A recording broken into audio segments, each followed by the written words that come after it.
Ooh, scary. Yeah, and I bet they didn't have that insurance back then. What? Affleck. It gives your mommy money if she's sick and can't work. What does? Affleck. Pay attention. To what? Affleck. Affleck. Ask about it at work. Affleck. Last weekend, America fell in love with Ray. Ray is electrifying, inspiring, extraordinary. It's the one movie you must see. Yeah. Ray, rated PG-13, now playing. Enterprise rent-a-car for our trip? Yeah, they're everywhere. Even airports. See? Airports too. Hello, welcome to Enterprise. Let me help you with that. Wow. The friendly service of Enterprise is everywhere. Pick Enterprise. We'll pick you up. Ripped from the headlines. 3 kids, Dad. Pipe bomb under the gas tank. Sunday on an all-new Law & Order Criminal Intent. These little ones never stood a chance. Who could have done this to their children? And there's one way to find out. Go ask Mom and Dad. You could have prevented this crime. All-new Law & Order Criminal Intent, NBC Sunday.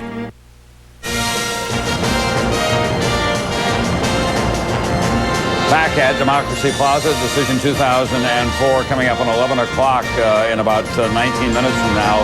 East Coast time, most of the polls in most of the states have closed. The counting is underway. We're still well short of 270 electoral votes needed to win. Democrats had high hopes that younger voters would deliver this election to them. They thought that their registration was very high and that their enthusiasm for John Kerry would make the difference. Has that been the case?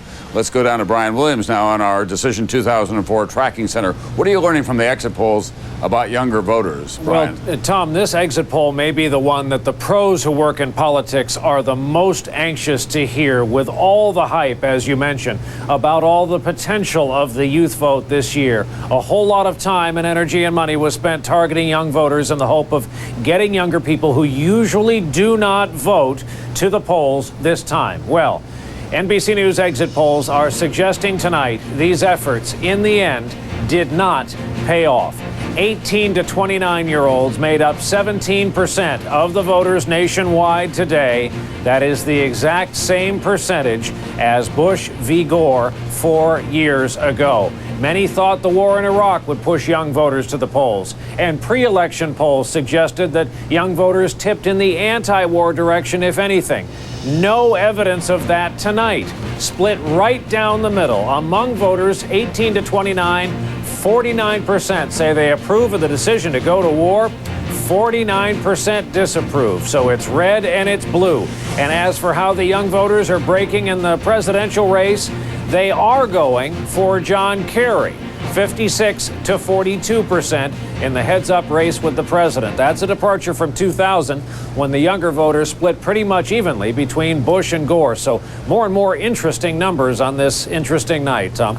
All right, thanks very much, Tim Russo. That may be the critical number for John Kerry, is he's widened out Al Gore's reach.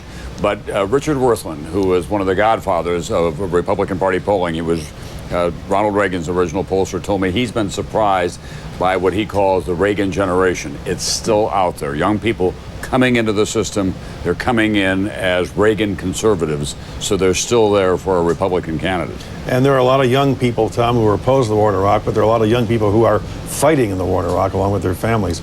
I want to go back to something Tad Devine said to you, if we got a second. Go ahead. Yeah, well, actually, let's go to Arizona, somebody who had a real close race out there, but managed to squeak through, and that's Senator John McCain, who has been a big friend of the president during the course of this campaign. Senator McCain, at the end of this evening, we've been talking about this with everyone who's come through here, Republican and Democrat alike. It appears once again that this country is deeply divided. You're one of the few people who moves easily across the aisle. You've got friends both in the Democratic and Republican Party, and you work with them. How has that expanded if President Bush wins a second term, or if John Kerry is the new president? Well, I think both of them recognize, especially President Bush in his second term, because he is concerned about a legacy, understandably, that we're going to have to reach across the aisle and work together. One of the significant successes of the first Bush administration was the No Child Left Behind Act, where he worked with Democrats, including Ted Kennedy. So, and we all know that you can't do business in the Senate unless you have 60 votes. One other thing about this, I don't think most of my colleagues who are good and honorable people enjoy this, and certainly the American people deserve better. So I'm optimistic that we'll at least start a new era, even though many predict we won't. It appears tonight that your side of the aisle, in the Senate at least, will be more conservative, with Jim DeMint coming in from South Carolina and Tom Coburn coming in from Oklahoma. Very outspoken, very conservative, and very proud of their hard right credentials. Well, I think that's true. I also believe that Arlen Specter will be reelected, and we have Judd Gregg up in New Hampshire and our Maine senators. So I hope we also can continue to be an inclusive party and do a better job, frankly. And with Mel Martinez there, I think that'll be very helpful as well. So, you know, so that we got to be a big tent party. All right, Senator McCain, you get to join in the lottery here. How does this turn out tonight, and why? I think Bush wins, and I think it's because the transcendent issue in this campaign is the war on terror, and those few undecideds, they ask themselves the question when they went into the ballot booth, who can best protect America, and I think they came down on the side of President Bush.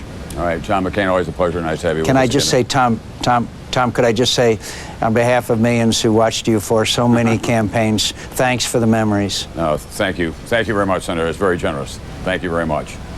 We're going to go to the map now, and to the ice map, actually, where it's beginning to fill in. It's taken real manual physical labor.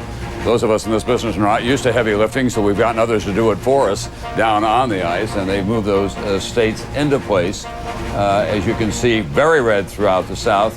That's Republican territory up through the Great Plains, and we're waiting to hear from states that John Kerry hopes will be his, especially in the state of Ohio and Pennsylvania and the upper Midwest. We'll be back with more from Democracy Plaza right after this.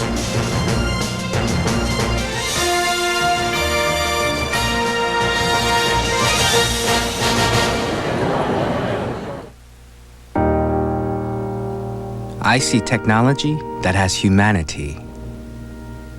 I see technology even my dad can deal with. I see technology that doesn't make me feel inadequate.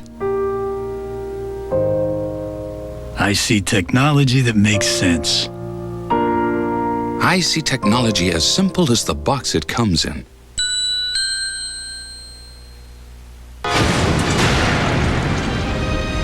Francesca! Francesca! Lisa!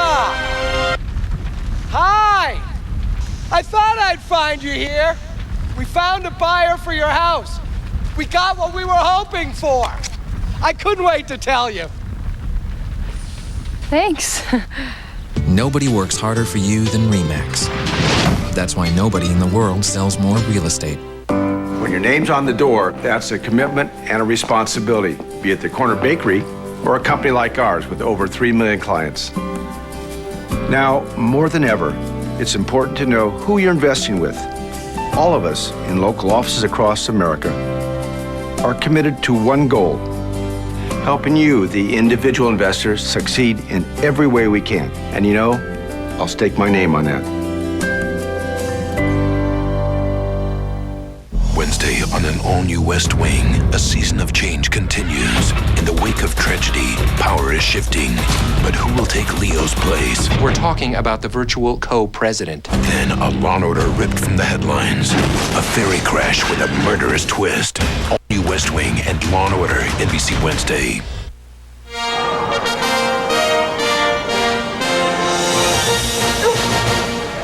We have a major call to make. NBC News is now projecting that Senator John Kerry will win the state of Pennsylvania, has won the state of Pennsylvania. That's based on our best estimates of the raw vote that has been counted so far and an analysis of the people who voted today and talked to our pollsters as they left the voting place.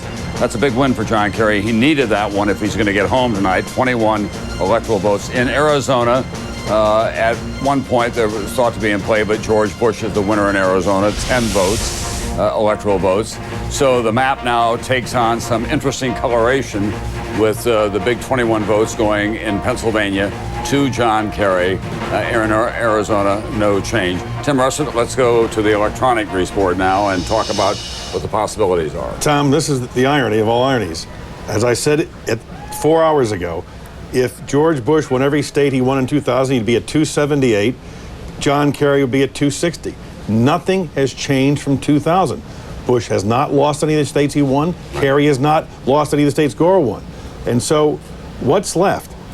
These are the states that George Bush is defending. John Kerry has successfully defended Pennsylvania. If John Kerry can win Ohio, it would give him more than the 270 he needed. And how would George Bush compensate for that? He could still get to 270 by winning Iowa and New Mexico, or by winning Minnesota and Iowa. But if that's assuming Bush wins Florida. If John Kerry doesn't win Ohio, he would have to win Florida. And if he doesn't win Florida, that's it. It's over. The map has just shrunk. It is an exact replay of 2000. And only the problem is for John Kerry is that rather than 270 in 2000 that Bush needed, he already has built in 278 because of the changing population. All eyes are on Ohio. This is it for John Kerry. We've thought that for some time. That's the industrial heartland of America. It's a big Republican state. It's a state that it's north versus the south. There's a state highway that runs right through the southern part of Ohio, and everything south of that tends to vote Republican and on cultural issues. In the north, they're voting much more on economic issues and ABB. We're going to show you what's going on in the state of Ohio now. We're approaching half the precincts counted so far. As you can see, the president has about a 5-point lead over John Kerry. We're going to have continuing coverage from Democracy Plaza after this.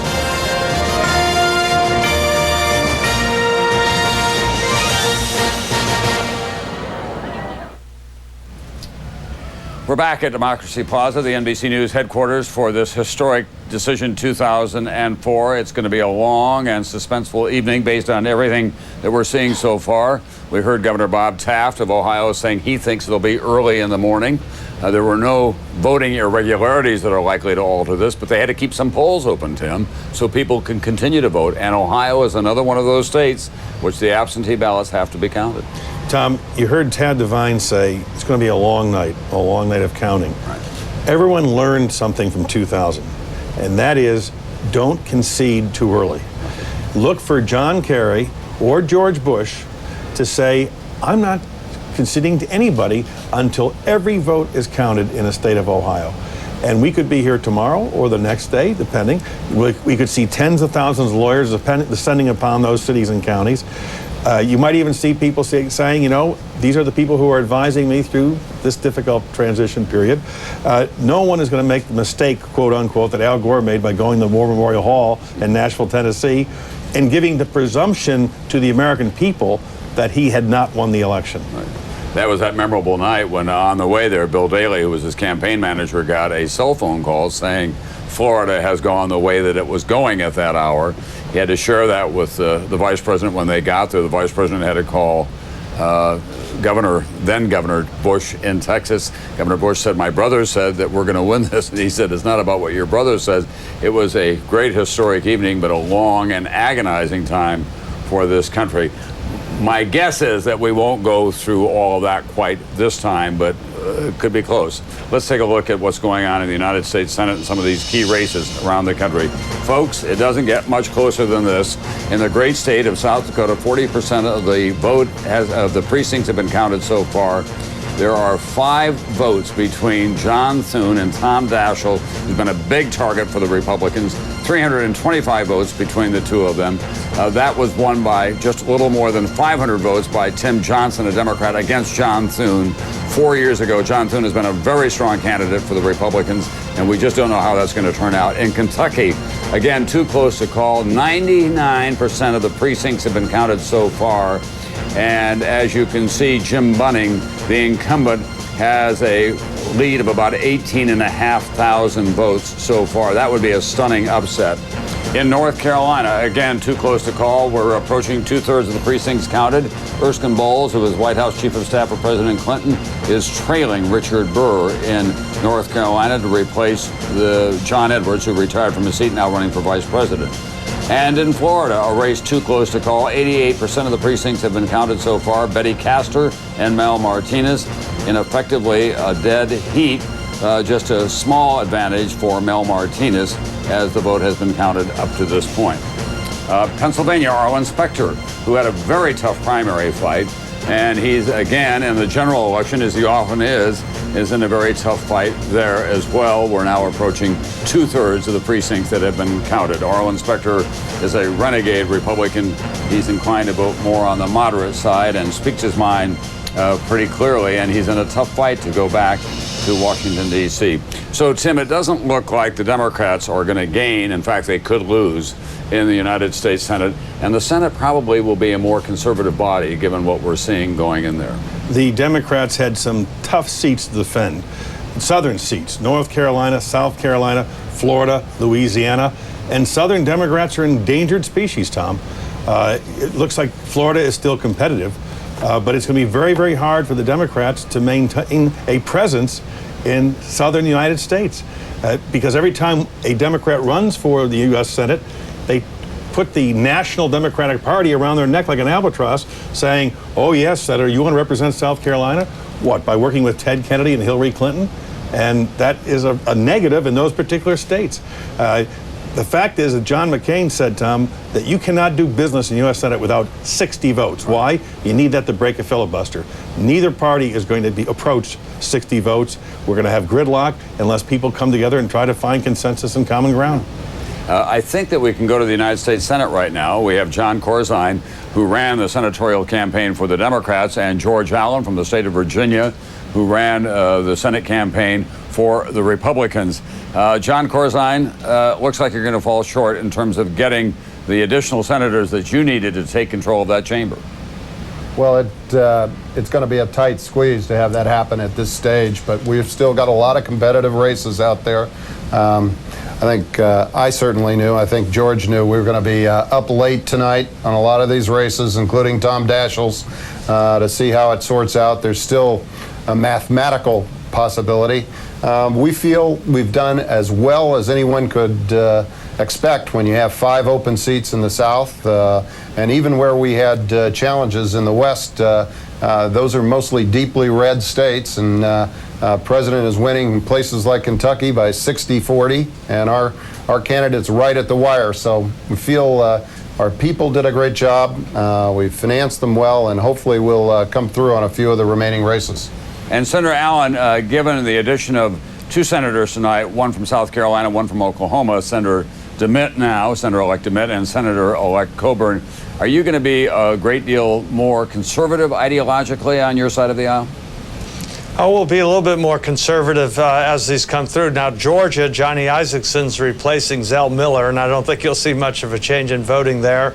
What you see with Jim DeMint, and if Richard Burr, for example, wins in North Carolina, Mel Martinez in Florida, is that if you take an issue like exploration on the North Slope of Alaska, those will be 3 votes there. We're maybe a voter short shy previously, and that'll be votes for that. We had cases, for example, class action or medical liability reform. We'll pick up several seats that way, and instead of having the filibustering, we'll actually vote on it. And the same, I think, if John Thune is able to win in South Dakota, your home state, I think that'll be a different perspective on this obstruction of and a vote on judicial nominations. Gentlemen, thank you very much for being with us tonight. We'll watch to see how this works out before what appears to be the end of a very, very long night. We'll be back with more from Democracy Plaza, Decision 2004, after this.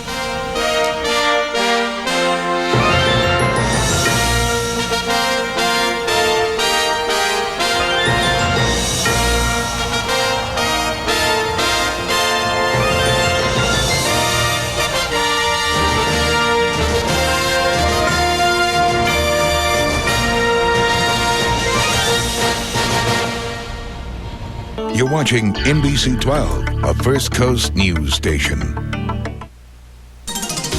Tonight, Decision Day comes to a close.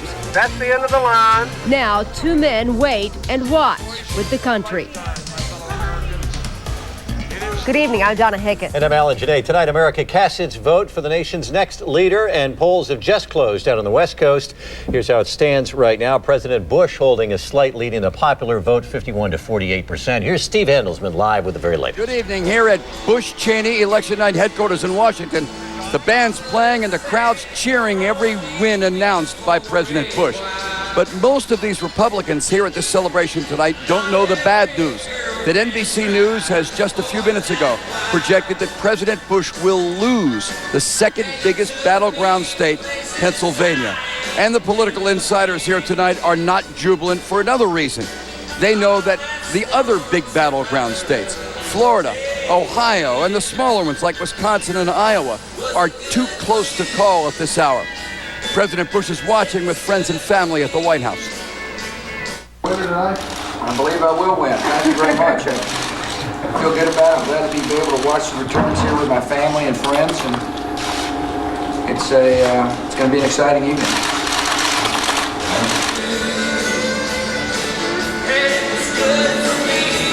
And this was the scene after the polls officially closed in Berks County, Pennsylvania, a state that once again has been called by NBC as a John Kerry win tonight.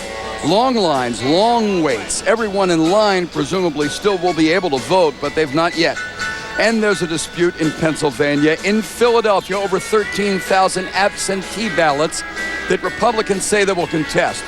A few legal problems also reported tonight in the third biggest battleground state, Ohio, where the turnout is a full 20% greater than it was in the year 2000. Fewer problems than expected by many people in the state of Florida, the biggest battleground state that many calculate, if it's won by John Kerry, along with his NBC projected win in Pennsylvania, would mean the presidency for Kerry. But there's no projection yet in those key battleground states, and so they're still apparently quite far from a winner. Quickly, the counts as we see them right now. George W. Bush, 199 electoral votes. John Kerry, 207. With more on the Kerry campaign, let's go live to Boston and Jay Gray. Jay. That's right, Steve, and you talked about Pennsylvania. A big roar from the crowd here as that was announced that state, that controversial battleground state, has pushed into his ledger, projected as the win there for Kerry. That was a key state for this campaign. There's still a very cautious optimism here. They are very exciting. It's been building through the night. We've seen several performances here in Copley Square. As for John Kerry, he worked the satellite TV interview circuit this afternoon. 4 hours, 38 interviews in key battleground states, then moved into his home to watch the results, the returns with his family, his immediate family there. That while John Edwards, who had made a few late stops on Election Day to campaign, made his way to Boston. He arrived in Boston around 9:15 or 9:30, and he has moved to a hotel not far from Copley Square here. Both are expected on the stage behind me just after midnight, and again, they feel things are really trending their way, though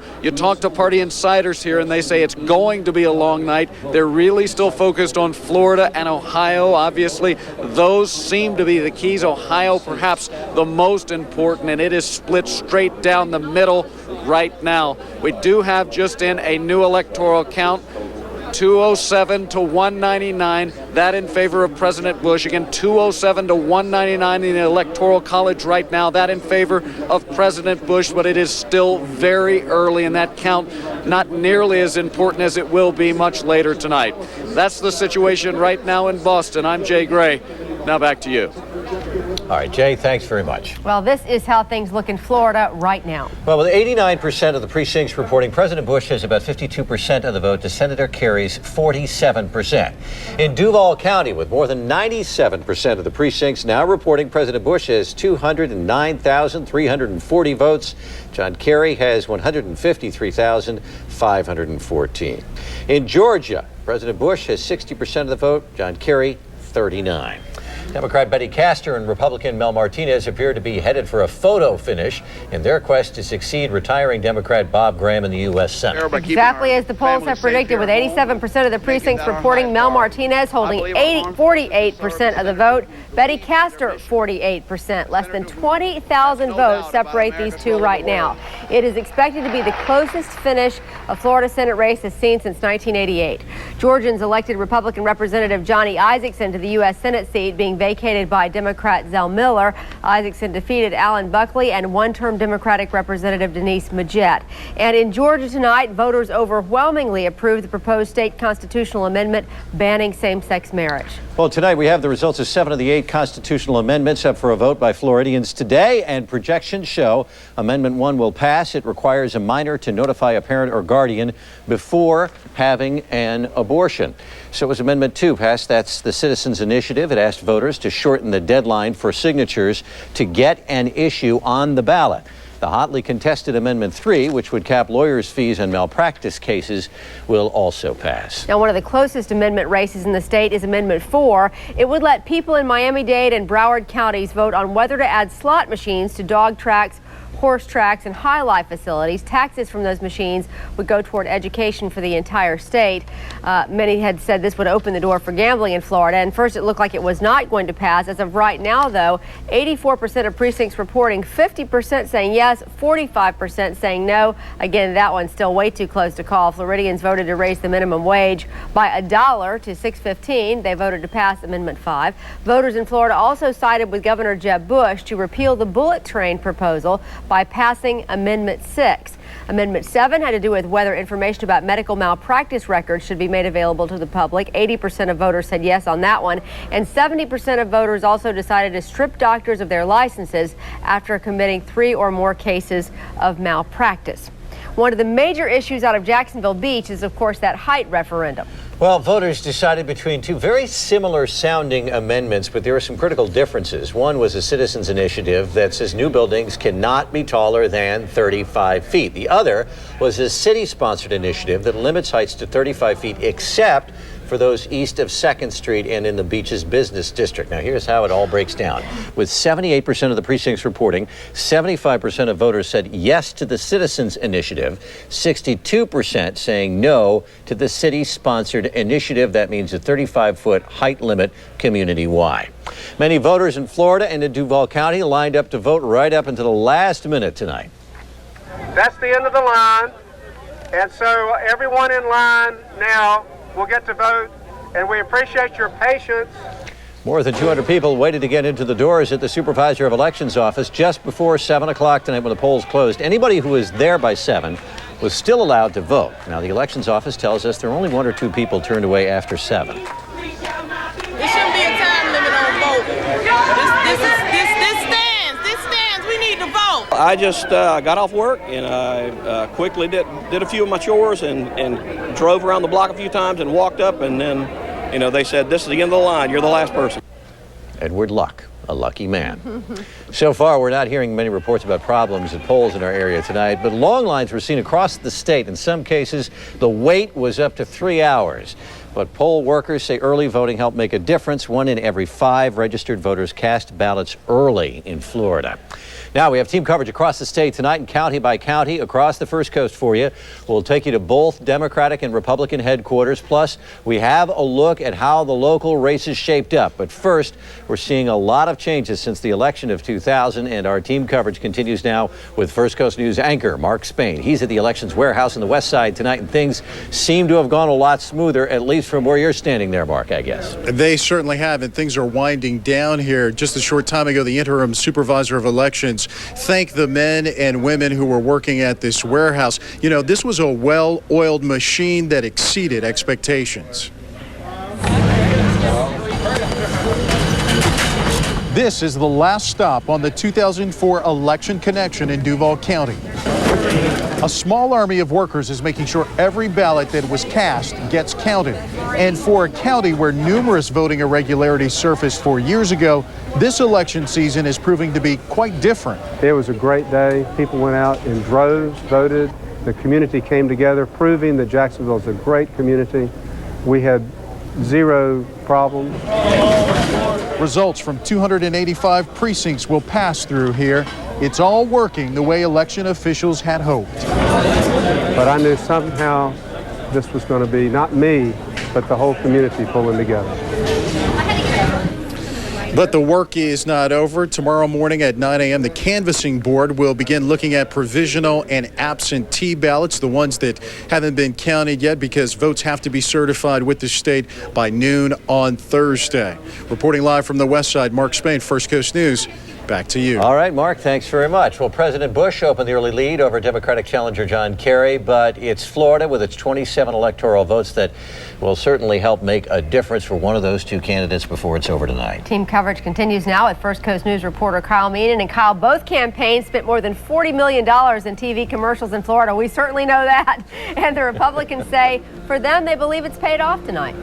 They do. As I say, the mood here is still one that is cautiously optimistic here, although the spirits continue to rise. There's probably about 500-600 people here tonight. They're continuing to feed. They're continuing to have libations at the bar, adult beverages, if you will. But again, still waiting for those numbers to come in. There are still spontaneous cheers every time new numbers are posted. Now on the board here, they're showing 197 to 144. However, just a few minutes ago, we heard NBC calling that it was, I believe, 207 to 199. Those figures have not come in here yet. So it's just a matter of waiting right now, but everybody is in it for the long haul. Reporting live at Republican headquarters, I'm Kyle Meenan. All right, Kyle, thanks very much. Voter turnout has been high across the state. Good thing to see. In Duval County, the supervisor of elections told First Coast News they expected about a 75% voter turnout. And tonight we know the number is right at about 71% in Duval County. Now, Democrats did what they could to get everybody to the polls this year, as did Republicans. People from a number of different organizations volunteered to drive voters to the polls. I talked with the Kerry campaign attorney tonight at the supervisor of elections office about his thoughts on how things went there. We've had our people watching the process. We've worked very closely with the supervisor elections office for a long time now to ensure that, we could see what was going on so that there wouldn't be questions like the last time. And from my ability to see today, we did a clean election. It was a great thing. All right, let's continue our team coverage now. First Coast News reporter Jennifer Bryce at the Democratic Party at the Radisson tonight. Jen. Well, Alan, there's this little saying that my mom used to tell me when I was a little girl. It's Italian, alla la la nota, which means we are the people of the night. Well, I think it's safe to say these folks are the people of the night right now. This crowd is indeed beginning to thin out a little bit, but many of these people realize that this election has only just begun. As you can see, the energy, it's not going anywhere. They are very happy to be here. But many of these people tell us that they are keeping all eyes on Ohio right now. That could mean a lot for the Kerry camp, and obviously they're keeping their fingers crossed, and they realize this is a very long and suspenseful night that they have in front of them. Reporting live from the Democratic headquarters, Jennifer Bryce, First Coast News.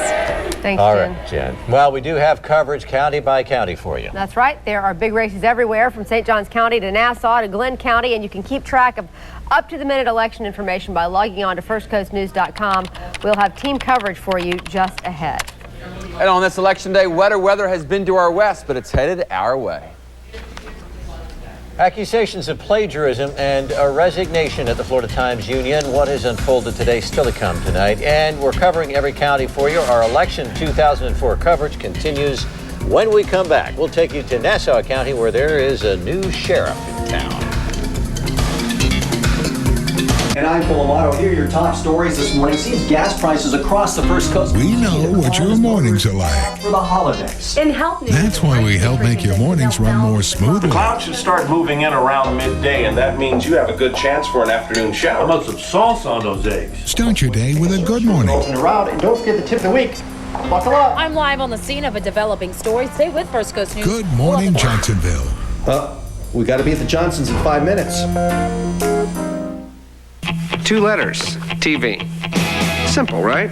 Except these days there's HD TV, ED TV. We could get an LCD TV. If we don't get help, we'll end up with NOTV. I guess you're just what I need. At Circuit City, you'll find a huge selection of the latest TVs. And right now, this AudioVox 15-inch LCD TV is just $379.99. Our lowest priced LCD. Circuit City. You're just what I needed.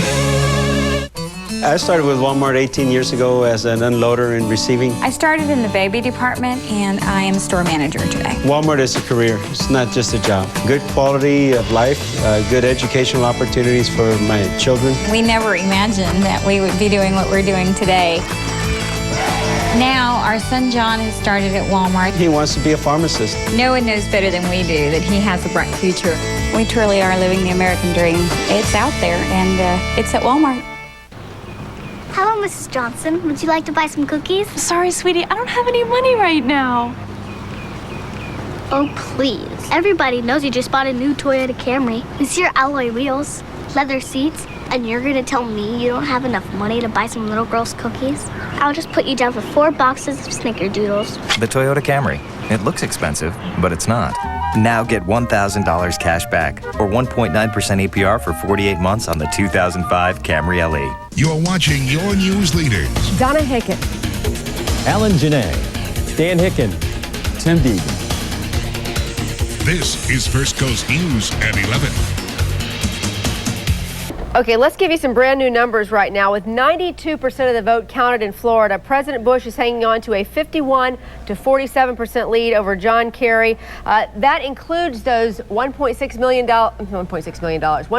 million ballots we're talking about that are those absentee ballots continue to be filtered in. We don't know how many of those have been counted at this point, but as soon as we have 100% of the vote, we'll know those have all been counted. They will probably not be all counted tonight, but right now with 92%, 51-47 in favor of President Bush.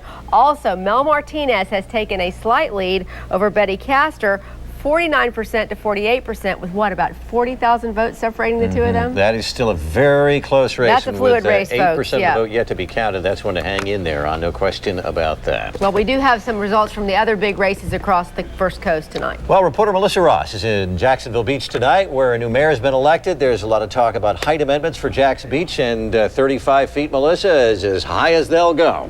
That's right, and the woman who pushed that amendment through is standing here right now, Sandy Golding of Beaches Watch. A decisive victory for this 35-foot height limit. Your reaction? We're extremely happy. It's been a long 6 months. We started this back in May, and we are just really pleased that the community supported this effort, and we have to thank everybody, the community, and all our volunteers who made this possible. Certainly, and a decisive victory for that initiative, but there's 2 runoff elections here now we need to tell you about. In the mayoral race, there's going to be a runoff between Flan Sharp and E. Bland Cologne. Neither got 50% of the vote plus 1 extra vote.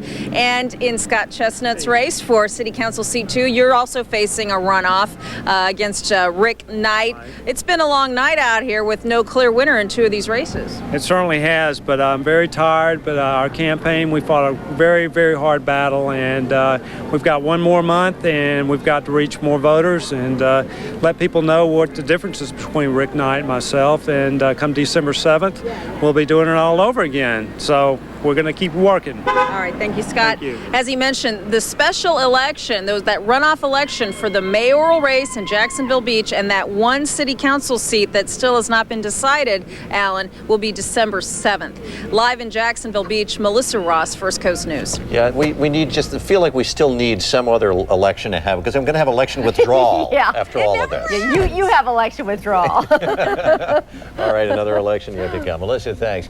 Well, he started in the Sheriff's Department 2 decades ago and worked his way to the top. Tonight, Tommy Seagraves is the new top lawman in Nassau County. First Coast News reporter Roger Weeder is live in Nassau County.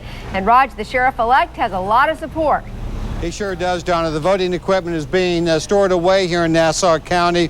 But earlier at the polls, voters gave Tommy Seagraves a mandate, 72% of the vote. Now, countywide, in countywide races where Republicans ran, they won across the board.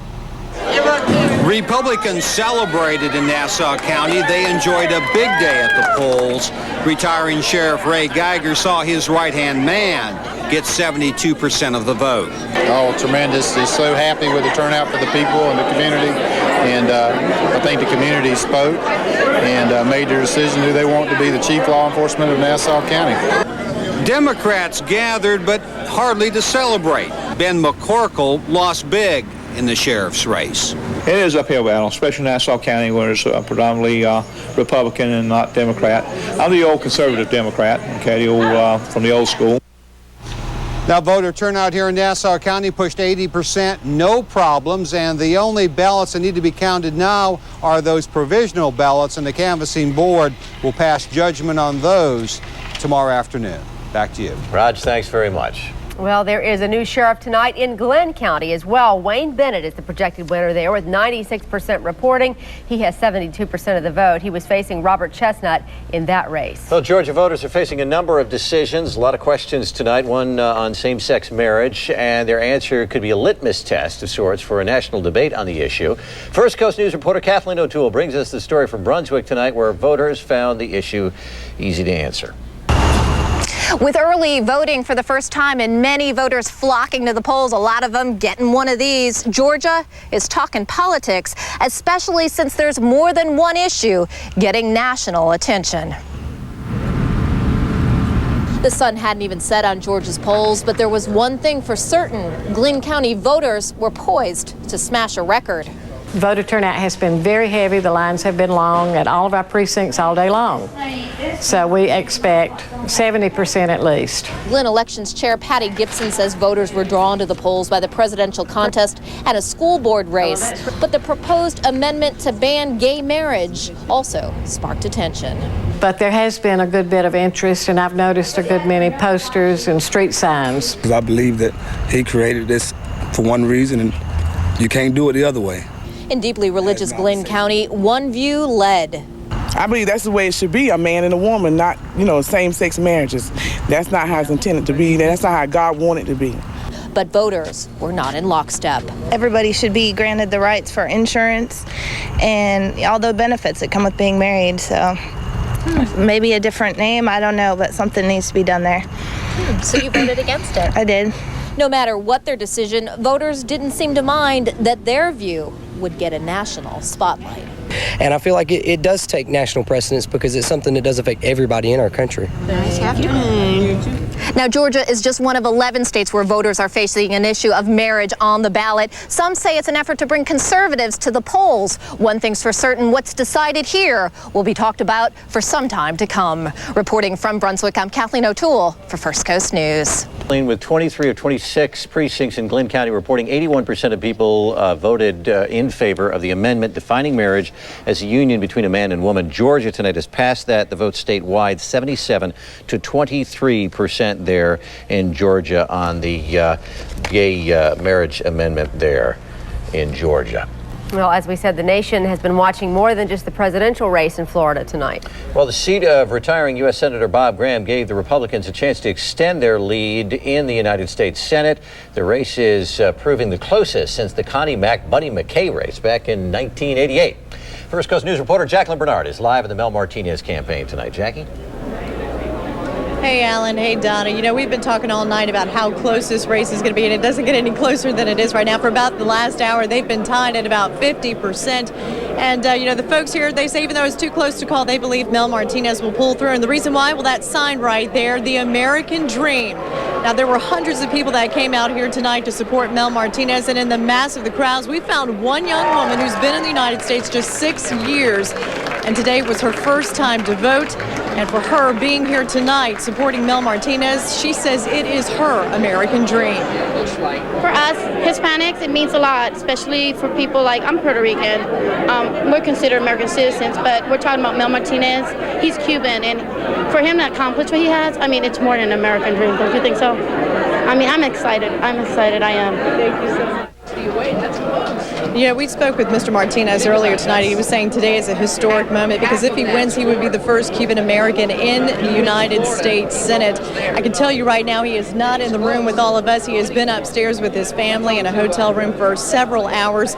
We are told by his staff that he will not come down here for quite some time until this race is completely over and that it has been called. And of course, everybody in this room hoping that he will come down and give a victory speech. We are live in Orlando. Jacqueline Bernard, First Coast News. Thanks, Jackie. That one is close. Boy, razor close. The numbers do keep updating minute by minute, too. At last check, there is a 42,000 vote margin in that race for Senate. Mr. Martinez holds on to the lead right now, 49 to 48%, with 93% of the precincts reporting in. Gary Deason is with our sister station. He has the very latest from the Castor campaign in Tampa. Here at the Betty Castor headquarters, even though she is trailing right at the moment, Castor says there is a belief that she will win this race because the votes that are out right now are in Palm Beach County and in Broward County, where she says she is winning handily. Those are traditionally Democratic counties, and she says as close as this race is, she believes in the end she will come up the winner with those counties. The story in this race, though, may be the fact that the independent has garnered more than 100,000 votes in this race, as well as the fact that Betty Castor also won or is winning in Orange County, which is Mel Martinez's home county in Orlando. Right now, still too close to call. Castor is confident. She's nervous, and she says with the way that the votes are coming in South Florida, she believes she will be the next U.S. Senator from Florida. In Tampa, for First Coast News, Mike Deason. It is a remarkable race tonight to watch. We're going to keep track of it. Well, the Jaguars will have to make a few adjustments over the next few weeks. That's right. Quarterback Byron Leftwich is out with an injury. Dan has more coming up in sports.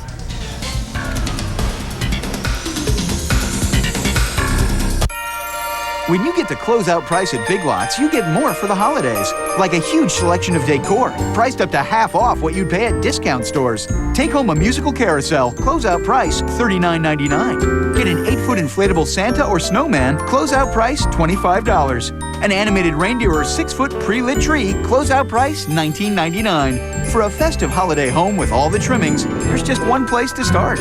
Big Lots. Brand names, closeout prices, happy holidays.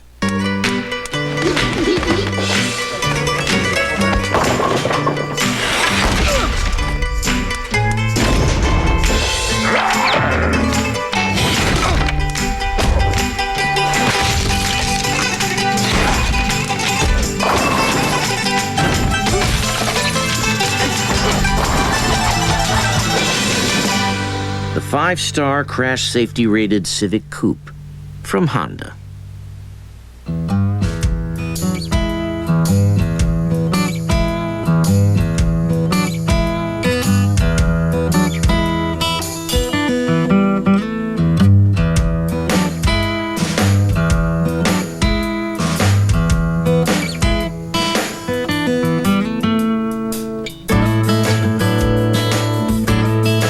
PGT WindGuard impact-resistant windows and doors. Effortless hurricane protection.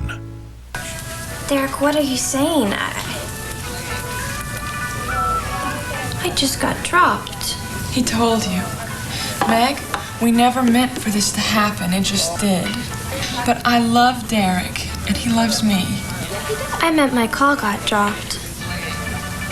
Oh. Switch to Alltel and get a wireless network that actually works. This is a race car designed for speed, designed to be a winner.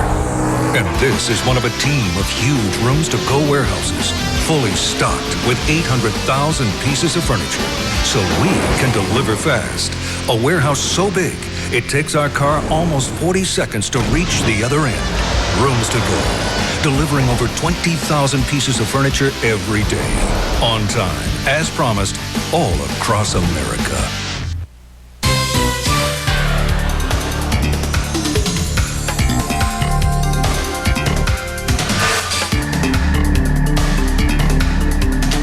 We are watching a number of races in St. Johns County, including the races for mayor and sheriff. First Coast News Southern Bureau reporter Maria Satiris is live in St. Johns County tonight. Maria, one race is a landslide, and it also appears voters like the current mayoral administration. And that's right, Donna. As far as the sheriff's race is concerned, really no surprise here.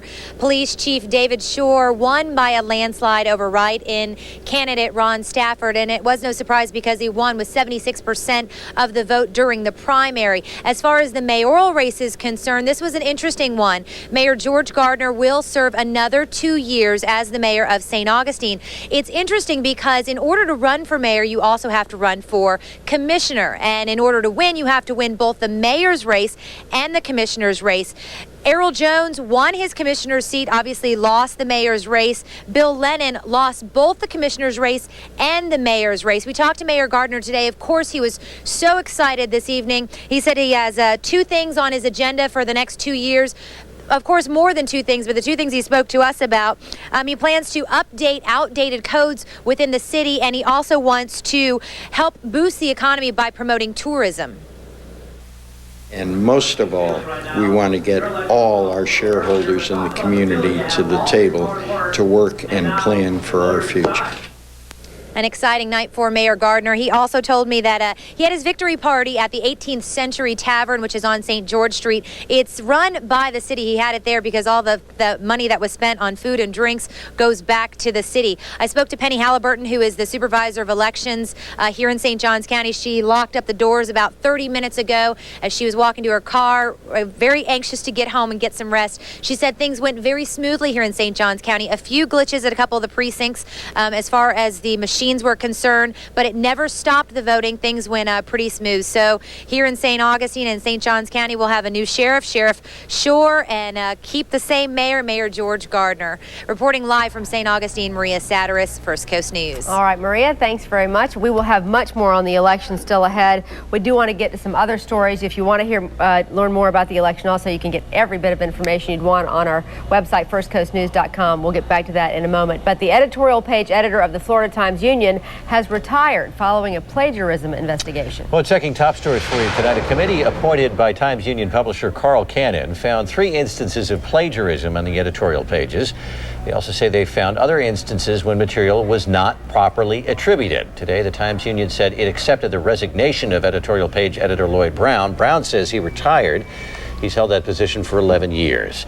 We spoke to Brown by phone today, who told us, quote, "I cannot continue to be an effective voice for the editorial board of the Florida Times Union, and I have told publisher Carl Cannon that I would like to retire as soon as possible." Well, the final touches are being put in place for the Greater Jacksonville Agricultural Fair. Gates open tomorrow night at 5. If you don't know, the fair is located right next to Alltel Stadium, the sports complex there. It runs through the 14th, and you can see the admission prices there on your screen. First Coast News, or the first day at the fair is November 13th. So we are close enough. We are close enough here to. The 3rd to the 14th. I'm sorry, incorrect information there, but correct up on your screen. I was just going to say we're close enough here to get all the fair food, and I guess the big question is, what's the weather going to be like for the start of the fair? I bet we'll have some decent weather, Tim. That's a good bet, and I'll be there tasting at least some of the food anyhow. But before the fair, notice the plume of moisture coming out of the Gulf of Mexico. This is how it's reflected with the Doppler radar. Now, the bulk of that energy will continue to work to the northeast, but eventually some of that shower activity will make it here on the First Coast. Here's a way to look at it. High pressure dominates. Now, because of that high pressure and calm winds tonight, areas of dense fog will develop. Then tomorrow, showers and thunderstorms around our perimeter. A front dropping our way, but then a northern extent will stall. Then on Thursday comes the showers and the thunderstorms, probably later on Thursday. So warm tomorrow and dry, warmer weather on early Thursday. Then comes the cooler stuff. Tomorrow, winds out of the southeast at 10, but not looking for any showers or thunderstorms. Boaters, if you have a choice, tomorrow probably a better day than Thursday. Surf temperature sitting at 77 degrees. Lots of beach early in the morning and late in the day. By late Thursday, the southwest winds will go westerly. Skies will clear. Then Friday, Saturday, and Sunday, mostly clear skies. Mild afternoons, but cooler mornings. In fact, we could see some upper 40s rolling into the area for the weekend. So the first weekend of the fair, we have 2 weekends of the fair, looks like classic fair weather. If you think of cool autumnal stuff, it's about time. You know, it is November. Yeah, fair enough. All right. Very good. Thanks, Tim. It's late. It's very late. Well, it's not the news a lot of Jaguars fans wanted to hear heading into the second half of the season. A big blow to our starting quarterback and to the Jaguars. First Coast News sports director Dan Hicken is in next with a look at the man with big shoes to fill. Hi, I'm Larry Walshaw, president of Warehouse Condos USA. I'm here on the north side at our new development, the Bush Business Center, at I-95 and Dunn Avenue. If you're leasing or considering a lease or purchase of office or warehouse space, you should consider buying a warehouse condo and stop making the landlord rich. With 90 to 100% financing available, your monthly mortgage payments can be less than $1,000 per month. It's so easy to own. Start building your wealth in real estate, and you be the landlord. We're camp counselors, and after being in the woods for about a week, Ruby Tuesday is the first place we go. Out in the woods, we eat a lot of freeze-dried stuff. Steak and carrots. This has to feed 47 people. There's no sliced cucumbers, no cherry tomatoes. There's no iced tea. No various dressings. No cubed fruit. No killer fish sandwich. You can't get a colossal burger in the woods. Man, is it great to be back in civilization. Second door on the left. The guys do get sad to leave Ruby Tuesday. We do get very hungry out there. Electronic four-wheel drive. Vehicle stability assist with traction control. And an available navigation system with off-road tracking.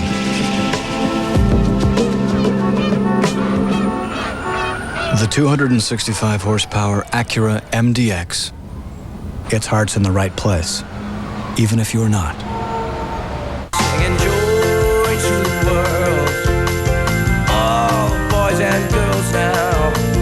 Everybody hanging around the Christmas tree.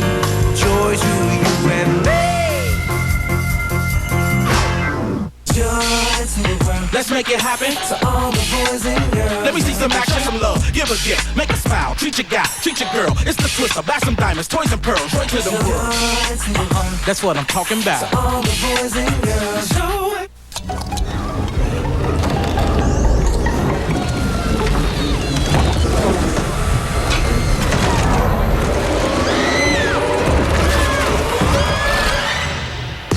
Boom.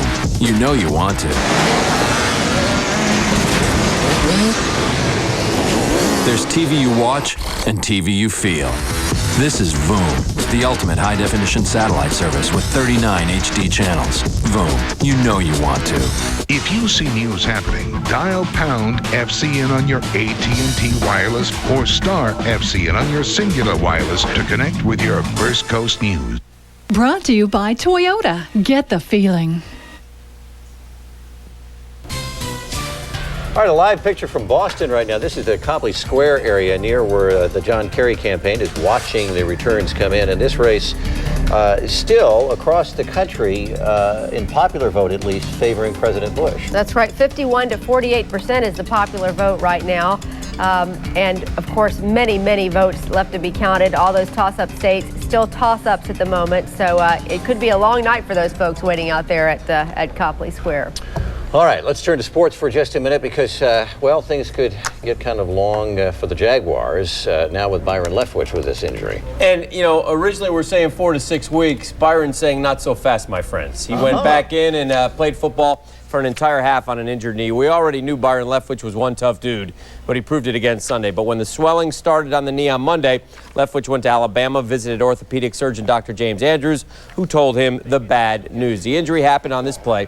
It's a sprained lateral collateral ligament. Leftwich was hit in the knee by Gary Walker, left the game for 2 plays. Enter David Garrard, and now Garrard really enters the picture. If Leftwich can't go a week from Sunday, Garrard says he'll be ready. It's bad news for Byron. You know, I hate it for him. I'm praying for him. But, you know, I have to take the season moment, you know, keep this thing going. You know, he started out really good for us, and the offense and the team's doing really good. So I just got to continue it, you know, keep it going so when he gets back, it can be better, hopefully, than when he left it. Is it beneficial to have a bye week for you, or do you almost wish you were playing Sunday and get out there? Because now you got to think about it for a couple weeks. There's pros and cons to it, but definitely getting the extra playing time, extra practice, I think will definitely help us. You know, getting a little chemistry going with the receivers. Even though I think we already have that. You know, I've been playing with those guys for a number of years now, and you know, just haven't been on the field with them. But besides preseason games, but you know, we're going to get it going. It's not going to be any letdown. He was inbound. Now, Leftwich's prognosis for the sprained lateral collateral ligament rests. It will be reevaluated when the swelling goes down. Generally, this type of injury takes 4 to 6 weeks to heal. Leftwich told Coach Del Rio tonight that he would be ready to go against the Lions. Give him a week off, and we'll see what happens. We'll see. Some sports notes. The NBA opened its season tonight.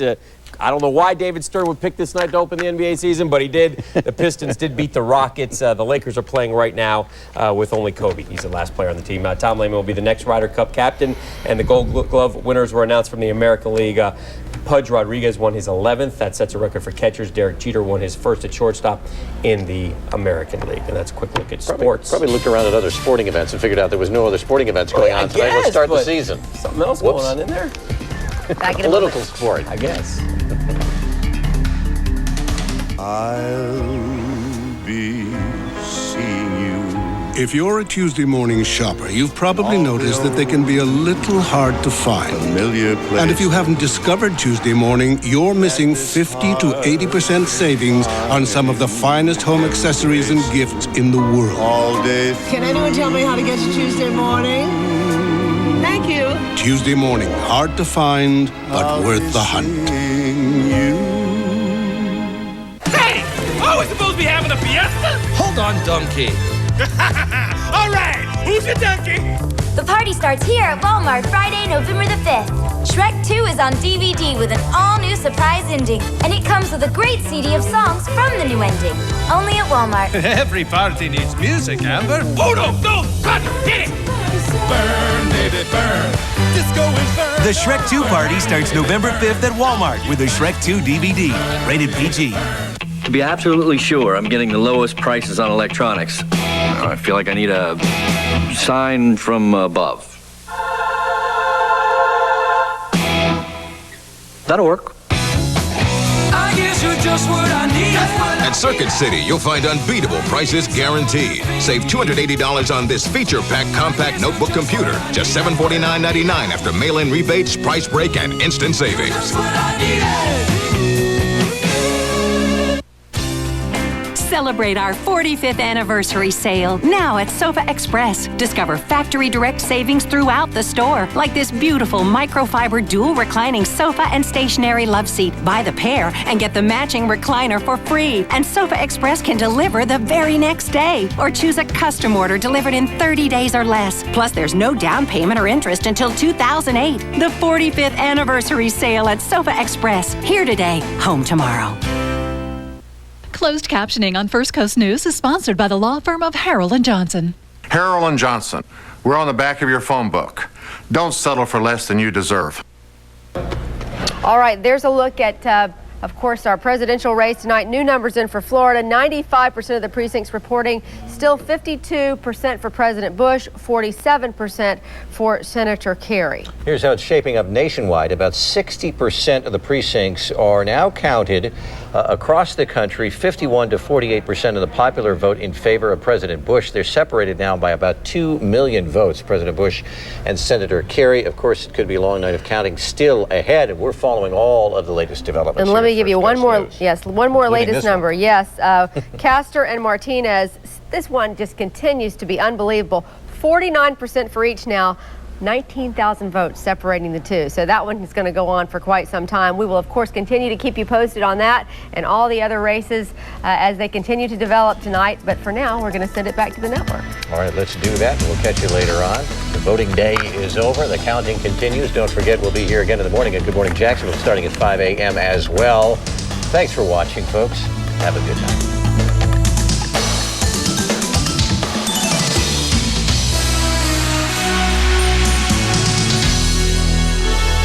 Superhost First Coast News is top-tier sponsor of the Jacksonville Super Bowl Host Committee.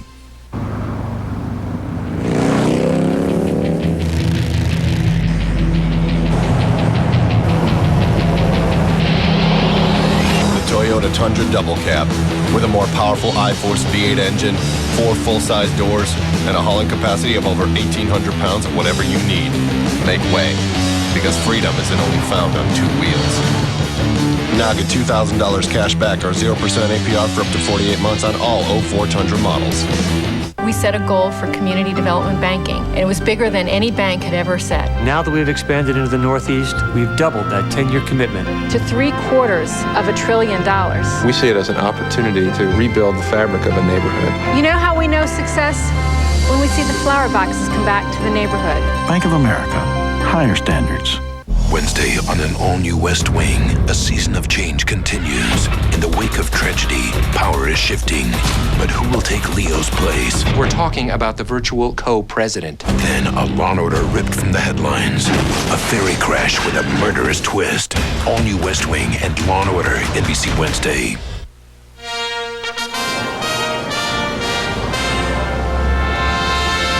The line at this hour is TCTC, too close, too call. And that's the situation with some of the key battleground states that are still left out there. Their polls have closed, but we don't know what the decision is in those states.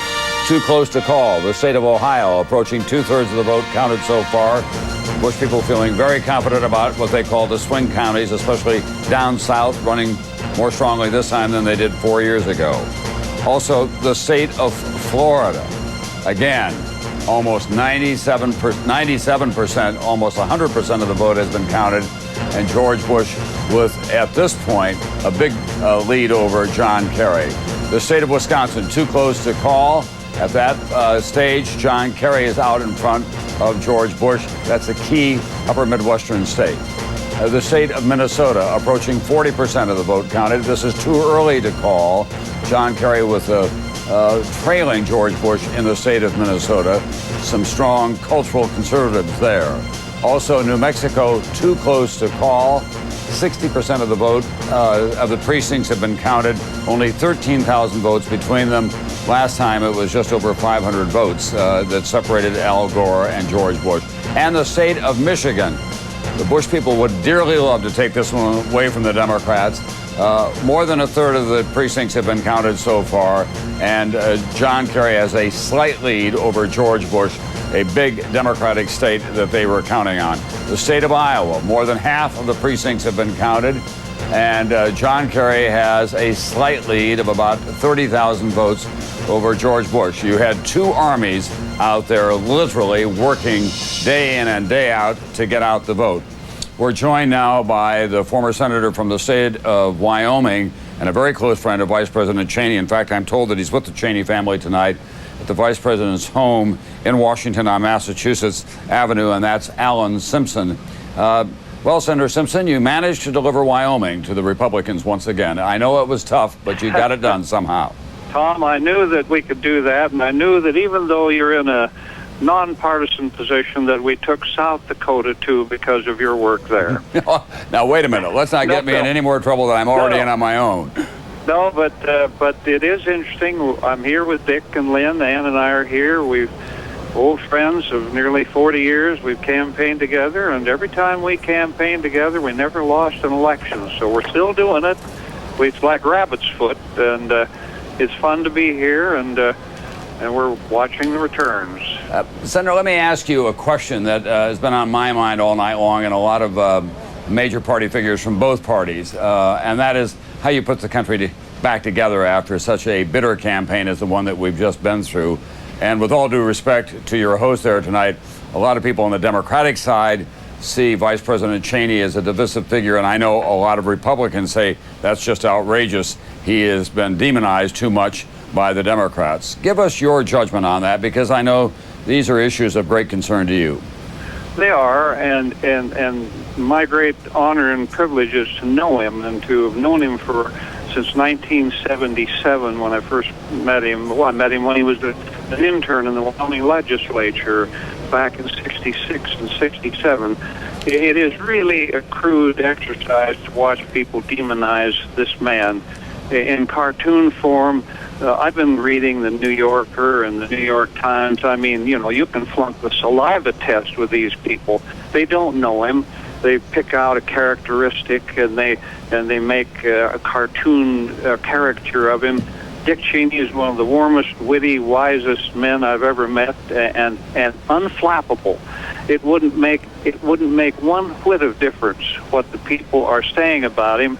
He's Mr. Steady. He's the old pro, and he and Lynn showed that in the campaign. The girls are both here, Mary and Liz, and the families, and Heather and Phil and all the girls, and we're having a great evening. And anyone that pretends that Dick Cheney is the root of discord and civility lack in America is really barking up the wrong tree. If you want to know what happened to lack of civility, take a look at the entertainment industry and go to your city council meeting or check your hockey league or your little league or the county commissioners meeting. It doesn't start at the top. It starts at the bottom. Senator? And then this campaign against Bush and Cheney has been based on pure hate.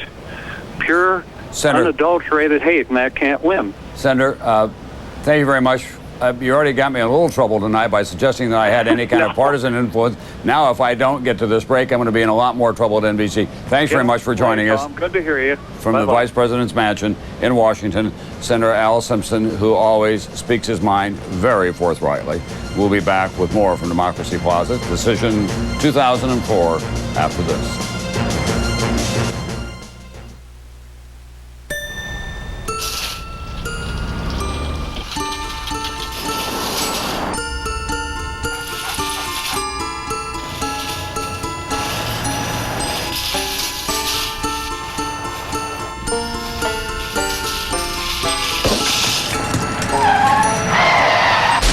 If it can happen, Liberty Mutual's planned for it. We have pre-approved auto repair centers whose work we guarantee as long as you own the car. Liberty Mutual. It's more than insurance. It's insurance in action. This holiday season, Tim Allen is putting a whole new face. I got Botox. On Christmas. On November 24th, grab the tree. Are you sure this isn't illegal? Are you a cop? String the light. And hide the cat. Tim Allen. Jamie Lee Curtis. Christmas with the Cranks. Rated PG. Your face. It's like it's frozen or something. In theaters November 24th.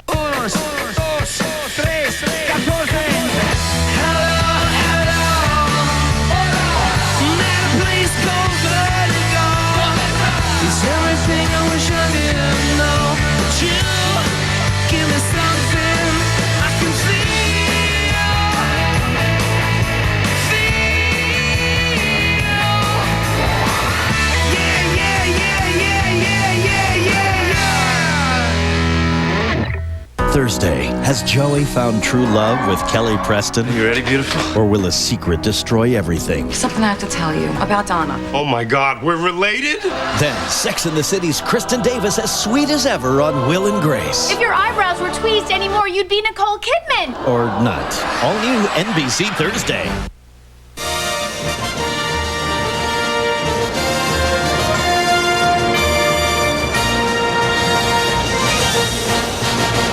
We're back at Democracy Plaza, Decision 2004. This is the electoral map. Democrats and Republicans staring at it, hoping on the Republican side that they can change Florida and Ohio to red. Democrats obviously hoping that by staring at it, they can change those two states to blue. The voters have decided their decision still has to be counted. We still have to report it. We'll be here however long that takes at Democracy Plaza, Decision 2004.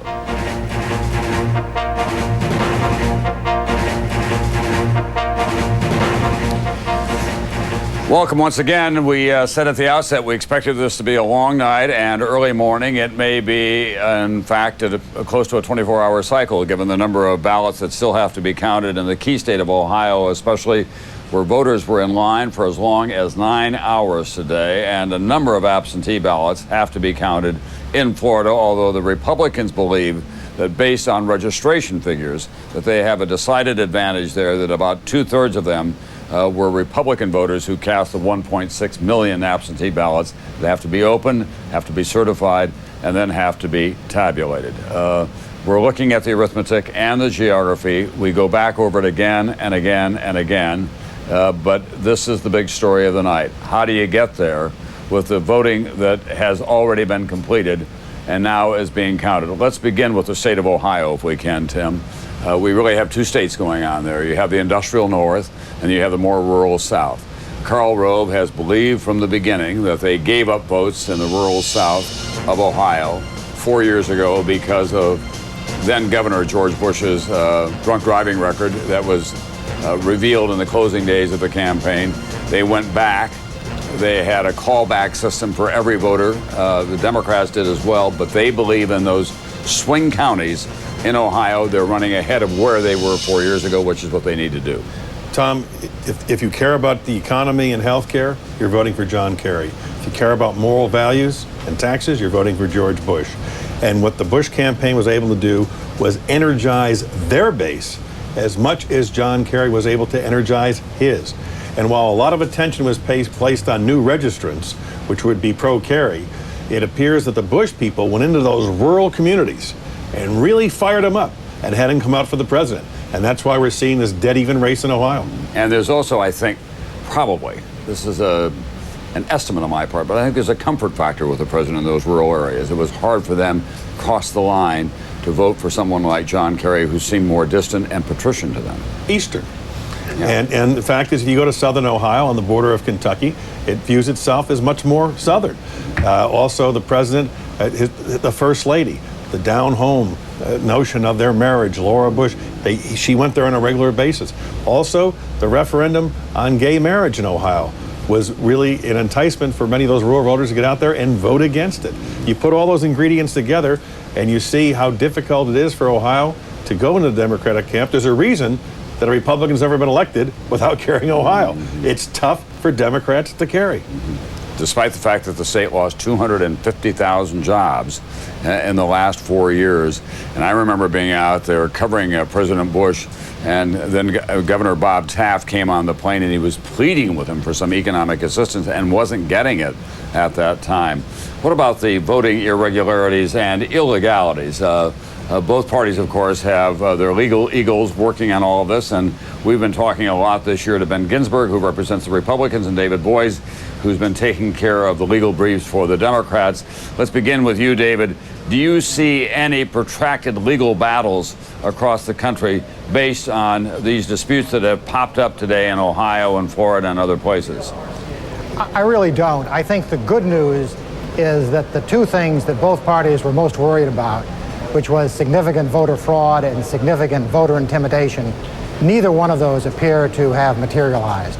I think there will be significant counting issues that will go on as the provisional ballots and the absentee ballots are counted, but I don't see anything like what we had in 2000 reoccurring here. And Ben Ginsburg, what about from the Republican side? Well, I think that there were some incidents in a number of states, the key states we're talking about now, that may or may not result in issues tomorrow. But we are at the time of the night where the wheels of the roulette game are spinning, and whether it comes up in recount territory or not is a matter of fate.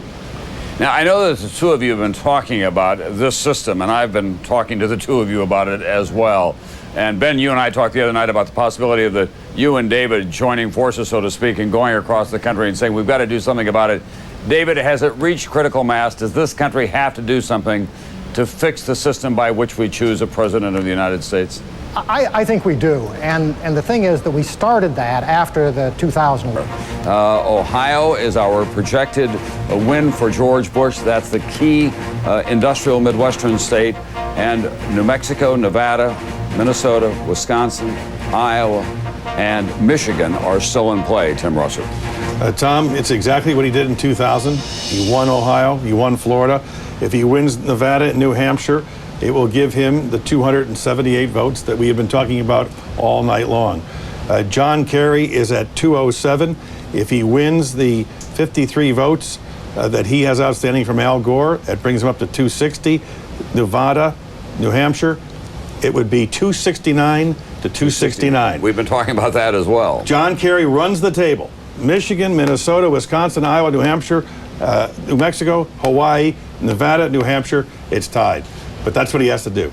That's the only way that John Kerry, if then the election would go to the House and the Republicans control 30 delegations in the House, George Bush would still be elected. It's difficult to see how John Kerry can become president of the United States. It was Dean Mellman who said earlier tonight that we've got a lot of different avenues that we can get there on, and there are so few options now for John Kerry at this stage. There are none. He cannot get the 270. Right. So that's where we stand. Let's go to David Gregory at the White House. David. And Tom, I just spoke to a top Republican out of Ohio just before our projection in Ohio, who was saying they felt incredibly good, particularly because one of the big southwestern counties for the president, Warren County, big Bush County, really hadn't come in yet, and they expected to have that put him over the top. We've now projected Ohio. We look at the states then that the president has carried now to get him up to this 269 electoral vote total, now just on the cusp of winning re-election here. And we look at some of those states, Ohio, the projection being so important, and Florida, two of the big three that the president was looking at. And we look at the others that we learned earlier in the night, from Alabama to Arizona. Colorado in the West projected for him closer at one time. Florida was the big one, the one he won so closely in 2000. You go down the line to the Deep South, to Missouri, which was a swing state earlier in the campaign, from Nebraska to continuing in the South and the Great Plains, Ohio now, the big one, the one they think will ultimately give them the election. Texas, of course, for the president, West Virginia, and Wyoming. So now continued focus on the upper Midwest and New Mexico. You've been talking about it, Tom and Tim. This is one that they felt very strongly about, that they could bridge that 366 vote deficit from 4 years ago. Thanks very much, NBC's David Gregory, and I'm joined now here in the studio by a man who used to be very prominent in the Democratic Party, and that's George Mitchell, who is the Senate leader of the Democrats. Your party seems to be in trouble tonight, Senator. Well, it's obviously very difficult for Senator Kerry right now, but as Tim said, they may sweep the board yet. I think he'll win most of the remaining states. The problem is, of course, he has to win them all.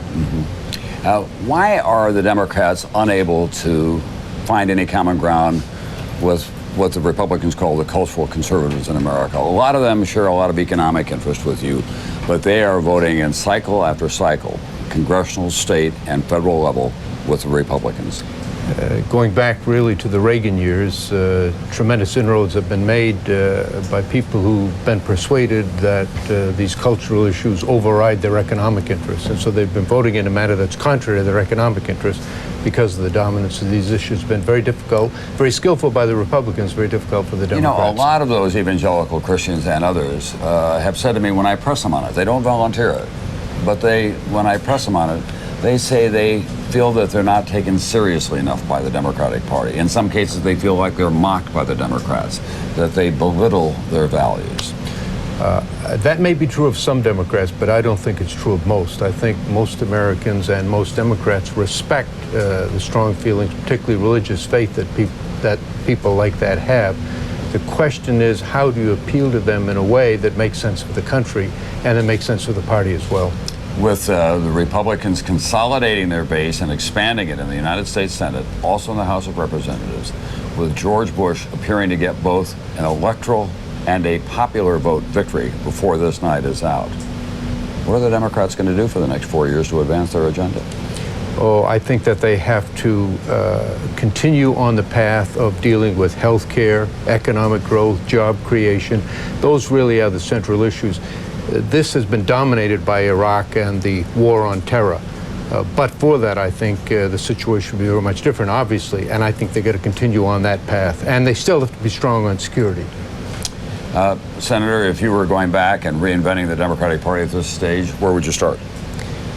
Well, I think you have to start all over the country and recognize that you can't win by being a regional party. The Democratic Party reached its peak in the past century when Franklin Roosevelt put together a coalition that spanned the entire country.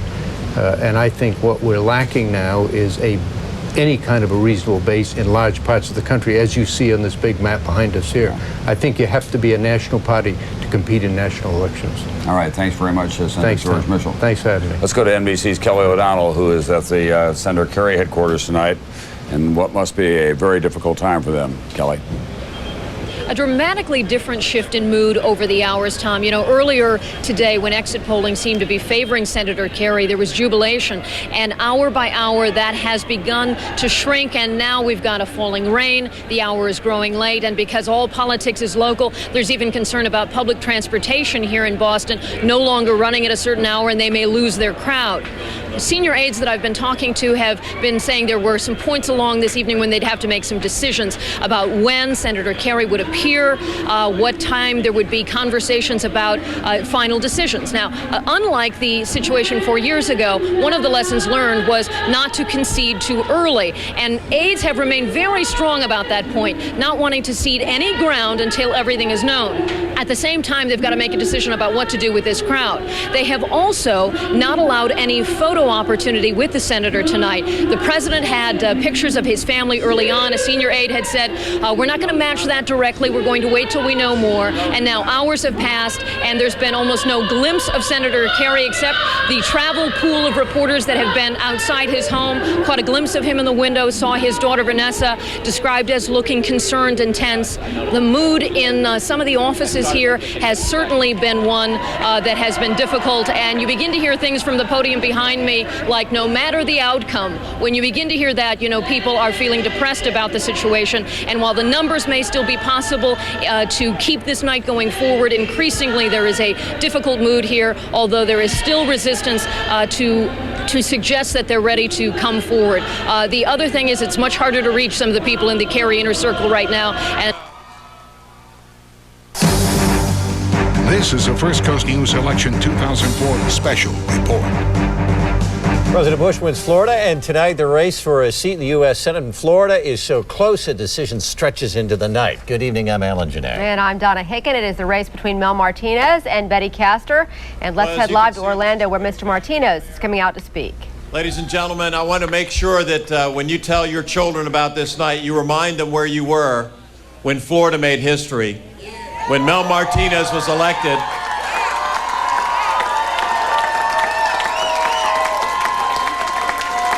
It has been a great night for Florida. It's been a great night for Bush.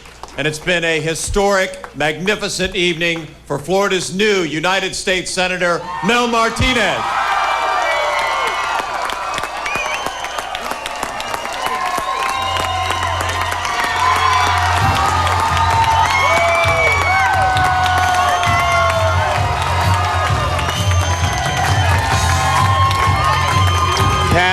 It looks like he's going to claim it. It looks like he's going to claim it, Pat.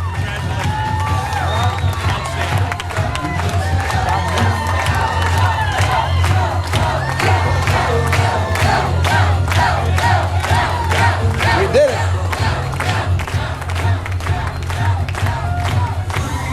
We're listening in on a live shot from one of our affiliates. Here's Mel Martinez and what we presume is a victory speech here coming up. Thank you very much. Well, I believe the people of Florida have spoken, and I am humbled to be your next United States Senator.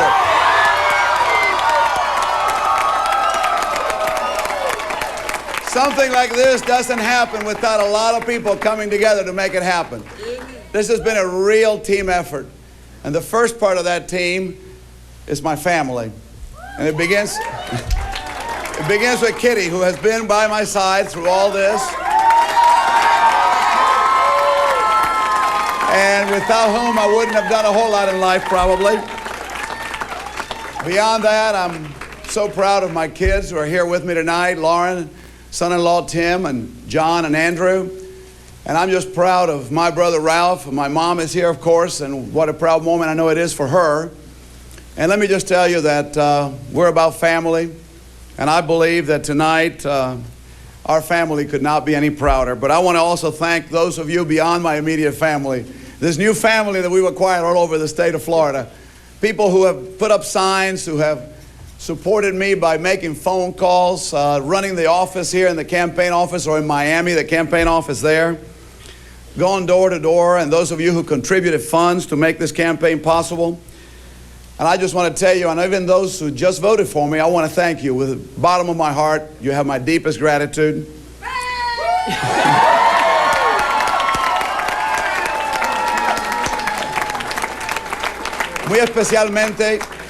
También muy especialmente quiero agradecerles a todos los cubanos americanos, a todos los hispanos. Me han dado su cariño, me han dado su ayuda, me han dado su voto, y por eso les doy gracias de todo corazón. Y esta noche hemos hecho historia.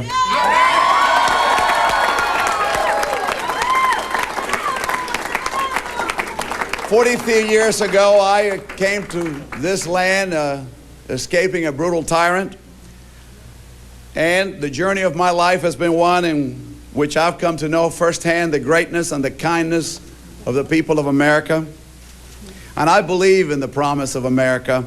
I believe that regardless where you come from, what language you speak, the color of your skin, or your economic circumstances, if you believe in the American dream of freedom and opportunity, and you pursue it with hard work and with an abiding faith in God, all things are possible.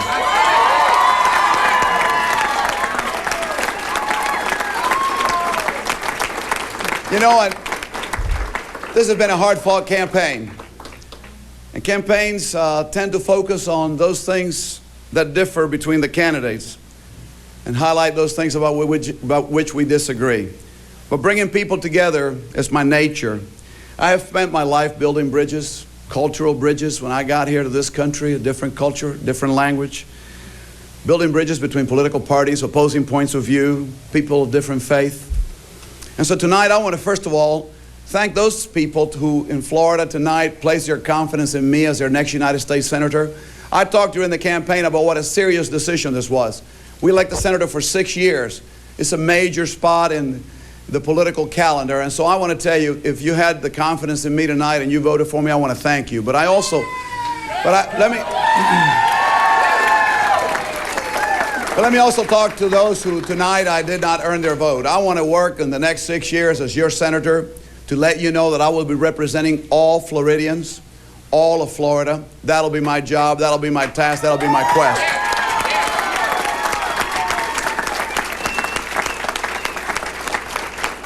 So when I go to the U.S. Senate, I hope that I will work diligently each and every day to build consensus, to bring people together, to reach out so we can get things done, to move America forward, to make the contribution that I want to make to this great country. Today we're writing a new page in our nation's history and in this state at a time when we're being tested abroad and needing to improve things at home. But I know that the American people are good people. We're dedicated to improving our nation and to our greatness. I want to look for common ground, and I want to find those things that unite our country. Tonight we've got to move beyond the partisan rhetoric. We need to move beyond being Democrats or Republicans. We need to begin to think of all of ourselves as Americans, first and foremost.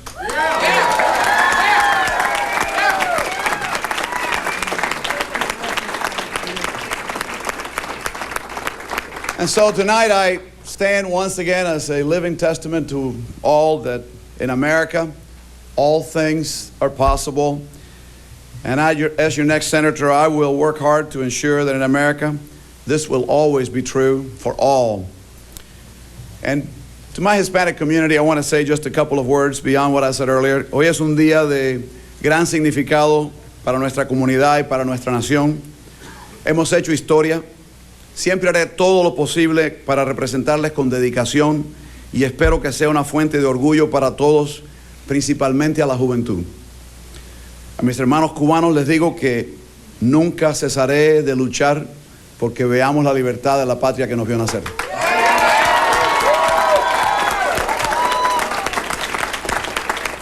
You know,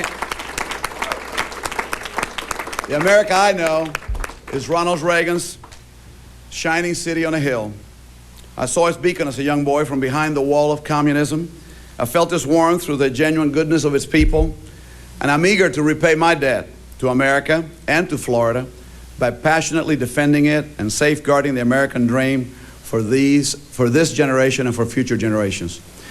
So tonight I say to you, thank you, Florida. God bless you all, and God bless America. All right, there you hear Mel Martinez accepting as the senator who will take the place of Democratic Senator Bob Graham. Another net gain for the Republicans tonight. We understand now that 99% of the vote is in that race, with Martinez having, what is it, Alan, about a 72,000 vote? Yeah, more than 72,000 vote lead right now, and that really makes it statistically impossible for Betty Castor to catch him, because 1% of the vote represents about 72,000 votes. So she would have to get virtually all of the remaining votes now And here are the numbers here. Mel Martinez right now with 3,477,940 votes. Betty Castor, 3,405,836 votes. So while that hasn't officially been called, that is why you heard Mel Martinez come out and give a victory speech and proclaim himself the next U.S. Senator, because in fact, statistically, it looks like that is where it is, 99%. What a remarkable comeback when you take a look at that race. And Mel Martinez, according to polls, was down some at the numbers, very beginning, certainly, percentage points, a great deal. And remember, he was pushed by the Bush administration to be the Senate candidate in Florida. And it took him a while to decide, hey, he wanted to run for U.S. Senate here. But eventually he climbed on board and ran a very successful campaign. What quite a come-from-behind campaign here. You know what was very interesting, too, about this race tonight is the veterans candidate garnered almost 2% of the vote, which may say something about people's feeling of the negativity of this campaign. Certainly one of the more negative campaigns we saw in this presidential election season. And I think a lot of folks certainly came out to vote in this election, no question about it.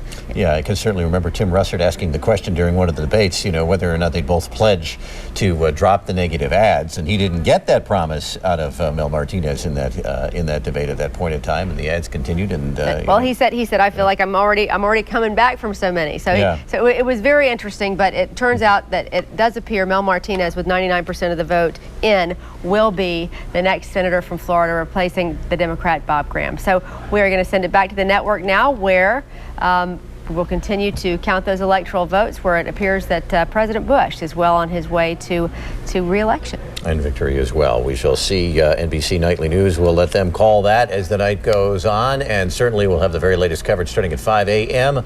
right here on First Coast News with Good Morning Jacksonville. Have a good night, folks. This has been a special report from your First Coast News. We now join our regularly scheduled program already in progress. So at Liberty Mutual, we produced a video especially for teens about car safety, because we'll do whatever it takes to keep them safe on the road. Liberty Mutual, it's more than insurance. It's insurance in action. Now for 60 miles per hour. Wasn't that fun? Francesca! Francesca! Lisa! Hi! I thought I'd find you here. We found a buyer for your house. We got what we were hoping for. I couldn't wait to tell you. Thanks. Nobody works harder for you than RE/MAX. That's why nobody in the world sells more real estate.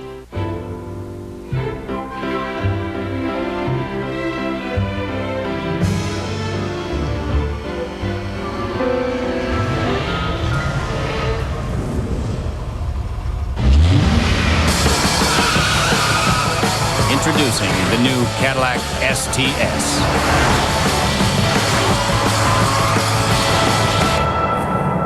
Party's over. Breakthrough. NBC Thursday. Only 2 words can describe Joey's dream girl, Kelly Preston. Hot girl. Has Joey finally found his true love? You ready, beautiful? Or will a secret destroy everything? There's something I have to tell you about Donna. Oh my God, we're related? A must-see month of Joey begins NBC Thursday. We're back at Democracy Plaza here in New York, and John Kerry seems to have fallen short tonight. It does appear all but inevitable at this point that George W. Bush is going to be reelected to a second term. He's just 1 vote short of the 270 that he needs. The Democratic Party thought that they could rally around ABB, anybody but Bush.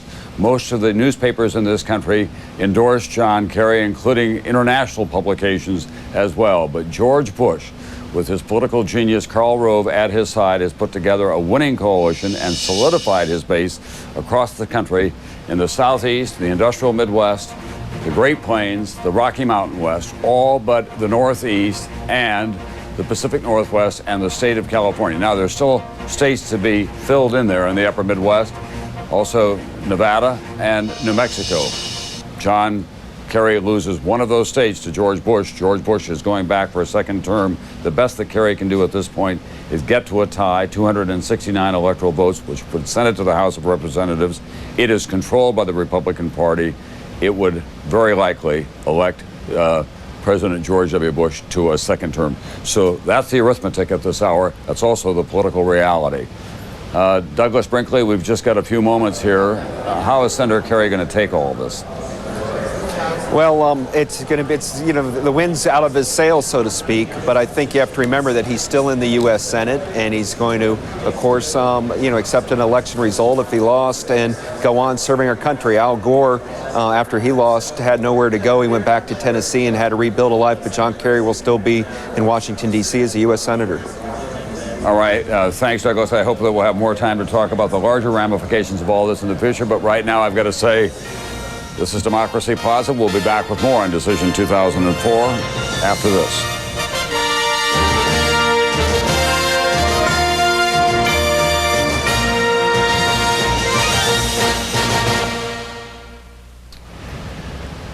We're back with historian Douglas Brinkley, who is the biographer of John Kerry, and this is a very heartbreaking night, obviously, for the senator and for his family and his friends and his many admirers. He ran a long, in many ways, heroic campaign when he was counted out on so many occasions and thought he was back in it after the first debate. Douglas, but give us your perspective now as a historian about the place of the Democratic Party, which was so dominant for so long in the post-war years, and now seems to have lost its way with so many Americans. What happened?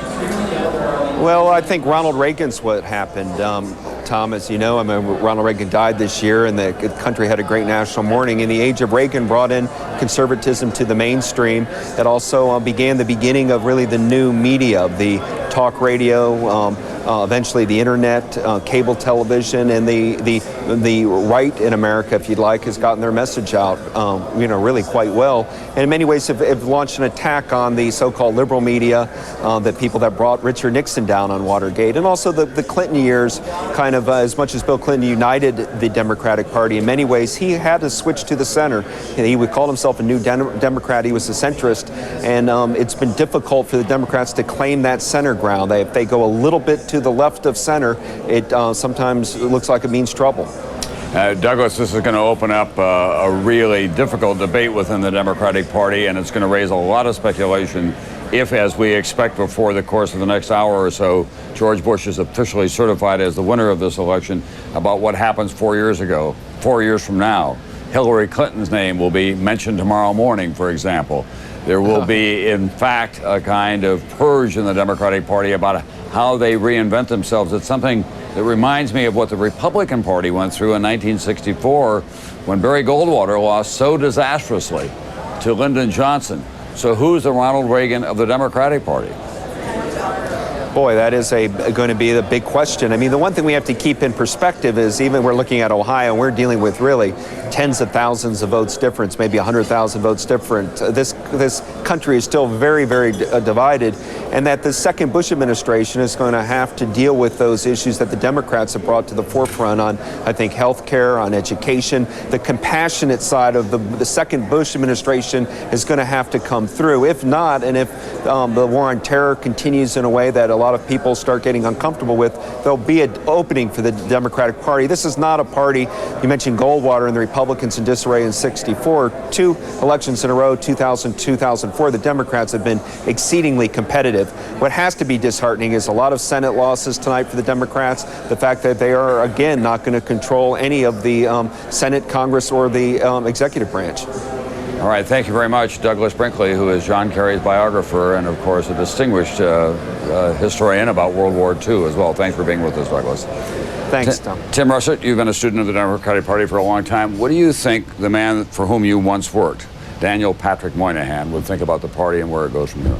I think he'd echo some of the things Senator Mitchell said today about being a national party. I think you're going to have an interesting battle for the soul of the Democratic Party, Tom. Hillary Rodham Clinton, I think, will run for president in 2008. John Edwards, who ran for vice president, will try to be the nominee in 2008, saying that you have to be a son of the South in order to expand the base of the party, that he could do that as the nominee rather than the VP nominee. And my sense is a lot of other candidates will try to get in. There will be, I think, immediately this reflection that the reason we lost was that John Kerry outperformed George Bush in the debates. But it's not enough just to connect with people intellectually. You have to relate to them on a personal basis. And the one thing that we saw in poll after poll is that people liked George Bush as a person and respected him as a strong leader. And clearly the Democrats are going to have to find a personality who can match up with that kind of presentation as well as have the issues on their side. Because on the issues of health care, on the issues of tax cuts, on the issue of education, John Kerry had the support of the American people, but he couldn't transfer into a vote as commander-in-chief and president of the United States. What they need is another Bill Clinton, but without the personal flaws. Well, that's obviously an ideal candidate, but where is he or she? Perhaps Hillary Clinton will say, and I think this is one thing that she will say and the Democrats will say, if you look at some of these states, Colorado and New Mexico and Arizona, they're becoming more and more competitive. And that perhaps can a Democrat cobble together a strategy where you take Washington State, Oregon, California, Arizona, New Mexico, Colorado, then the battleground Midwest and the East Coast. Can you put together a winning coalition? We saw how hard it is tonight to do without Florida and Ohio. Well, that's where we stand at this hour. We've still got several outstanding states, which we're going to show to you right now. It's really quite remarkable when you think about it. George W. Bush, at the age of 40, was adrift in his life, didn't know where he wanted to go. He was at odds with his father a couple of times during those years. He woke up one morning, decided that he would never drink again, and then he turned to his faith in a very dramatic way, and with Laura Bush very strongly at his side, he got involved in Major League Baseball, then ran for governor of Texas, won successfully, and now he's on the verge of being elected president of the United States for the second time. Tom, George Bush said he learns a lot from his dad. What he learned from the '92 race was avoid a Republican primary at all costs. Right. And that's why George Bush and his political team expanded their base, hardened their base, solidified their base, and to avoid any kind of primary. What we didn't realize they were also doing was galvanizing their base in a way that we saw across rural America and with evangelical Christians tonight. Yeah. And the one thing that the Democrats can't say this time, they can't say they stole it from us, because it looks like George Bush is going to run up a very sizable popular vote tonight and an electoral victory if he picks off a couple of these states.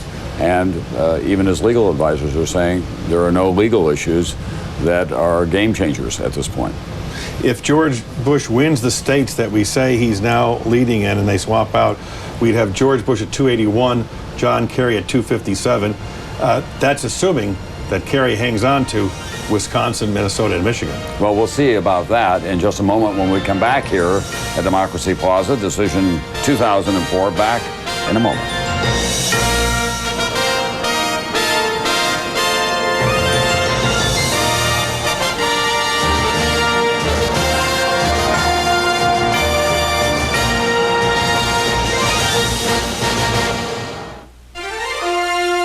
From NBC News.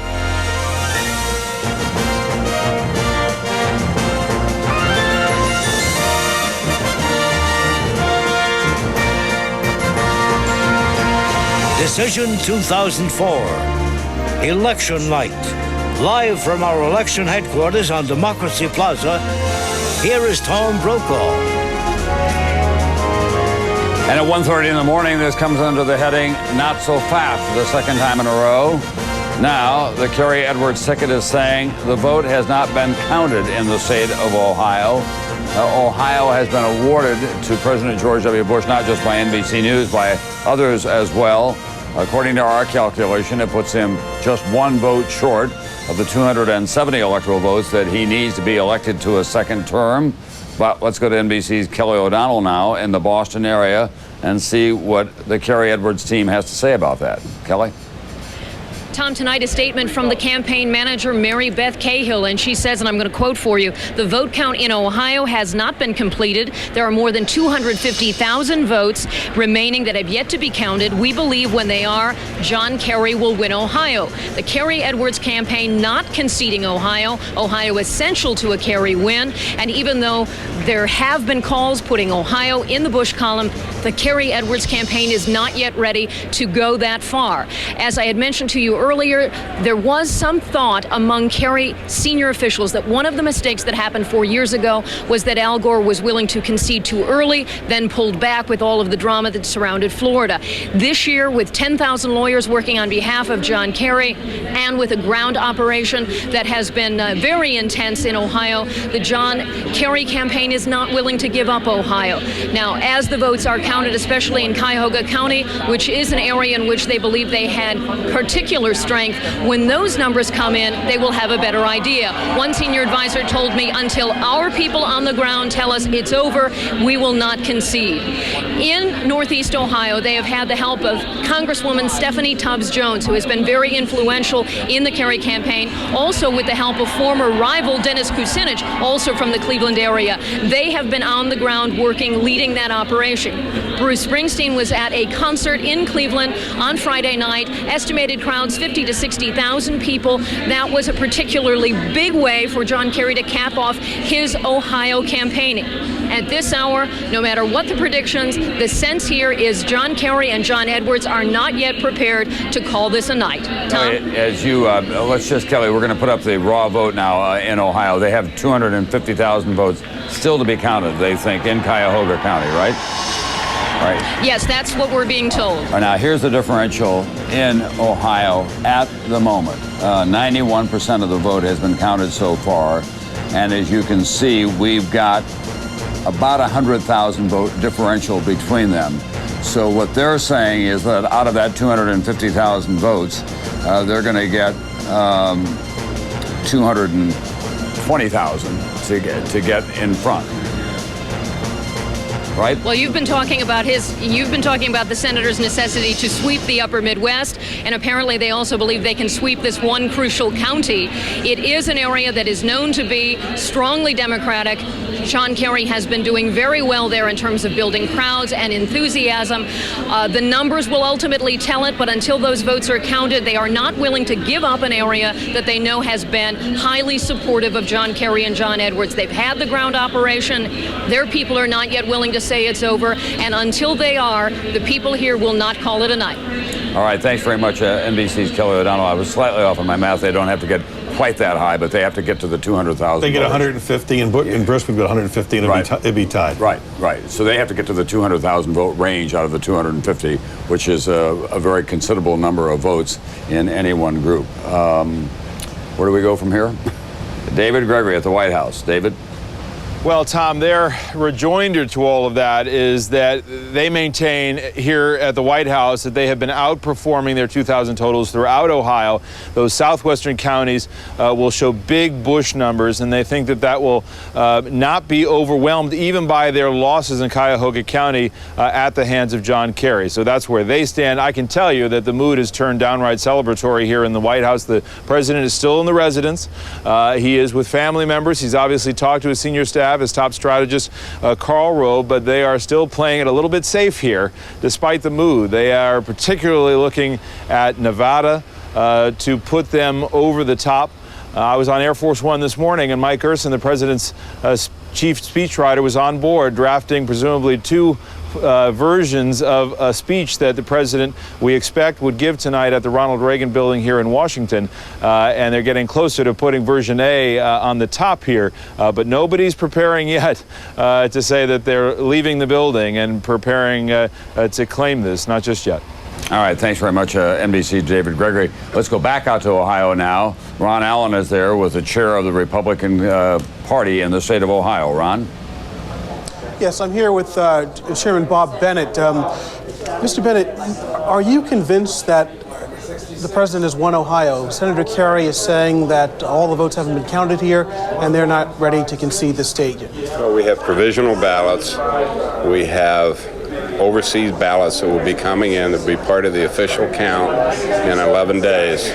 I'm saying that the margin of victory by President Bush today is beyond the margin of error in any type of a count What situation. is the margin? It's about 150,000 votes or so? I think that the margin, the final margin, unofficial margin, will be between 125 and 150,000 votes. I remind everybody that in 1990 we had the closest race in Ohio's history, 3.3 million votes cast for our Attorney General's race. That race was decided by 1,234 votes.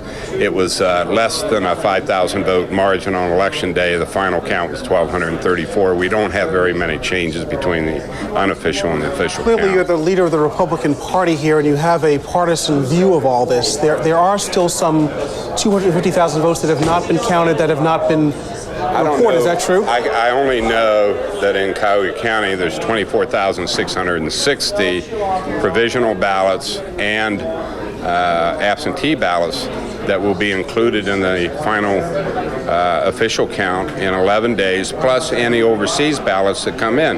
Those the board will start looking at tomorrow. I understand that in this... I don't know if I don't know where the number 250,000 comes from. In this county, it seems that Senator Kerry is ahead by over 200,000 votes. Yes, he which is. the Democrats projected as something of a magic number for him.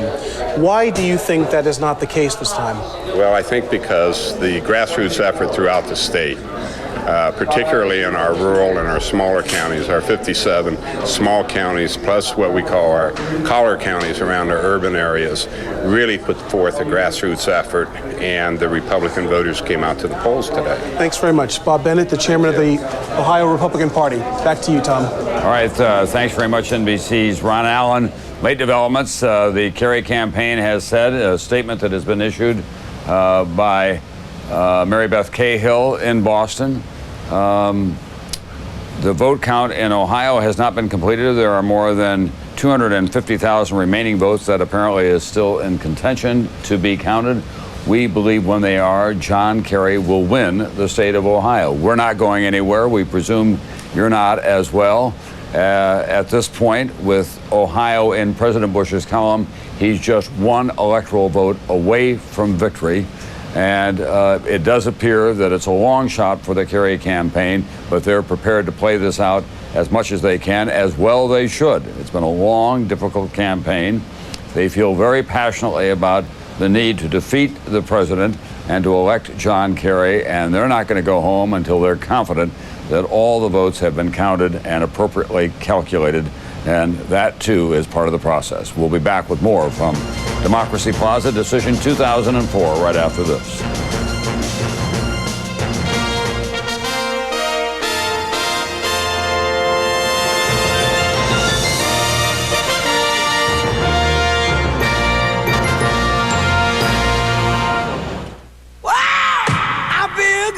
Imagine how good it would feel to pay off your high-interest credit cards. And that's just one of the great things refinancing with AmeriQuest can help you do. I knew that I wouldn't. Your own personal AmeriQuest loan specialist can help you lower your monthly payments. We'll even do the paperwork. So good! So good! Call 1-800-AmeriQuest now or go to AmeriQuest.com. AmeriQuest, the company that knows you are more. I knew women lose bone mass, but who knew it could start as early as our 30s? I'm already 34, so I switched to One-A-Day Women's. One-A-Day Women's is a complete multivitamin with more than twice the calcium of Centrum. I need to stay strong. One-A-Day Women's. He went to his doctor and asked about Cialis. And that's exactly what she had in mind. Ask your doctor if Cialis is right for you. Cialis, are you ready? Ripped from the headlines. 3 kids dead. Pipe bomb under the gas tank. Sunday on an all-new Law & Order Criminal Intent. These little ones never stood a chance. Who could have done this to their children? And there's one way to find out. Go ask Mom and Dad. You could have prevented this crime. All-new Law & Order Criminal Intent, NBC Sunday.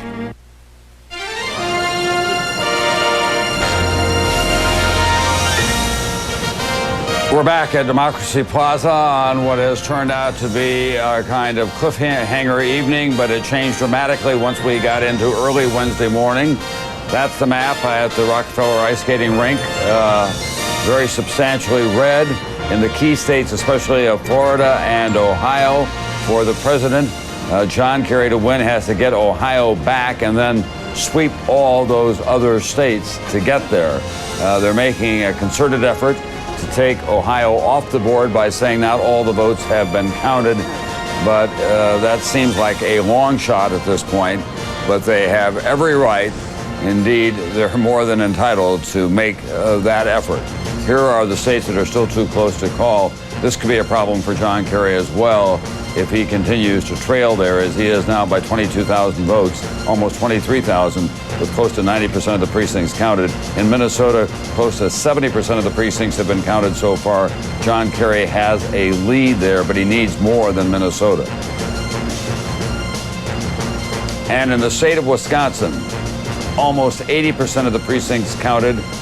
John Kerry with a small lead of 27,600 some votes over. And here's the state of Iowa, which we always thought would be very tight, and it's proving to be just that.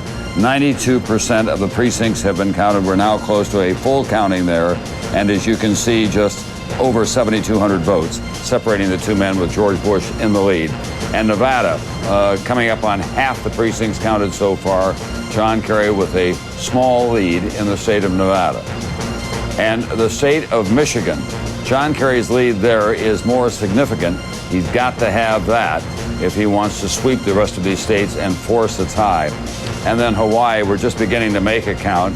Now, the Republicans had hoped that they could pick this one off, but Democrats have said, no way, it's a deeply traditional Democratic state.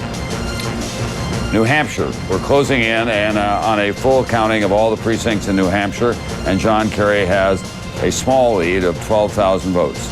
So let's go to Rob Safford in New Hampshire of NBC News. Rob, what's the thinking up there about when they're going to have a complete accounting of the vote in that New England state that is right next door to John Kerry's home state of Massachusetts?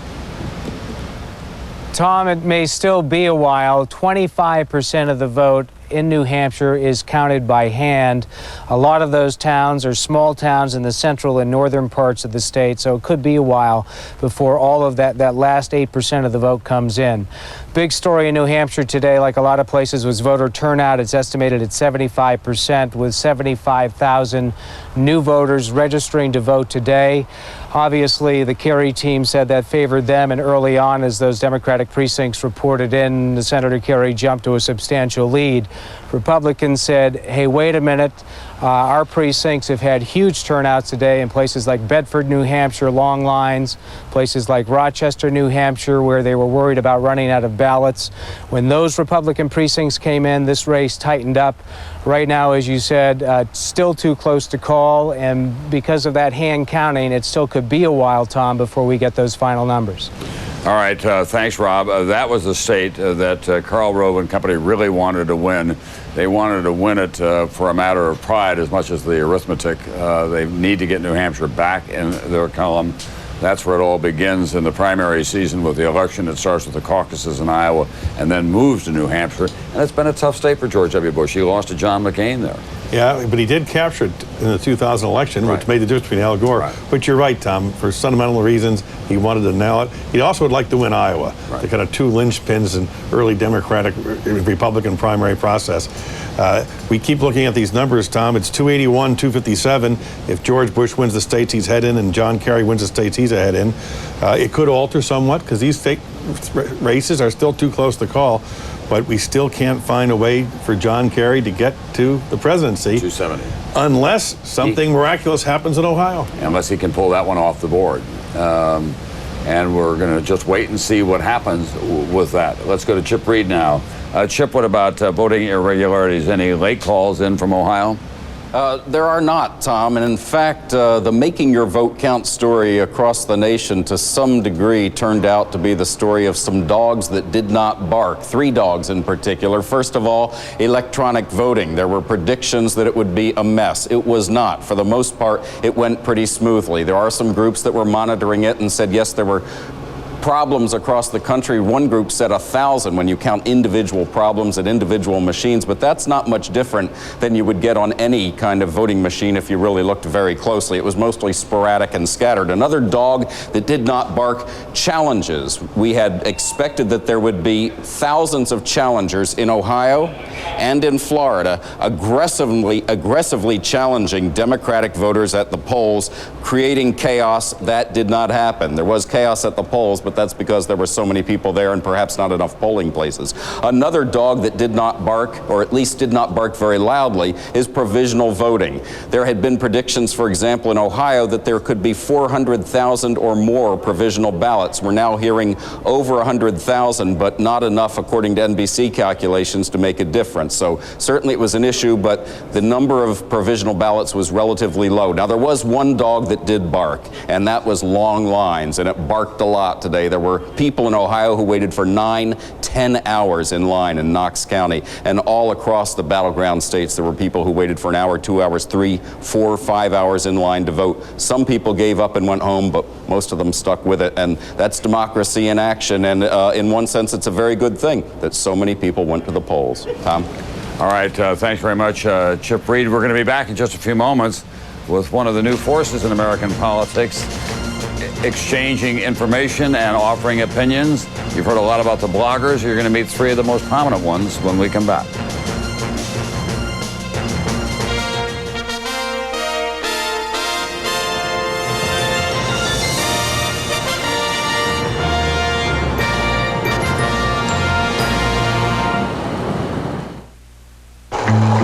If a skateboard can have an active suspension,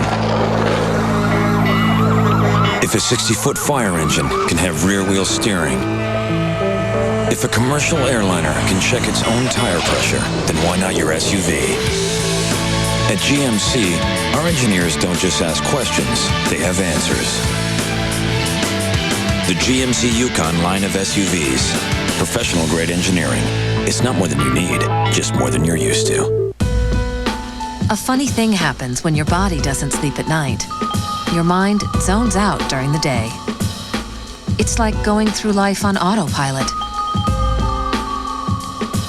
out of sync with the world around you. To help you sleep, there's Ambien, the #1 prescribed sleep aid in America. Ambien helps you fall asleep fast and stay asleep longer, so you wake up refreshed, not groggy.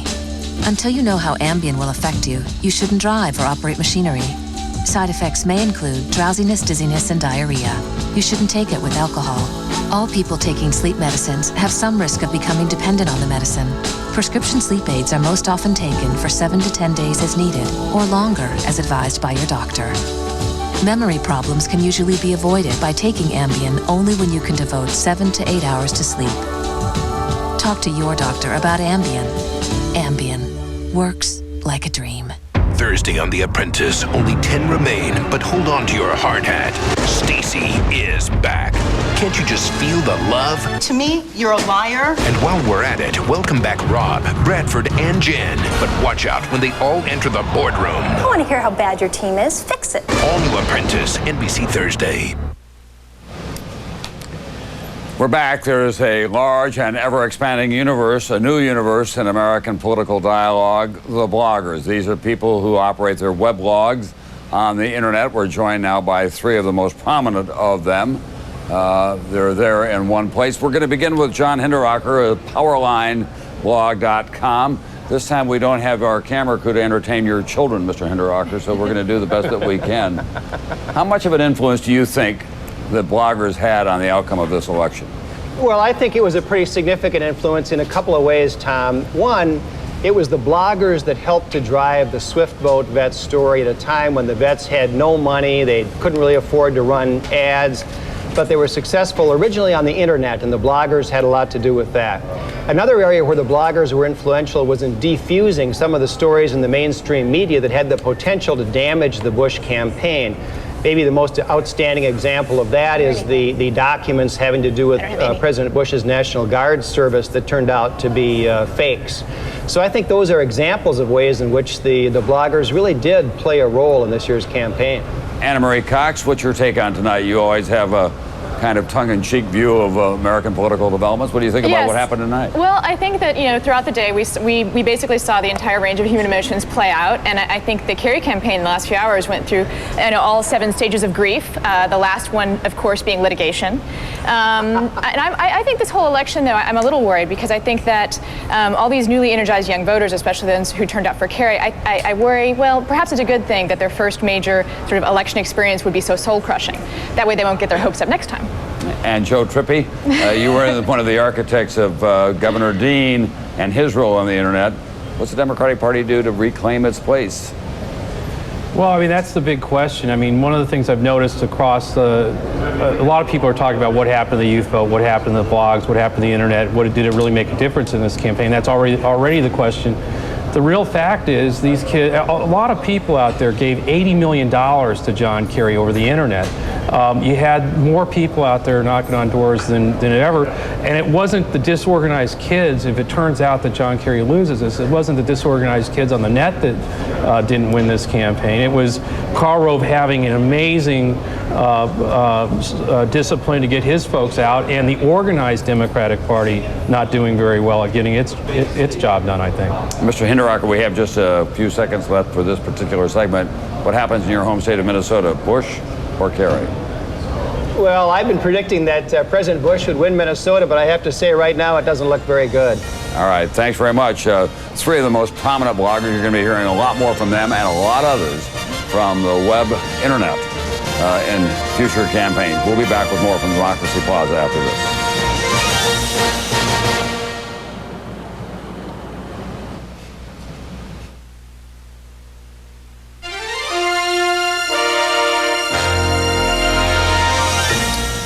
We're back. It's another early morning, the day after the presidential election for the second time in a row. We're awaiting the results of what is now, it seems, just moments away from a President George W. Bush victory.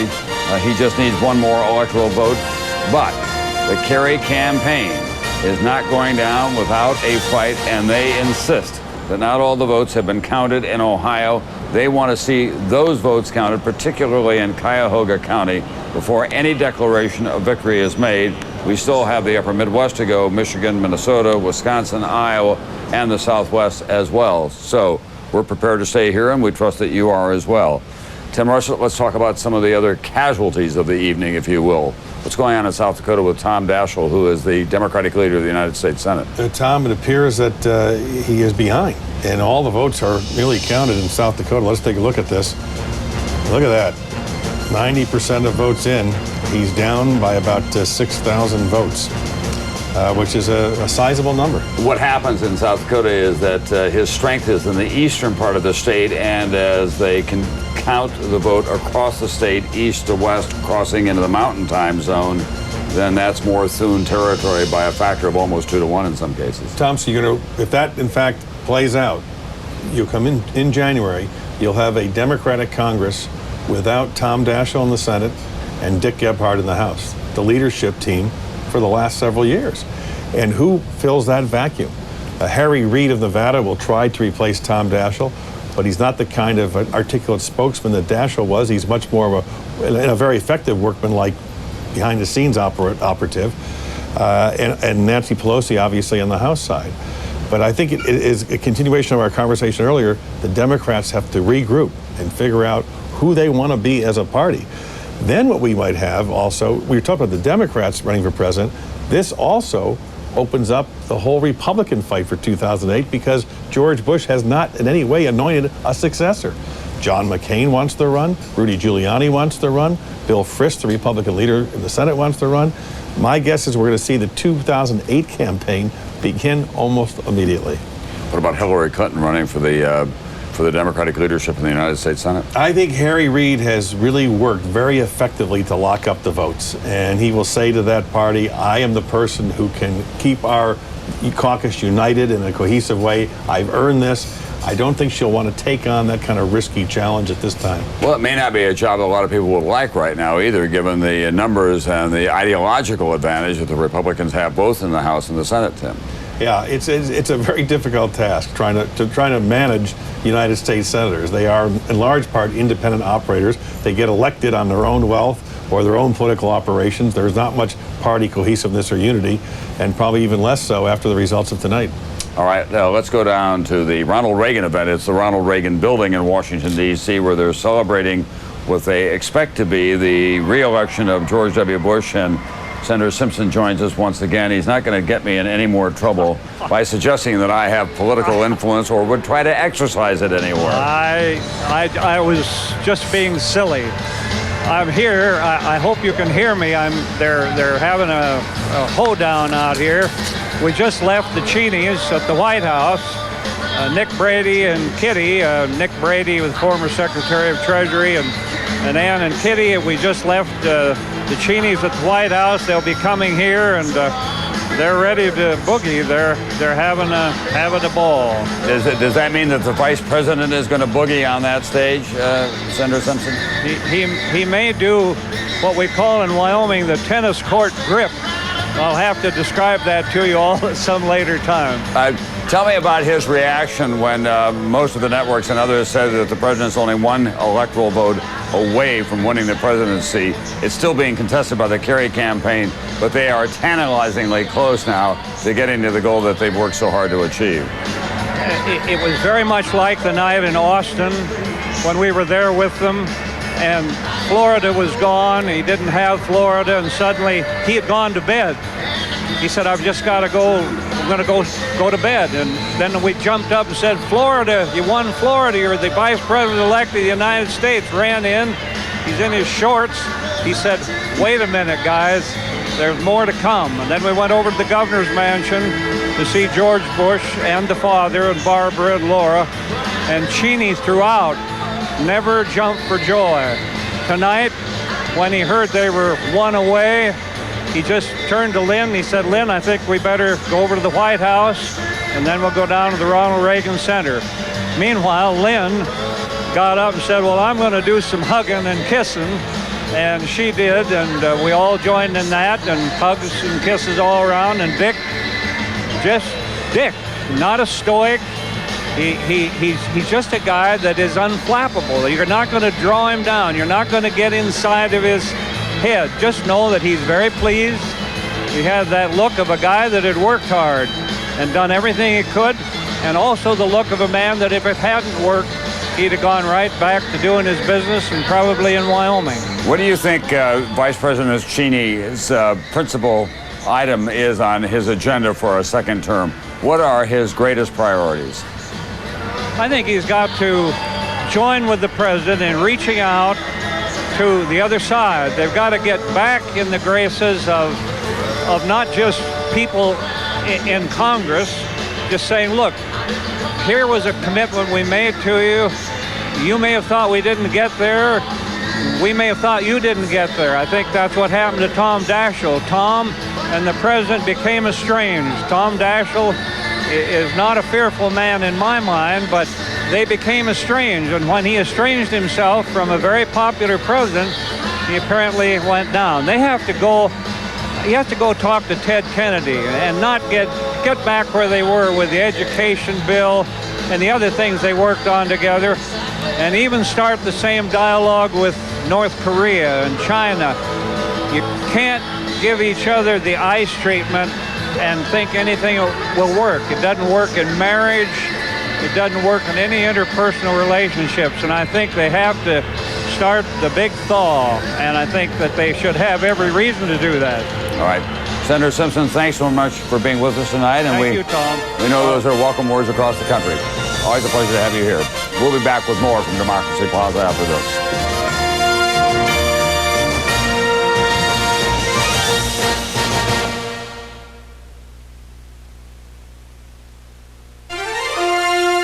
From NBC News.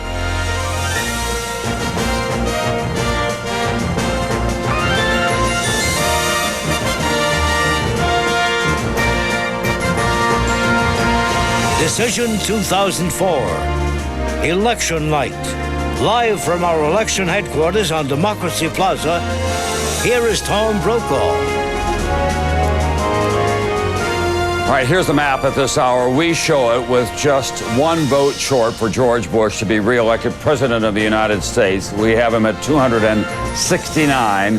The Kerry campaign, however, is contesting that call in the state of Ohio. They say not all the votes have been counted there. They believe that there are 250,000 still to be counted that will break sharply in their favor. This is the raw vote now, with almost 100% of the precincts that have been tallied. We're down to just 2 percentage points, as you can see. And we're at, about 73,000 votes separating them, 74,000 votes altogether. It's that close. Well, it's more than that. It's 100,000.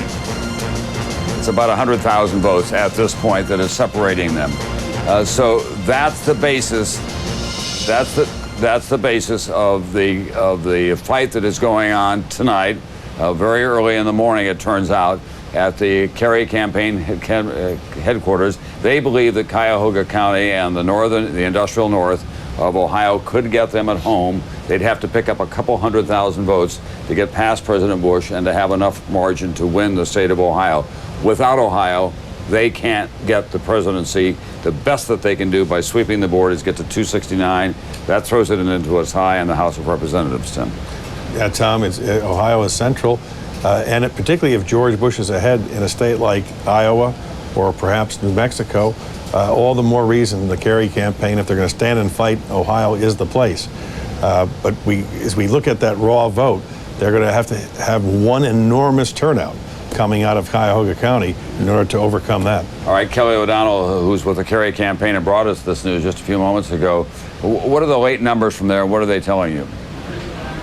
Well, Tom, we're expecting some sort of movement here. We have reports from at least one source in the campaign that John Edwards may come to the podium and speak. Unclear what Senator Kerry will do now.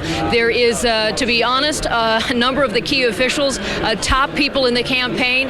When I spoke to them, were scrambling, saying we're working on things I can't tell you right now. So there is a real sense of gauging what can they do here. Now, there's enormous pressure on the Kerry campaign not to quit too early. Why? They've raised an incredible amount of money, that they are accountable to those donors. They also know they have a great deal of support among those donors, and they want to and have promised to do everything possible to be certain every vote would be counted. Along the campaign trail, John Kerry has asserted that every vote would count. It would be inconsistent, and it would not stand in the theme and the spirit of the campaign to call it too soon. So at this point, they had a couple of key things that they were prepared to do, and that is they have a set of go teams that would be dispatched to any location where they thought there was a question. I'm not saying that's happened yet, but that structure was in place.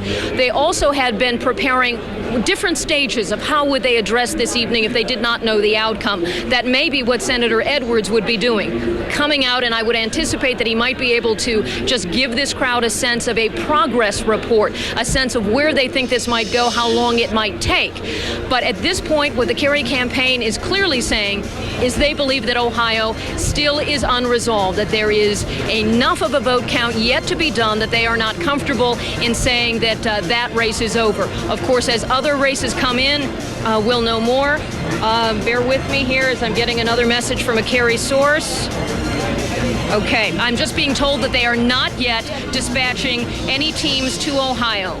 That's just coming into me now, that they are not yet dispatching teams to Ohio. So if I take a breath here for a second, what I think we know is Ohio is still on the table for the Kerry campaign. It is possible John Edwards will in fact speak here. We're not entirely sure of that. There has been activity on the podium. That's typically what happens before a candidate is moved. And the question about John Kerry's appearance is still open at this point. I'm going to work the phone some more. As soon as I get more, I will let you know. All right. Thanks very much, Kelly O'Donnell. You take a breath and work the phones. We're going to go to Ohio now, the birthplace of 7 United States presidents, and the state that tonight is going to likely determine the next president, whether it's John Kerry or George W. Bush. It is the state that they both need. Ann Thompson is there. What's the latest status on counting the vote in Cuyahoga County? Ann, do you have anything late on that? Well, Tom, we do not. I mean, we're still waiting for those final returns to come in. But the other X factor we should talk about here in Ohio are those provisional ballots that were cast today. Those are ballots cast by voters whose registrations couldn't be verified. So they voted, the ballots were put aside, the registrations will be verified, and then they will be counted in 10 days from today.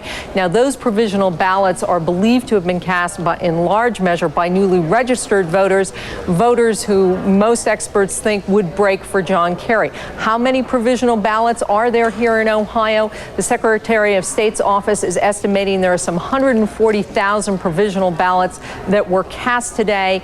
And when you look at that number, you also have to consider that A, not all of those votes are going to go for John Kerry, and two, there's also going to be a rate of attrition because not all of those votes would be good, but they would be the X factor here in Ohio. Tom? Thanks very much, NBC's Ann Thompson. This race from the beginning has been about identifying your voters and getting them to the polls, identifying those that you can pull across the lines, and especially those independents.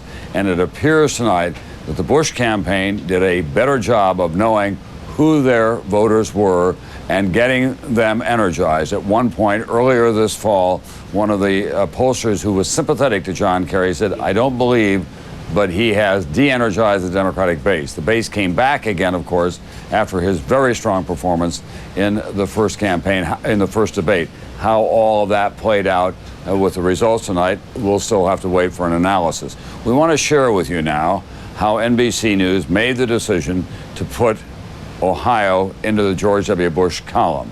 We're going to go to our decision area and Lester Holt. Lester, take us through all of that. Tom, I was just consulting with the folks at the decision desk, and the Democrats are right. There are many votes still left to be counted in Ohio. The read here is that fewer than 400,000 votes are still to be counted, and it's believed primarily those votes are coming from the Cincinnati and Dayton area, perhaps as many as 287,000 votes to be counted from those areas that traditionally lean in the Republican direction. So the thought here at our decision desk is that the Bush lead you're looking at now could actually widen in theory before this is all over. Again, fewer than 400,000 still left to be counted, and our decision desk sees most of those votes coming from areas that traditionally lean Republican. 287,000 votes roughly in the Cincinnati and Dayton areas, Tom. Okay, thanks very much, NBC's Lester Holt tonight. I think one of the tip-offs, Tim, is that the Kerry campaign is not sending a team in the middle of the night to Ohio if they thought that they had the strongest possible case. My guess is that there would be Learjets in the air and people would be heading in that direction. But they are saying, let's go slow, sure, buy some time, make sure we got this right. Absolutely should. Because no one wants to relive 2000. No, absolutely right. They should count the vote. We've been up late before, and for less, I think, meritorious purposes, and we're going to stay here and try to get this vote counted. The candidates or the networks. We don't want to relive 2000. No one does at this point. Let's go to NBC's David Gregory now, who's at the White House. David. And Tom, this president remembers well what the night was like on election night in 2000 as well, which is why they may be quietly celebrating, but nobody is ready to jump out into the motorcade, go over to the Reagan building and start celebrating. They are waiting as well.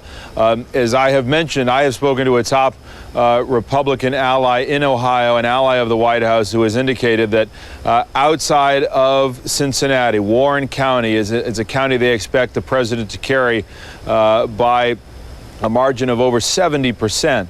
And they think that will only add to the lead, that would overcome whatever loss they have in Cuyahoga County for the president, which just adds more fodder to our own analysis from our decision desk. As I had mentioned, they were in kind of a standby mode here, ready to deploy over to the Reagan building. But for now, all aides saying that the president is still standing by in the residence. He's with family. He's feeling good. But they are waiting for an additional victory here. Looking at the upper Midwestern states that they have been campaigning so hard in down the stretch here with an appeal to conservative Democrats, undecided Democrats. One campaign advisor saying that they've been quite pleased to look at how undecideds are breaking, they believe, bucking the trend by going disproportionately, or at least in heavy fashion, for the president. Tom. All right, thanks very much, NBC. David Gregory. We've been talking a lot about Ohio as the birthplace of presidents. Here are the 7: U.S. Grant, Rutherford B. Hayes, James Garfield, Benjamin Harrison, William McKinley, William Howard Taft, and Warren Harding. Those were all presidents who were born in the state of Ohio, and Ohio tonight, a make it or break it state for the next president of the United States. We'll be back with more Democracy Plaza, Decision 2004 after this.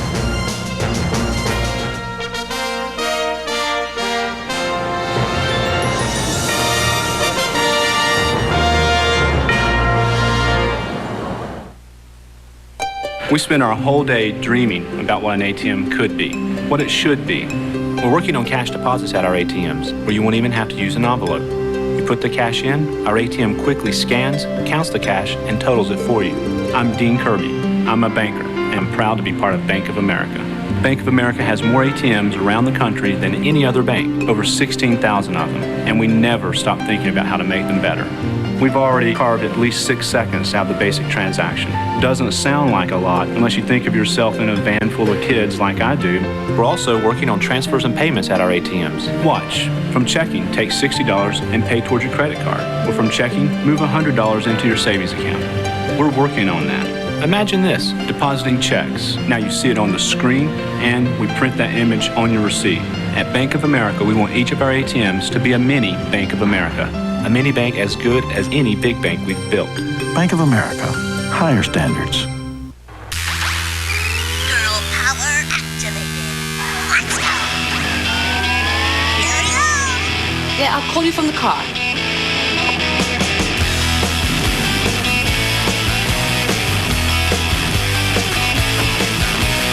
Land of highs now. About 10 years ago, I was Dial Laura. I didn't know. Technology to go. Chevy Trailblazer. An American Revolution. Wednesday on an all-new West Wing, a season of change continues. In the wake of tragedy, power is shifting. But who will take Leo's place? We're talking about the virtual co-president. Then a Law and Order ripped from the headlines. A ferry crash with a murderous twist. All-new West Wing and Law and Order, NBC Wednesday.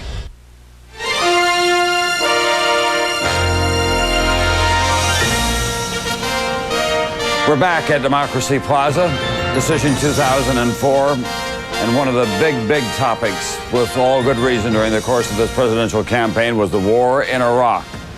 For so many Democrats, it was reason enough to deny George Bush a second term.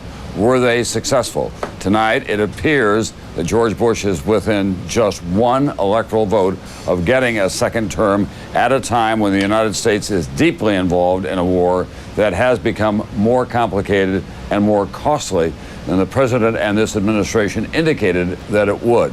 Let's go to NBC's Brian Williams now and see what the voters were thinking about all that. Brian? And Tom, you're right. So much talk about the war. Was it necessary? Was it an elective? Such a huge issue in the campaign. And on Election Day, Iraq continues to divide Americans, both on the wisdom of the policy and how the war is going. Voters today were split on whether invading Iraq was the right decision. 50% approve of the decision to go to war, 46% disapprove. As for how it's being waged, just 11% think it's going very well over there. Another third think it's going somewhat well, but more than half of the voters in this election, 54% of the people, believe the war in Iraq is going badly. One of the most important differences between President Bush and Senator Kerry, the fact the president has argued that the war in Iraq is part of the overall larger war on terrorism. John Kerry calls Iraq a distraction from the war.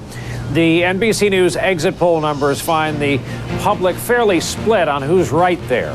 Over half of voters today said the invasion of Iraq is a part of a larger war. 43% say no, that it's separate from the war on terror. On the broader question here of whether the war in Iraq has improved the security of the U.S., more voters say it hasn't. And as you might expect, opinion on all three of these questions closely related to which candidate people voted for when they went to the polls. Tom. Thanks very much, NBC's Brian Williams. And as we put the raw Ohio vote back on the map, we're going to go to NBC's Kelly O'Donnell, who has late news for us from the Kerry campaign. Kelly? Tom, the crowd here is cheering Kerry, and what they are about to get is John Edwards, whose senior aides tell me will come out and deliver a broad message thanking this crowd for having been here in the cold, wet, damp evening air since about 7 o'clock. And he will tell them it will not be over tonight. The Kerry campaign says it plans to continue to pursue Ohio, saying that there are too many votes that have yet to be counted. They also say that Iowa and Wisconsin remain question marks. And they very clearly said this is not 2000, in which that was a case of a recount. Senior aides say they are not suggesting at this point any legal recourse. Instead, they say these are legitimate ballots that have yet to be counted. Senator Edward Kennedy was seen going into Senator John Kerry's home tonight. They are conferring at this point, presumably. And senior aides also say there has been no one in the party, no voices yet to say that Senator Kerry should in fact concede. No pressure being brought to bear yet. The distinction they are trying to make is that in 2000, it was an issue of recount. They are saying tonight is an issue of ballots cast yet to be counted. So on the basis of Ohio, Iowa, and Wisconsin, the Kerry team says this night will go on. The answer will not be given until at least tomorrow. There will be no further statement except this broad message. Senator Kerry's presence here tonight remains a question. Senator Edwards is expected shortly. Tom? Thank you very much, NBC's Kelly O'Donnell. So just a review for you. NBC News has projected that George W. Bush is the winner of the 20 electoral votes in Ohio, and that would take him to 269 electoral votes, one short. But the Kerry campaign, as you just heard Kelly say, is contesting that. They're saying not all the votes have been counted. We want to get a more complete, actual hard count of the votes in Ohio. And everyone can understand why they would want to play this out to the last vote that is counted. Now, at this point, we're going to let those votes go ahead and be counted. We're going to stand by our projection at this point, and we believe that it will hold up, but the votes are going to be counted, Tim. Tom, I think the Kerry campaign also wants to see how the other states play out. Right. Because if they happen to lose Wisconsin and Iowa and some other states, even if they won Ohio, they may not have enough electoral votes for the presidency, and they wouldn't be challenging. But if they can challenge Ohio, or at least wait to see what the final vote is in Ohio, and in the same time make sure that they are going to win the other states, they think they can have this thing resolved. Certainly a much clearer picture in the next hour or so. Well, you know, and in fairness to them, Republican Governor Bob Taft of Ohio did tell us earlier tonight that he thought it would be very early in the morning before we would get an accurate read on Ohio. I wish that we could tell you with a greater degree of accuracy just how many votes are outstanding there. The Kerry campaign has got one number. The Secretary of State has got another number. We've got other numbers that are coming in here. But at this moment, we believe that George W. Bush is our projected winner in the state of Ohio. We'll be back with more of all of this from Democracy Plaza, Decision 2004, right after this.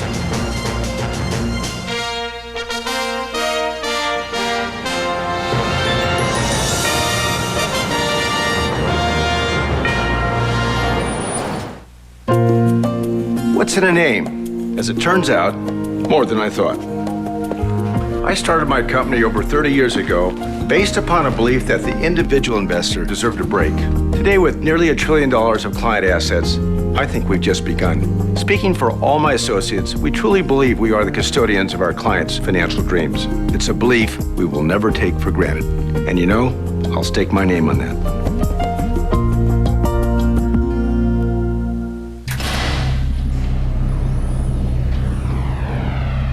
Every motion picture begins with a single dramatic frame. Introducing the Hitachi Ultravision Cineform Series Plasma High Definition Television. Exclusive plasma technologies deliver the smoothest film-like picture. Original technologies, seamless integration. Only from Hitachi.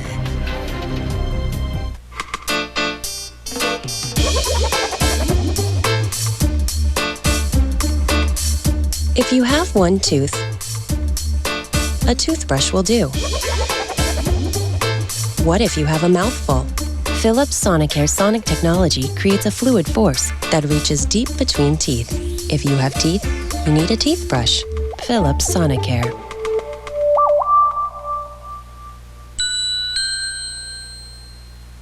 Thursday, has Joey found true love with Kelly Preston? You ready, beautiful? Or will a secret destroy everything? Something I have to tell you about Donna. Oh my God, we're related? Then, Sex and the City's Kristen Davis as sweet as ever on Will and Grace. If your eyebrows were tweezed anymore, you'd be Nicole Kidman. Or not. All new NBC Thursday.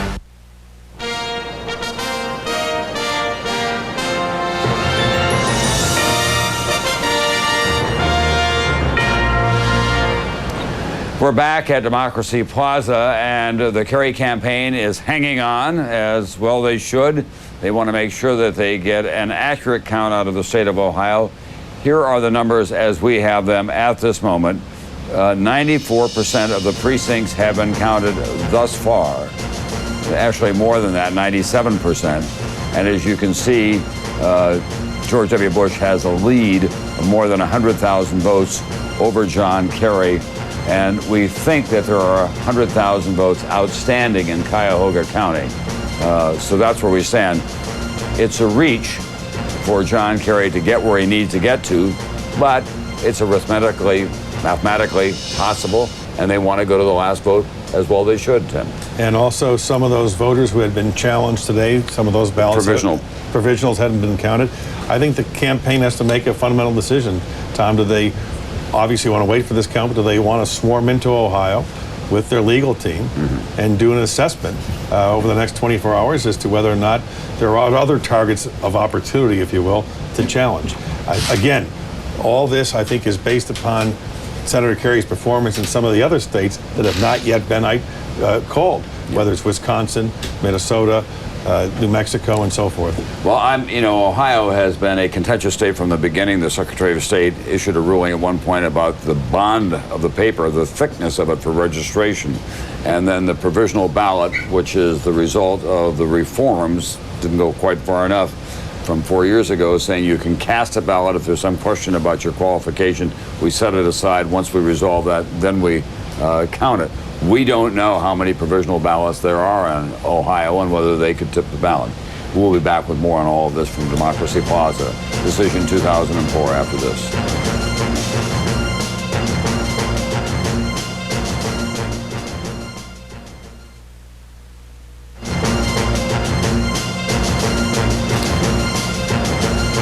For the second time in 4 years, we have a very long election day and a contested election in the early morning hours. Not anything quite as dramatic as 4 years ago, but dramatic enough.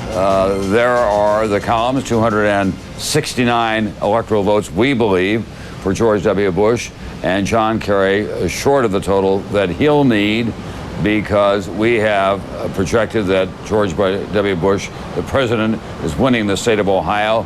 The Kerry people are saying not so fast. We're not so confident about that. We want to have all of these votes counted. This is so reminiscent, for me at least, of 1960, John F. Kennedy and Richard Nixon.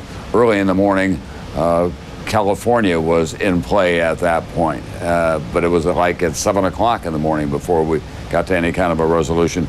Let's go down to making your vote count. That's our center here in which we've been dealing with all of these issues.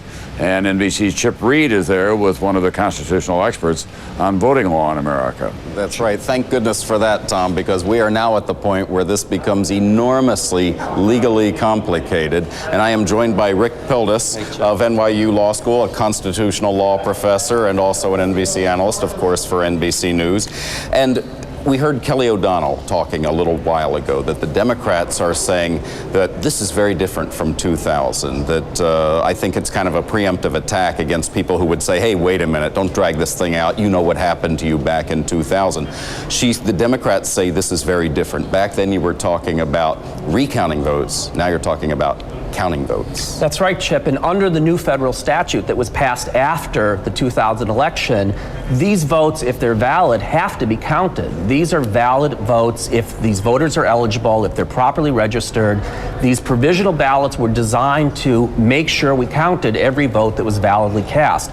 So there's no question here that these votes have to be counted if they're validly cast. And that's very different from litigation over a sort of tied race and trying to unravel unravel that through the courts. So they shouldn't have a lot of trouble if they decide to send their go teams to Ohio to get this process going and make sure that all these votes are counted. Well, there'll be a lot of legal disputes about which ballots should be counted. What if you went to the wrong precinct and cast a provisional ballot? And we know in Ohio the rule is if you go to the wrong precinct, it's not counted. That's what the Sixth Circuit has said, but now all of this could get opened up. You could try to go to the Supreme Court and see what their view would be on this. You could go to other circuits and raise this issue out of other states where provisional ballots have been cast. See if you can create a conflict in the courts of appeals. Force the Supreme Court to get into this issue. If the Democrats really wanted to go at this hammer and tong, is there something they could do right now to go to court? Are there motions they could be filing now if they believe Ohio really could make the difference here? I don't think there's anything to do right at the moment. The process has to get started. We have to see how many of these provisional ballots there are. Once those ballots start being counted, then there'll be fights about whether this ballot or that ballot should be counted. And if this margin is close enough to make a difference, you will see an enormous amount of litigation. There are many unresolved issues about how this new federal statute should be applied. Okay, great. Rick Pildes of NYU University, a constitutional law scholar and my intellectual safety net. Tom, back to you. Thanks very much. NBC's Chip Reed tonight. We all need those in this line of work. There was a time when election night was all about going to the precinct captains and the poll watchers. Now you got to bring in the lawyers for all of this. Let's go to Natalie Allen now in Des Moines, Iowa. Iowa is very much in play. And Natalie, as we go to you, we're just going to show the raw vote in Iowa so everyone can get a sense of how close things are there. Sure, Tom, it is very close with 97% of the vote in. George Bush is up by about 11,000 votes, but we've just learned something from the Secretary of State's office that has slowed things down here in Iowa. First of all, we learned that 2 counties had their counting machines break down on them, and they might have to get new machines from the manufacturer over in Nebraska. We've just learned seconds ago that Harrison County, with potential 9,000 votes to count, has their machine back up and running.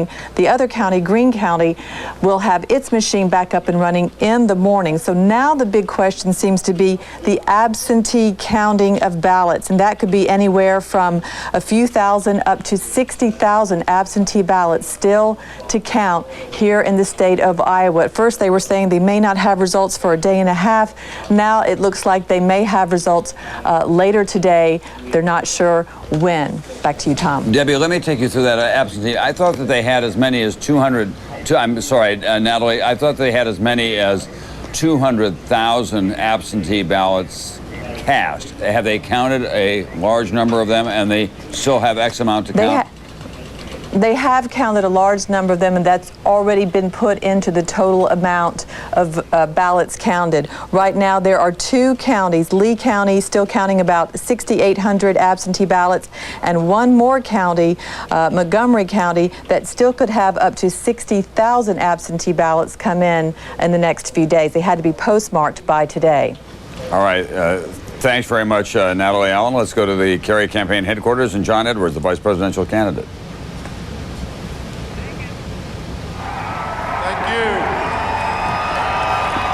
Thank you.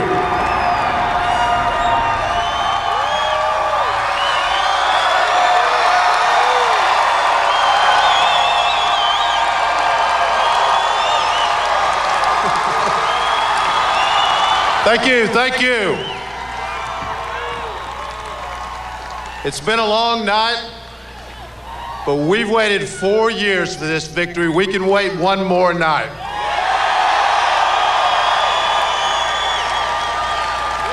Tonight, John and I are so proud of all of you who are here with us and all of you across the country who have stood with us in this campaign. John Kerry and I made a promise to the American people that in this election, every vote would count and every vote would be counted.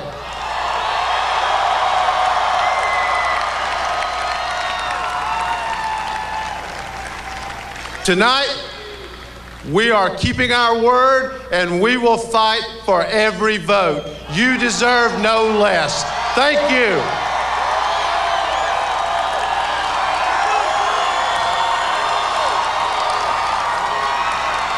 Thank you.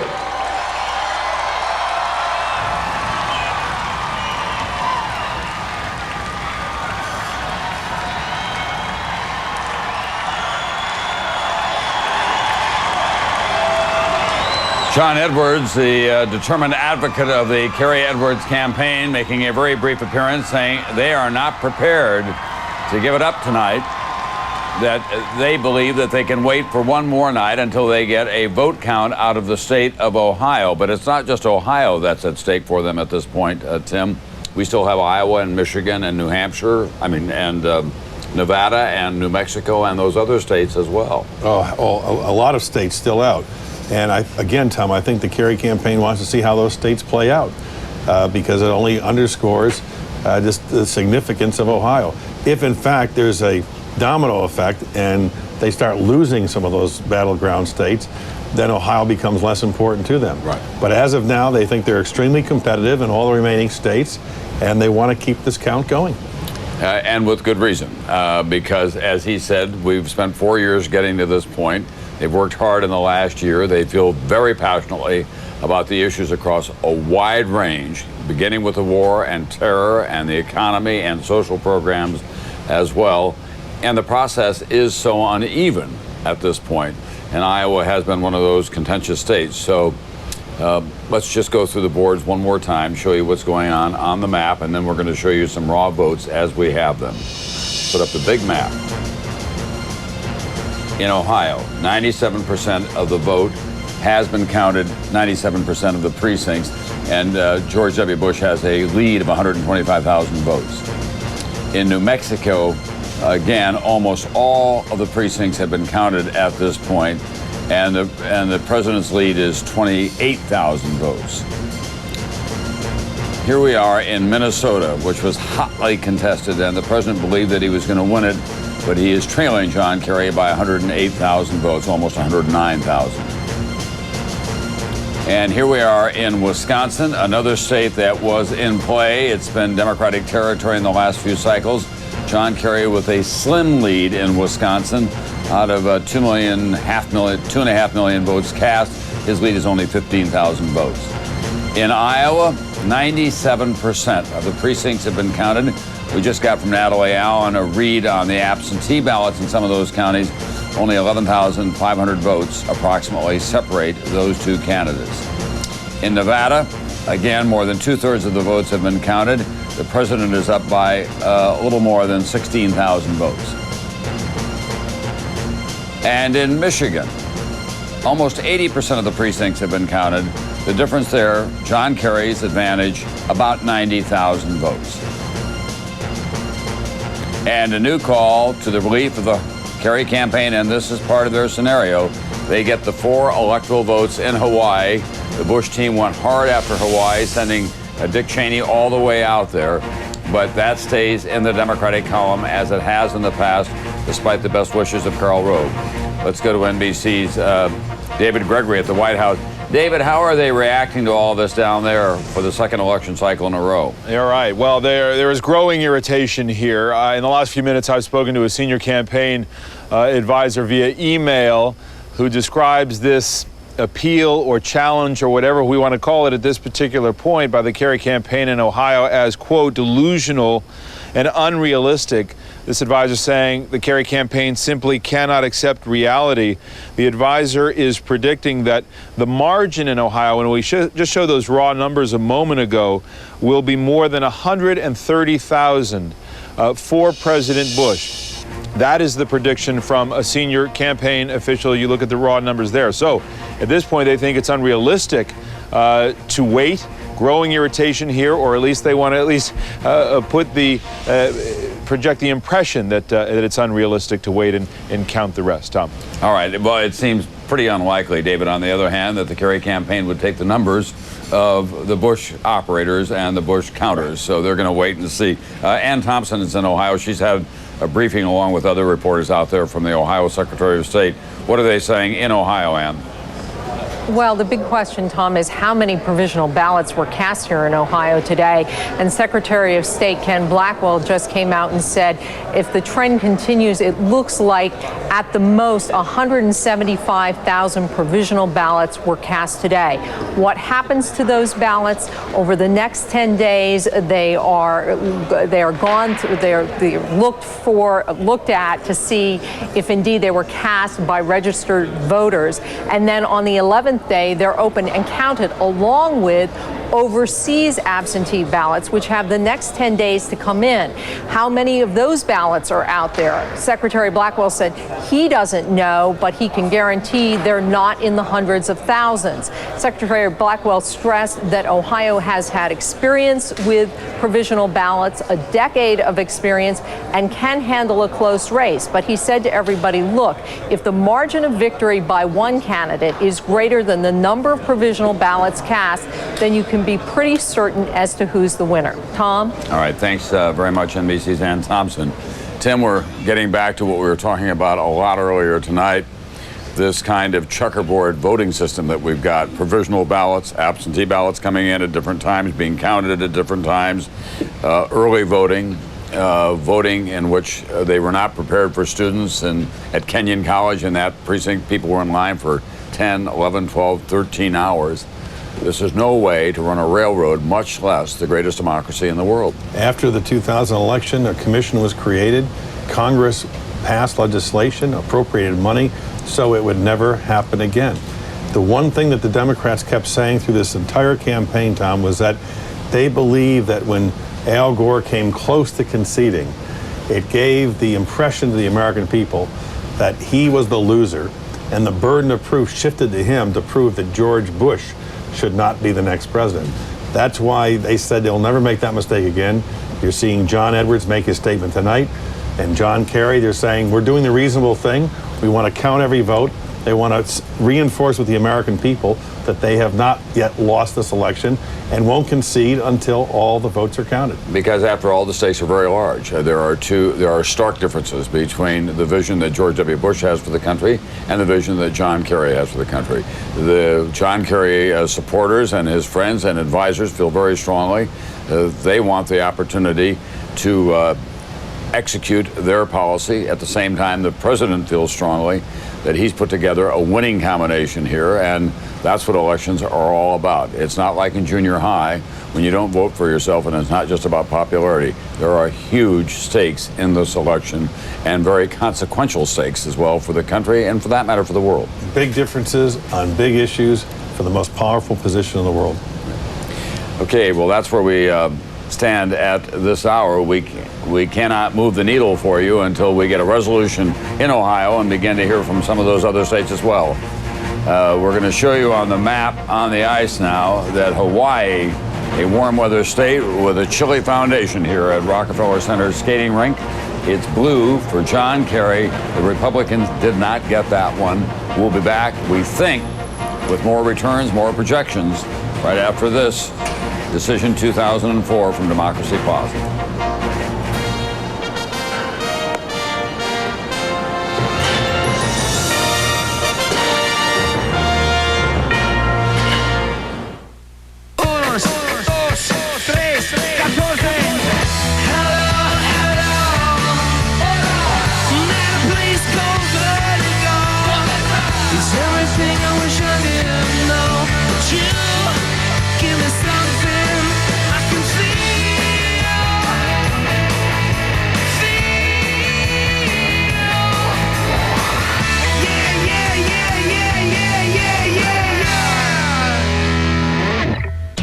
A different generation needs a different kind of denture adhesive. C-Bond is a thin, soft wafer with 3 adhesives for all-day hold. No ooze or pasty mess. For a kind of hold and comfort you have to feel to believe. C-Bond, a different generation.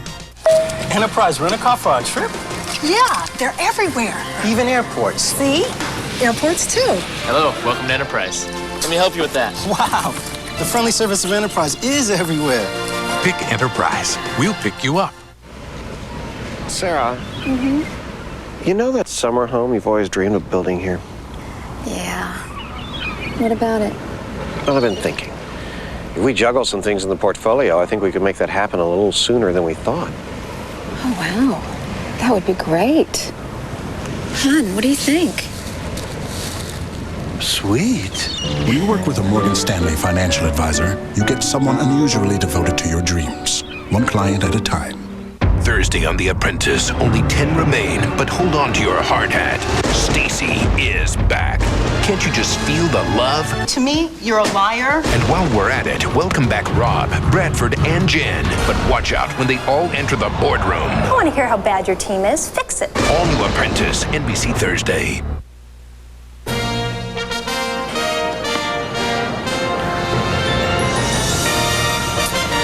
We're back at Democracy Plaza, 30 Rockefeller Plaza in New York. NBC News has projected that President George W. Bush is the winner of the state of Ohio. The Kerry campaign refuses to accept that. They believe strongly that there are still votes to be counted, that NBC was premature in making that projection. So that's where we stand at this hour. Tim Russert, we've got 7 states that still have not been counted. And let me just remind everyone, by the way, that our projection came after the polls had been closed in all of those states. So anything that we might have said didn't have any effect on other states, or for that matter, on the state of Ohio. It really is a matter of counting and calculation. And our analysts believe that that state will stay in the George W. Bush column. Tom, we have George Bush at 269, John Kerry at 211. Let's just assume for a second you take Ohio away, George Bush would be at 249. Then, how does John Kerry get to 270? Can George Bush get to 270 without Ohio? He's ahead in Iowa and New Mexico. That would be 12 more. That would put him at 261. He would then have to win Wisconsin or Minnesota or Michigan or both New Hampshire and Nevada. 2 states he won in the year 2000. So there are still ways for George Bush to get to 270 without Ohio. But what the Kerry camp is saying is, let's wait. We have all these states. They're still in contention. And if we can run the table and win all these states, then we can wind up with the nomination and the presidency. It's a long shot, very clear. What George Bush and the Bush campaign is hoping is that they can rack up 3 or 4 of these states over the next hour or so and get to 270 without Ohio and say, now, would you please acknowledge that we've reached 270 even without that? All right, we're going to go to the Kerry campaign in Boston, Massachusetts. NBC's Kelly O'Donnell. Kelly, what do you have for us? Well, Tom, the Kerry campaign is putting out some more information to try to explain its position tonight, and it sort of recaps what we've been talking about. What they are saying is that there are too many votes still to be counted, and it is their contention that these provisional ballots will break their way, saying from their experience they believe that Democratic voters are more likely to be among those provisional ballots. There are too many of those still to be counted, and so they are pursuing this wait and count the vote strategy. Senior advisors say that they have not dispatched any of the legal teams that they were prepared to dispatch. That has not happened because they say this is not a legal challenge. It is simply a counting of the votes. They persist in saying that they remain strong in their view that other states that have yet to be called will go John Kerry's way. Again, this is from their perspective. And tonight what they are trying to assert is that this is about counting votes, and it is about not a legal challenge, not creating the air that was existent 4 years ago of having conceded and pulling back. This is a much more aggressive stand in line with what they have said on the stump, especially in places like Florida. Time after time traveling with this candidate, the speakers who would appear before the senator would talk about what happened 4 years ago in very angry terms often. These are the core Democratic voters who felt that they were in some way disenfranchised 4 years ago. John Kerry and John Edwards made a promise that those votes would be counted. We heard that from Senator Edwards tonight in his brief remarks here. So until the evidence is clear, they believe they have a legitimate position to say, wait until the votes are counted. They believe they owe that to their donors, their supporters, and they also cite tonight the people in Ohio in particular who waited hours in line. And they want to support that effort and say that they will not concede until these votes are counted. So Kelly, they're at this point trying to explain it and trying to give it a sense of legitimacy, Tom. Kelly, let me ask you about what the Secretary of State was saying earlier, and no one denies that the Kerry campaign should pursue this as vigorously as they feel that they need to. But we think that there are 150 provisional ballots out there. if at the end of the counting here, and George Bush has a lead greater than 150,000 ballots, 150,000 votes, will they continue to contest Ohio? I'm getting a wait-and-see response to that. They are clearly aware that the numbers are limited in how they can achieve this goal. They are also aware of what the Secretary of State in Ohio has said about the 11-day process, and that is an interminable amount of time. They're also aware of the fact that there could be pressure brought to bear on Senator Kerry. Tonight he is at his home. He is with Senator Edward Kennedy. He is with his top advisors, people he has been with politically for many, many years. I'm sure they are going over these various options and the way they may pursue this, not only in terms of what is their legal right, their legitimate right, but also about what is good for the country. Senator Kerry has said that he does not want a contentious outcome, but at this point they believe they have every right to do this, and they don't want to disappoint their supporters. They don't want to leave it an unresolved question. So I'm getting a couple of different senses from people. They feel strongly they can do this, but I'm also not getting a sense that they believe it will be easy. People I've talked to have expressed some frustration. Some have said, wow, I can't believe we're here again, those that had worked on the Gore campaign 4 years ago. This is not a scenario they wanted. This had been gamed out in strategy about all of the possibilities, and while they knew it would be close, did not anticipate it would be a night like this. Now that they are presented with these facts, they feel they have a reasonable way to go forward, at least until tomorrow. It'll be reevaluated through the night, and John Edwards himself said, we'll know tomorrow. So I think we should take it in a chunk of time that's that limited. Tom? All right, thanks very much, NBC's Kelly O'Donnell. And as we have been saying throughout the early morning hours here, they've come so far, they've worked so hard, they've spent so much money. These issues are so important to them. Absolutely. They should be confident in their own minds that all the votes have been counted and that there is a full accounting of what is going on. When we come back in a moment here from Democracy Plaza on Decision 2004, the Senate races still too close to call. And, of course, we'll catch up on what's going on those other states that are too close to call in the presidential race. All that and more from Democracy Plaza, Decision 2004.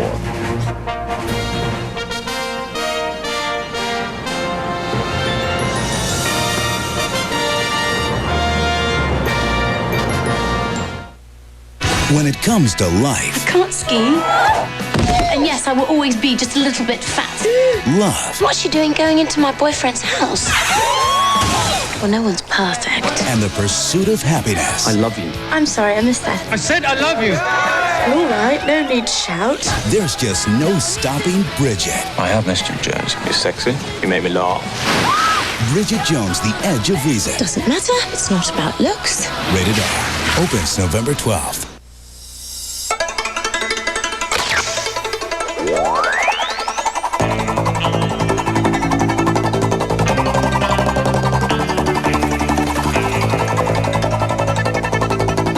When your wireless laptop has technology designed for great battery life, you can do the things you want to do.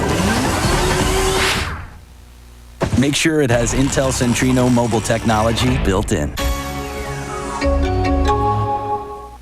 At AIM, we sell through financial professionals, and one of the reasons we do that is financial investing can be very complicated, and what happens is people get scared in the process.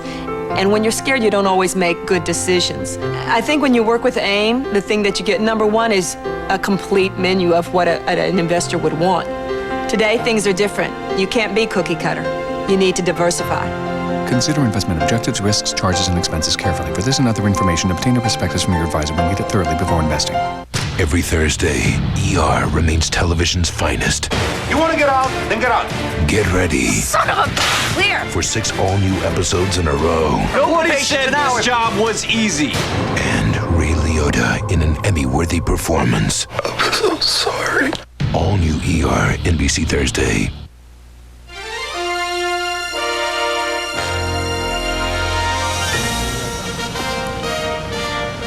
We're back on Democracy Plaza, Decision 2004. We have another contested presidential election. NBC News has projected that President George W. Bush is the winner of Ohio's 20 electoral votes, which takes him, by our calculation, just 1 vote short of the 270 required. The Kerry campaign feels very strongly that that's premature, that these votes need to be counted. They're talking about provisional ballots, ballots that have been cast, but there are some questions about the qualifications. That's part of the new rules after what happened 4 years ago.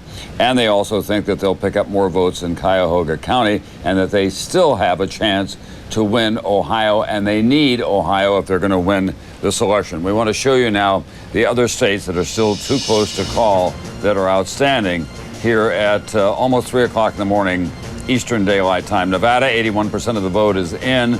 George W. Bush has a lead of 15, almost 16,000 votes over John Kerry in Nevada. In New Mexico, we're now close to 100% of the vote in. The president's lead there is 29,000 votes. He won just by a handful last time around. New Hampshire, again, close to a full accounting of all the precincts. John Kerry has a lead there of more than 10,000 votes. In the state of Wisconsin, 90% of the precincts have been counted so far. John Kerry continues to hold his lead now at about 20,000 votes. That's a critical state for him if he's going to pull all this off. In Michigan, the Bush team thought they had a real shot at all this. As you can see, with 80% of the precincts counted, John Kerry continues to hold a lead of almost 90,000 votes at this point. And the state of Minnesota, closing in on 85% of the precincts that have been counted. John Kerry's lead is now widened. It's now at 101,000 votes. And Iowa, which continues to be very close indeed, just over 11,000 and a half votes for George W. Bush over John Kerry. John Kerry would need Iowa in addition to Ohio if he's going to win all of this. So that's where we stand at this hour, and I'm joined now by one of President Bush's strongest advocates, and that's former New York Mayor Rudy Giuliani. You think that John Kerry should concede? Yes, I do. I think he should. I think he should do it for the good of the country. I was in an election like this, and it was a 42,000 vote election, if I recall correctly. I had people telling me to challenge, and here you're talking about an election in which I think it's 125,000 vote margin with 97% of the vote counted. You have provisional ballots, of which whenever you do these provisional ballots, no more than about 8–10% turn out to even be valid. But it's not just the provisional ballots. They're talking about other votes that still have to be counted in Cuyahoga County as well. Yeah, you can dream and dream and dream, but the reality is that the margin is insurmountable at this point in Ohio. I've gone over this. There's no question it's insurmountable. And then you look at the other states. New Mexico. Hold one, and we'll be right back. We're going to pause for just a moment, and we'll be back here at Democracy Plaza in just a moment.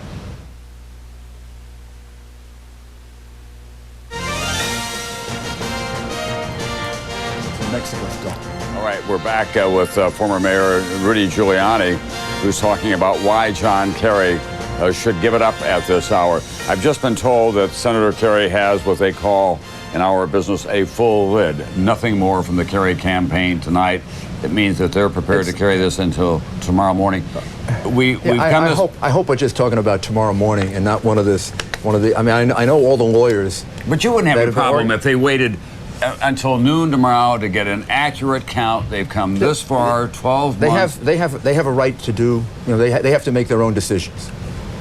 I'm just urging that they think about the country as well. And the reality of all this. They're losing by 125,000 votes with 97% of the vote counted. That would pretty much end an election. I conceded an election of 42,000 votes in New York City with roughly the same number of votes at stake. They're behind in New Mexico by 5% with 97% of the vote counted. Mr. Mayor, let me just show you what they are saying. They believe that John Kerry's at 211 right now and that George Bush is at 249 without Ohio. That they're ahead in Michigan, Minnesota, Wisconsin, New Hampshire, which would give them 258 electoral votes. They believe that George Bush is ahead in Iowa, Nevada, and New Mexico, which would give him 266. It would be 266 Bush, 252 Kerry, 252, and 20 Ohio, undecided. Yeah, except Ohio is at 125,000 votes margin for George Bush. George Bush is winning the popular vote with 51%. This is not the same situation that we had 4 years ago. And what I'm saying is hopefully, this is a big, strong country. Why can't we wait a few more hours? We've been through this before. We can if we're waiting a few more hours. If what we're looking at is another 30 days of lawyers, going into the kind of litigation that we had before, that would really be very unfortunate. Well, part of that could be changed by the Ohio Secretary of State, who can say, look, we can open those provisional ballots and make a decision in the next 24 hours. I mean, I hope it's done very, very quickly, and I hope that there's such intensity when you get into one of these things. We're at war right now. The country's in a different situation than it was in 4 years ago, and I think some of that consideration has to be put into this as well, and into the reality of all this. What was the margin in Florida? 4 years ago? Yeah, 4 years ago. 531. This is 100. 527. It was 366 in New Mexico. Right. This is 125,000 votes. This is a very different kind of situation, and you have 97% of the vote counted. And when you went from about 93 to 97%, President Bush's margin went up. He actually went from about 92,000 votes to 125,000 votes. And remember, provisional ballots are ballots that are challenged, and typically no more than about 10-12% of them even turn out to be valid ballots. They think if they get the remaining 3% that has not been counted, that the margin will drop below 100,000. And then with the provisional ballots... They were saying about 2 hours ago they would have to drop to about 50,000. There's no way in the world it's going to drop to 50,000. I'm just pointing this out because I hope that the good of the country gets considered in all this and not just endless litigation. But isn't part of the good of the country making sure that we have an accurate reading on what the will of the people is in these states, and we could take another 12 hours and make sure we can. That's the case? We can certainly afford another 12 hours. What we can't afford is another 30 days of playing games in courts, because having been through some very close elections, this is not realistic. What we're talking about here, when you're at 125,000 vote margin and you're down to 97% of the vote, and the margin's been increasing for the president, this is okay. Maybe it's somebody's dream, but this is not reality. Okay, we're going to ask. We've got a bunch of bloggers here, Mr. Mayor. You know who they are, what they are. But we're going to see how this is playing out on the web, because that's become a big part of the political universe. John Hinderaker, what are you hearing on the web about this? What's going on in Ohio? Well, I think Ohio's over. I mean, if it's a 500 vote margin, you can talk about litigation, you can bring in the lawyers, but the lawyers cannot make a 125,000 vote margin disappear. And I think when John Kerry wakes up in the morning, he's going to realize that, and hopefully he'll do the right thing and concede. And Joe Trippi, what would be your advice? You were Howard Dean's principal advisor. What would you be doing in this situation?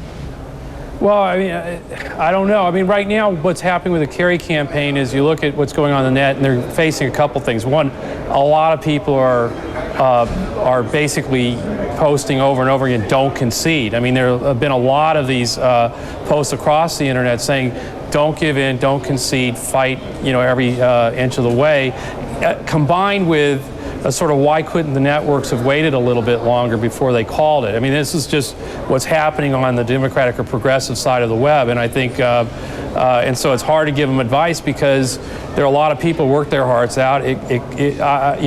Who knows how this is going to turn out, but why not wait till every vote's counted, till the Secretary of State's declared what's going on with the provisional ballots before we call it, and they're definitely suggesting that Kerry should not concede until that happens. Anna Marie Cox, what's your take on all of this? Well, it's funny, when those early exits came out and it looked like it was going to be a Kerry victory, I had a friend of mine said that, the Yankees always figure out a way to win. And so I think now it's actually kind of poetic justice. I believe the Kerry campaign is using the Boston Red Sox plane to ferry their lawyers around. So really, it's not that the Yankees figure out a way to win, it's the Red Sox always figure out a way to lose. All right. Anna Marie Cox and John Hinderaker and Joe Trippi, thanks very much for being with us. So that's where we stand, Mr. Mayor, at this hour. We're coming up at 3 o'clock in the morning. John Kerry apparently has gone to bed. We'll not hear any more from them. But we have to remind everyone two things that are important from our point of view. Anything that we have projected here tonight had no impact on how the votes were counted. You did it after the polls were closed. And we did it after the polls were closed.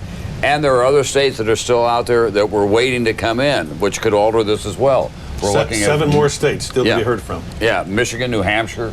We're talking about Minnesota, Iowa, Nevada. But if Ohio, at 125,000 votes, with 97% of the vote counted, is for Bush, then you just need one more state. He needs one more state. state. And in New Mexico, he's ahead by 5%, with 97% of the vote counted.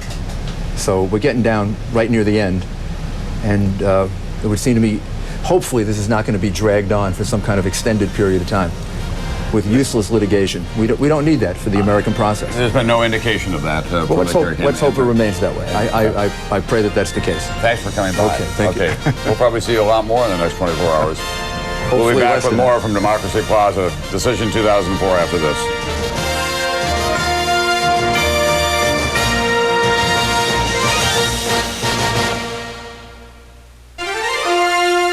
From NBC News.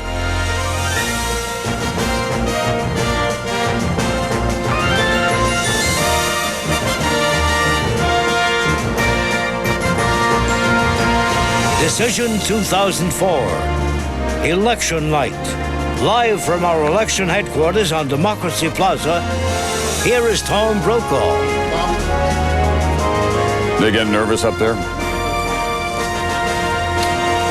We're back at Democracy Plaza, and it is still unresolved. John Kerry, we're told, will have nothing more to say about this throughout the evening. They believe that they need an accurate count out of the state of Ohio. NBC News has projected that George W. Bush is the winner in the state of Ohio. The Kerry campaign feels strongly that that is premature. They want all the votes counted. Ohio is the linchpin. This is going to determine who's the next president of the United States. With Ohio, George W. Bush is just one electoral vote away, as you can see. Here's where it is in the state of Wisconsin. We're in virtually a dead heat with 92% of the votes have been counted so far. Let's go to Madison, Wisconsin now, and NBC's Martin Savage. When do they think they'll get to 100% of the precincts counted in Wisconsin, Martin? Do they know? Well, Tom, good morning to you, by the way. It should be soon. This is the problem here in the state of Wisconsin, as has been the problem in a number of other states. It's the massive voter turnout. Wisconsin traditionally has a very large voter turnout. This time, they've outdone themselves. They don't believe they're going to have the official tallies either until later today or possibly into Thursday as to the exact voter turnout. They were projecting about 75%. Now, it was no Ohio when it comes to delayed voting, but there were some areas, especially in the western part of the state, over by the Mississippi River, where 2 hours after the polls supposedly closed, people were still standing in line waiting to vote. Now, they have cast their ballots, and there was a very heavy voter turnout in Milwaukee County, which is, of course, surrounding the city of Milwaukee, and that's very Democratic stronghold territory.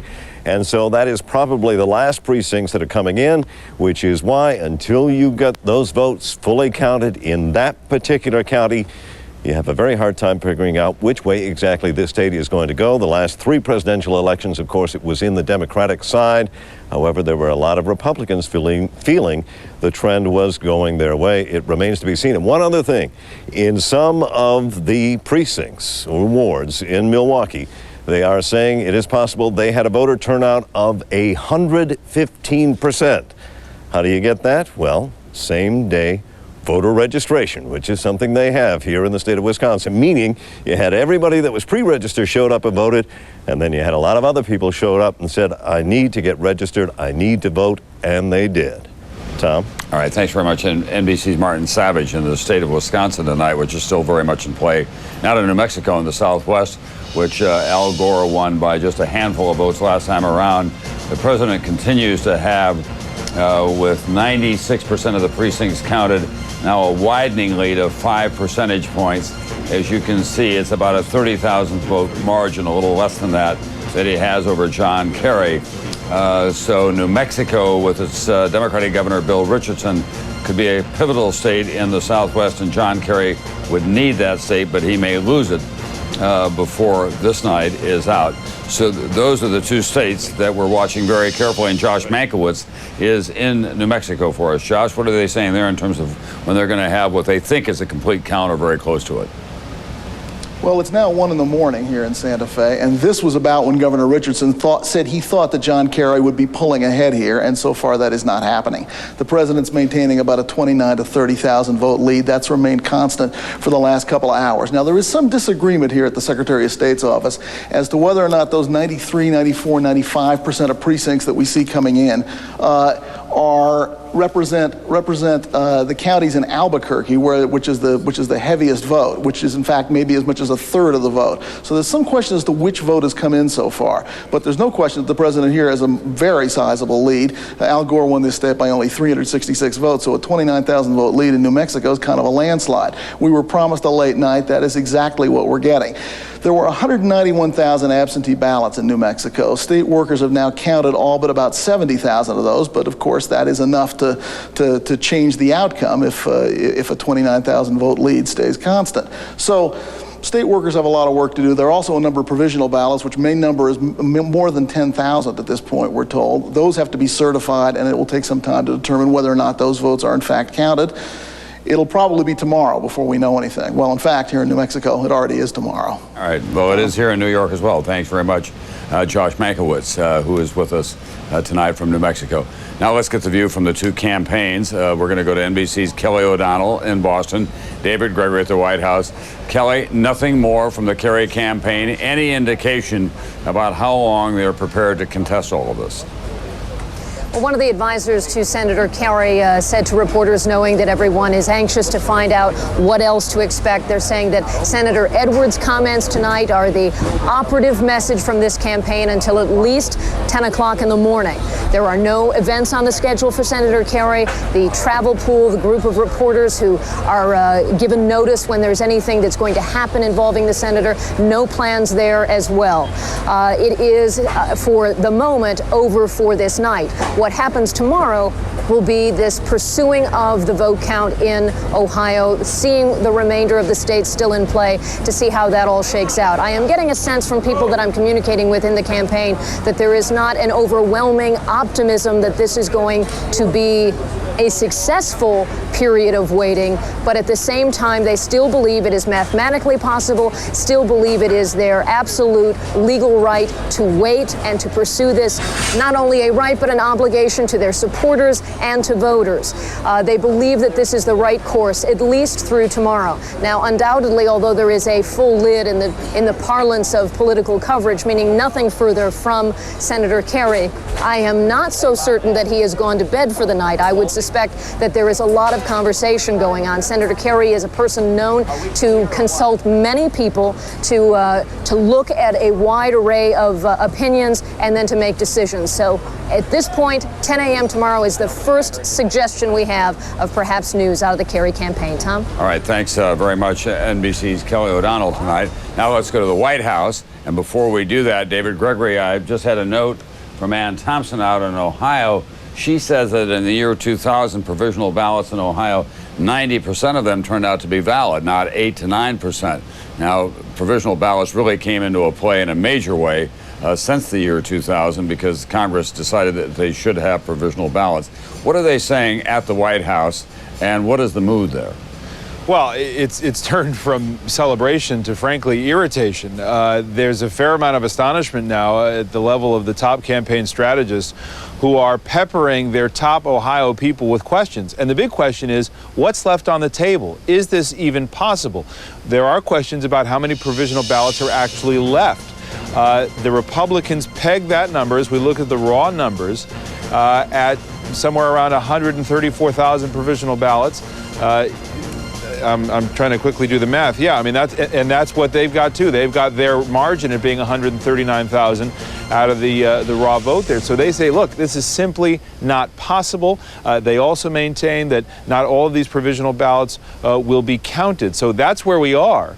They're irritated about this. At the same time, they're watching some of these other states to see if, in their estimation, the president gets over the 270 figure. We still expect the president to go to the Ronald Reagan building here in Washington and address supporters tonight. It's an open question exactly what he says. He had certainly planned to go there a lot earlier to declare victory, but with the Kerry camp not conceding this yet, they're in a bit of a holding pattern, Tom. All right, David Gregory, thank you very much. We're going to go back to Ohio. NBC's Ann Thompson. Ann? Hi, Tom. Just to go over these numbers again, the Secretary of State says at the most, at the absolute most, there were 175,000 provisional ballots cast here in Ohio. If 90% of those proved to be valid, as was the case in 2000 when 1,000 votes were cast, that's about 158,000 ballots. Then you have to consider, I mean, clearly Senator Kerry isn't going to win all of those. And then those ballots are also combined with overseas absentee ballots. Many of those are military ballots coming in. So this is no sure thing for the Kerry campaign, given the numbers and what appears to be the margin of the Bush victory here in Ohio. Ann Thompson, thank you very much. That's where we stand. Tim, again, it goes back to the whole unevenness of the procedure. You have a Secretary of State in Ohio who is making it difficult for registration purposes earlier. The provisional question has been into play. But what really counts here is that the votes are being counted. Nothing that we said or did here tonight will alter the outcome of Ohio, however it turns out. I was just running the numbers as you have as well. Say you take Ohio off the board and give it to John Kerry. He still could very well lose New Mexico and Nevada at this point. He ends up at 269 at that point. Well, it depends, Tom. If you give him, if he wins Michigan, Minnesota, Wisconsin, and New Hampshire, he'd have 252, and the 20 from Ohio would give him 272. And that's giving George Bush Iowa, Nevada, and New Mexico. He would be 272 to 266. That's why they think that they want to play this out. We've heard from the chairman of the Republican National Committee, Ed Gillespie, the president's chief political advisor, Karl Rove, have both called and have echoed what Ann said, that if, in fact, the president's ahead by 130,000 votes, and there's 160,000 of these provisional votes, that John Kerry would have to win such a disproportionate number, and then when you combine it with the military and absentee ballots, it's just not doable or feasible. What the Kerry campaign counters is, well, why don't we try it? Why don't we make sure that every vote is counted, particularly if this scenario with these 7 remaining states continues to play out. I think tomorrow morning the Kerry people have to do a very hard-headed analysis and see whether it's mathematically possible for them to turn the result in Ohio around. And by then they should know how they did in Michigan, Minnesota, Wisconsin, New Hampshire, Iowa, Nevada, and New Mexico. Well, that's where we are. That's where we stand at this hour, and we'll continue to report on what we know about what's coming in these other states that we still have to get results from. Still too close to call. We'll be back from Democracy Plaza, Decision 2004 after this.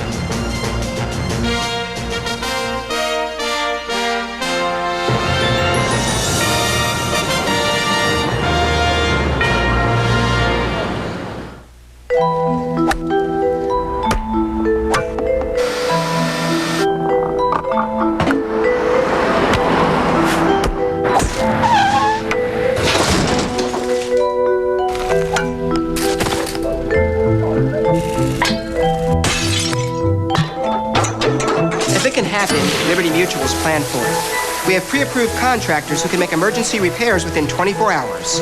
Liberty Mutual. It's more than insurance. It's insurance in action.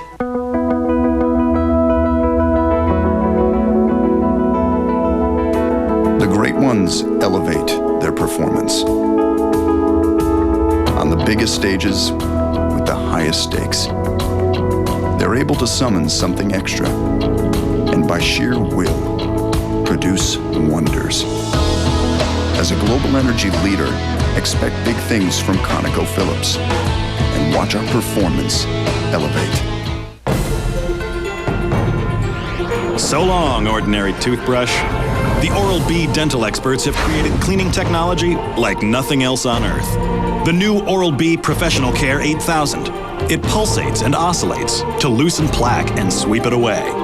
Teeth get twice as clean and dramatically whiter. Gums get stronger. Your whole mouth gets healthier. You'll never go back to an ordinary brush again. The new Oral-B Professional Care 8000. Brush like a dentist. NBC Friday on an all-new Third Watch. She's covered for another cop. Now she's paying the price. Then, on an all-new medical investigation, a virus strikes an entire town without enough medicine. We treat as many patients as possible. How do we decide who they are? All-new Third Watch, a medical investigation. NBC Friday.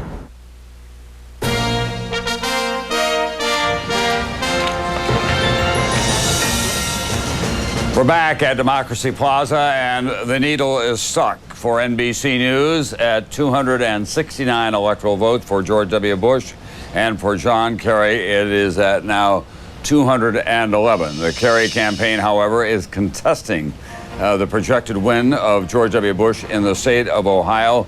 They believe that not all the votes have been counted and that they still have an opportunity, especially with the provisional ballots still outstanding. The state of Michigan, Wisconsin, Minnesota, Iowa, New Hampshire, Nevada, and New Mexico.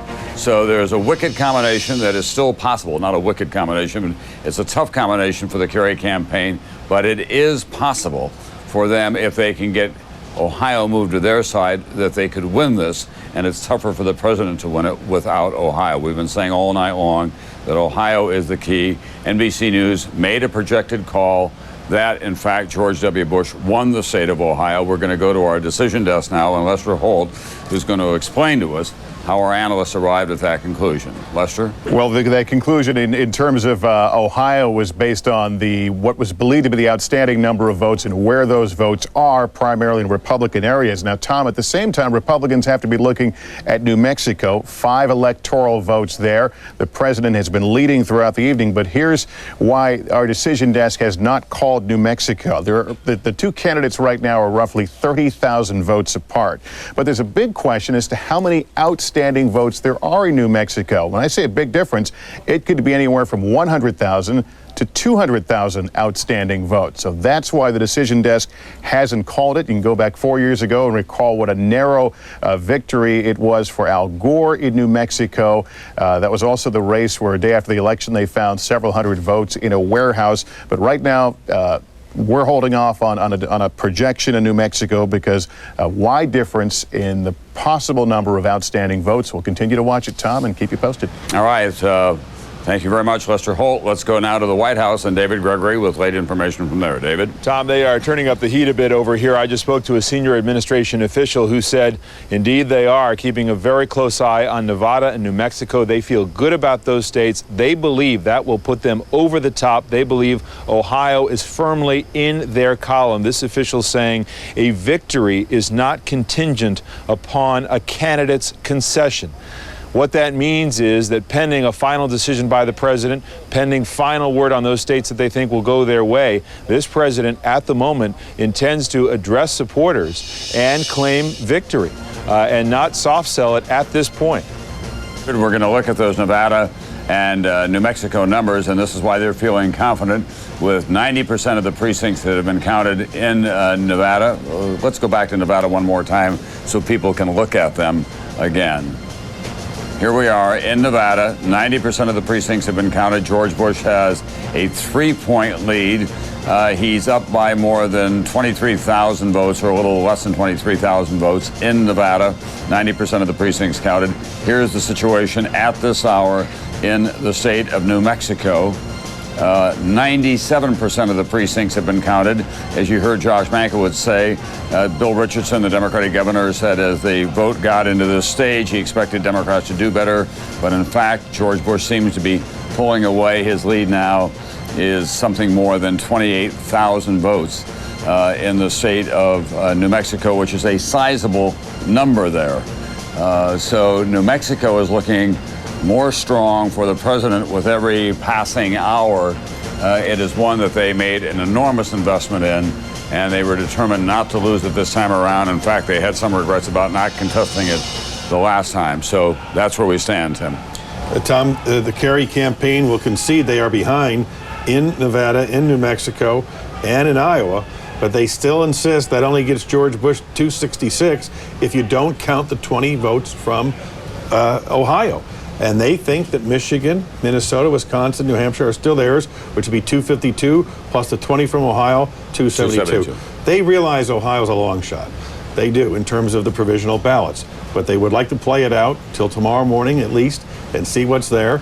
And the concern, obviously, in the Bush White House is it's always wait until morning, then the lawyers get involved. And as Mr. Giuliani said, it could be long and protracted litigation. But this is the scenario both campaigns are looking at tonight, and why they've reached different conclusions. Yeah, and what we want to remind everyone, of course, that is not only their right, but you can understand that they feel that that's their obligation as well. They feel so strongly about the issues that are involved in this campaign and the need to defeat George Bush I need to also remind you that just because NBC News has projected that President George W. Bush is going to win the state of Ohio, in fact, the voters make that determination, and we'll wait and hear what the final result is as well. But based on everything that we have seen, that's our best estimate that George W. Bush is going to be the winner in the state of New Hampshire, in the state of Ohio, and that the Kerry campaign will make its challenge, and we'll see what the voters have decided. We'll be back with more from Democracy Plaza, Decision 2004, right after this. You know, I was once in a vault while it was being robbed. This December, the only thing riskier than stealing $160 million is having to pay it back. With interest. It just hurts. What we do know is we need a high-paying job. You're doing recon work on our anniversary? I assume that you have some kind of a plan to get him out. Okay, then. Good. I don't even understand what happened in there. Ocean's 12, rated PG-13, starts Friday, December 10th. Can you design electrical systems for the world's largest ocean liner? How about engineering an electric car to challenge the land speed record? Can you measure the ozone layer from a satellite? Or perfectly pack millions of chocolates every day? Can you help provide reliable power to a bustling city? Who comes up with these kinds of questions? Just our average everyday customer around here. Welcome to the world of ABB.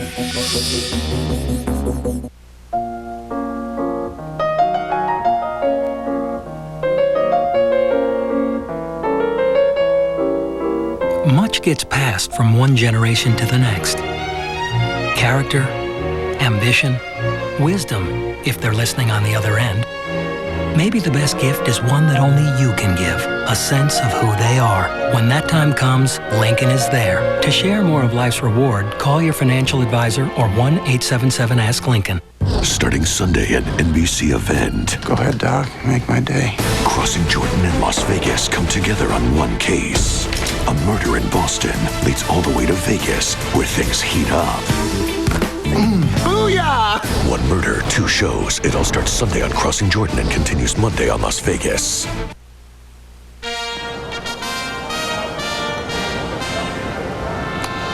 We're back at Democracy Plaza in Midtown Manhattan, 30 Rockefeller Plaza, where NBC News has projected that George W. Bush is the winner of the state of Ohio, and which takes him to 269 electoral votes, one short of what he needs.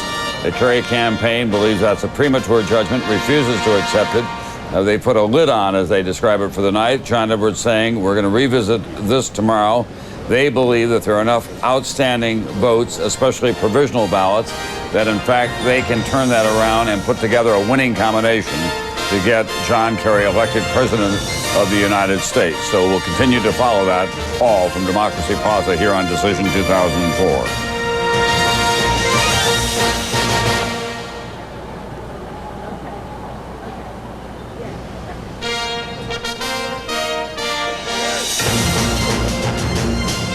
We're back now, once again, at our counting place here in Rockefeller Center. And a reminder, Ohio, which was so hotly contested, remains just that into the hours of a second day of this election tabulation. But having said that, we at NBC News have projected that George W. Bush is the winner of Ohio. That still doesn't get him to where he needs to get to. He needs one more electoral vote. Now, those electoral votes are out there in places like Nevada and New Mexico, also Iowa, Minnesota, and Wisconsin, but he has not, in our judgment, reached that magic mark of 270.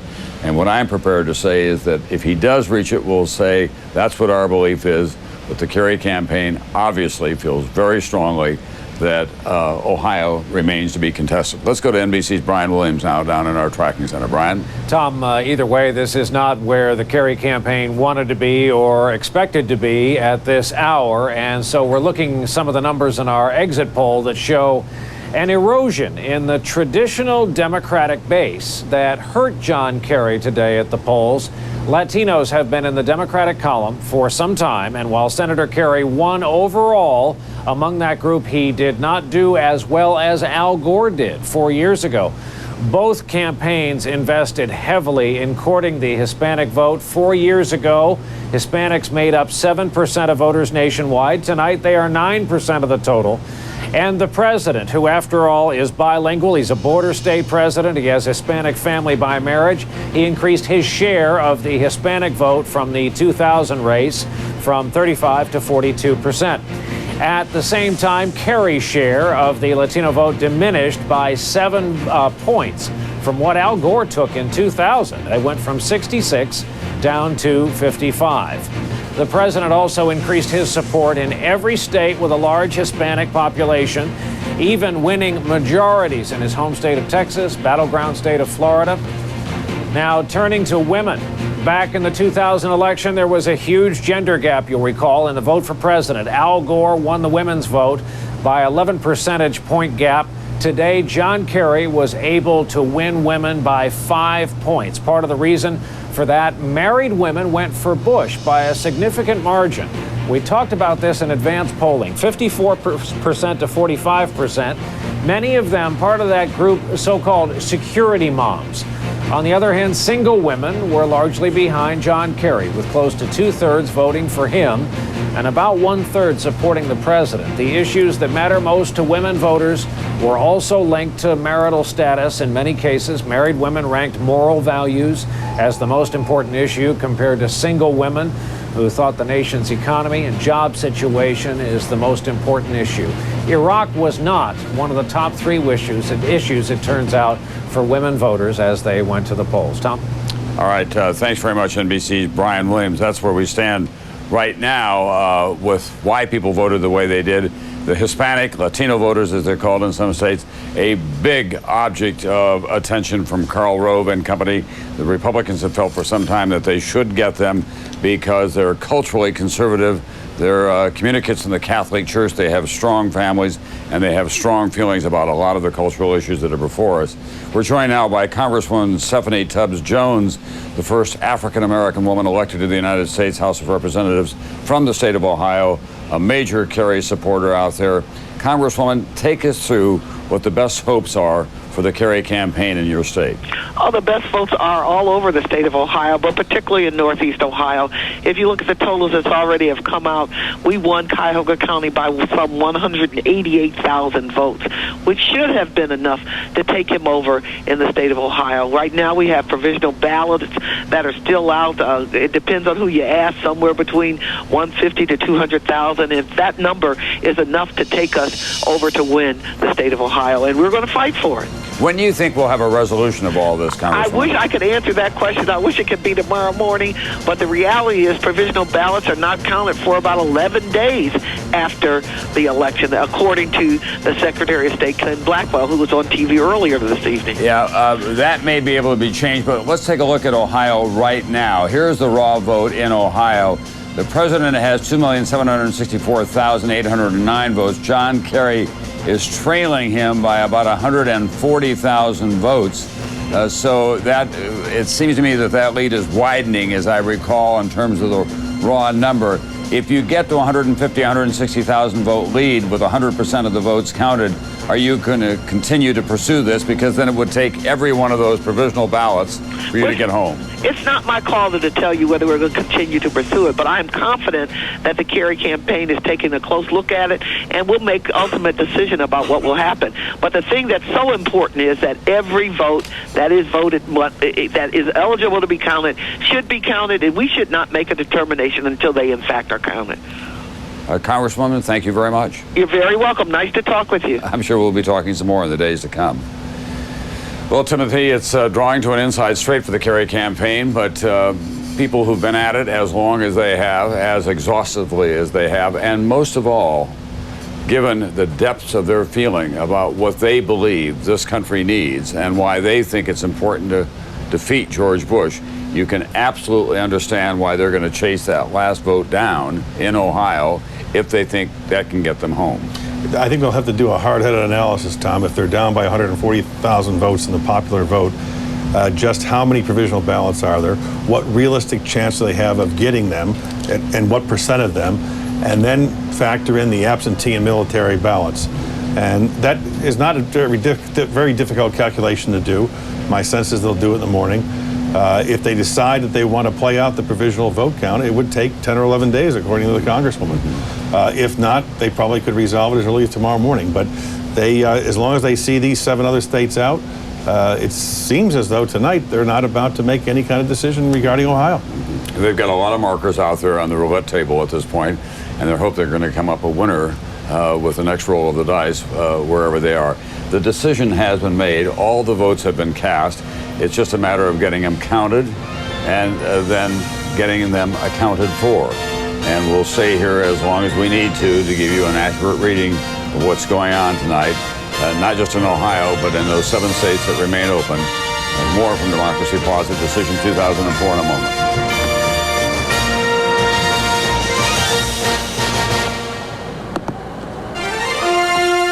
From NBC News.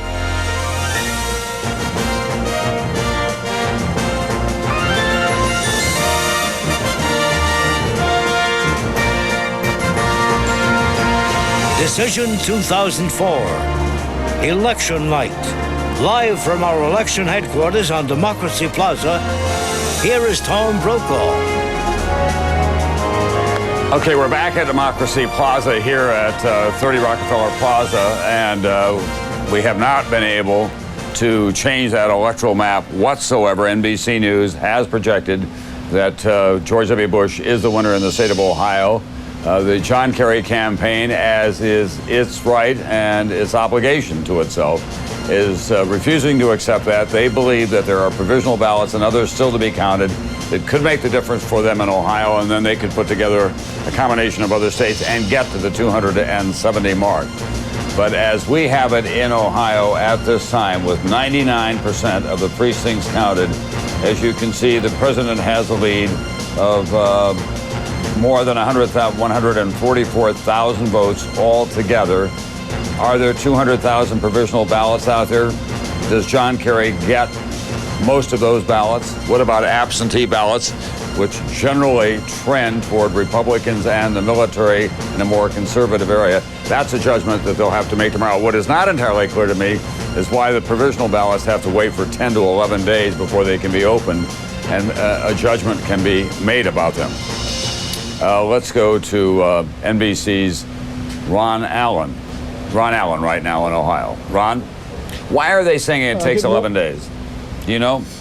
Well, one factor is that there is a provision in the law that allows military ballots to arrive 10 days from Election Day. There's still a 10-day grace period.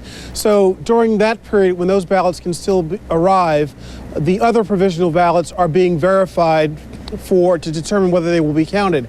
It's our understanding that in 2000, provisional ballots were counted at a rate of about 85 to 90%, I believe, in this county, in Cuyahoga County.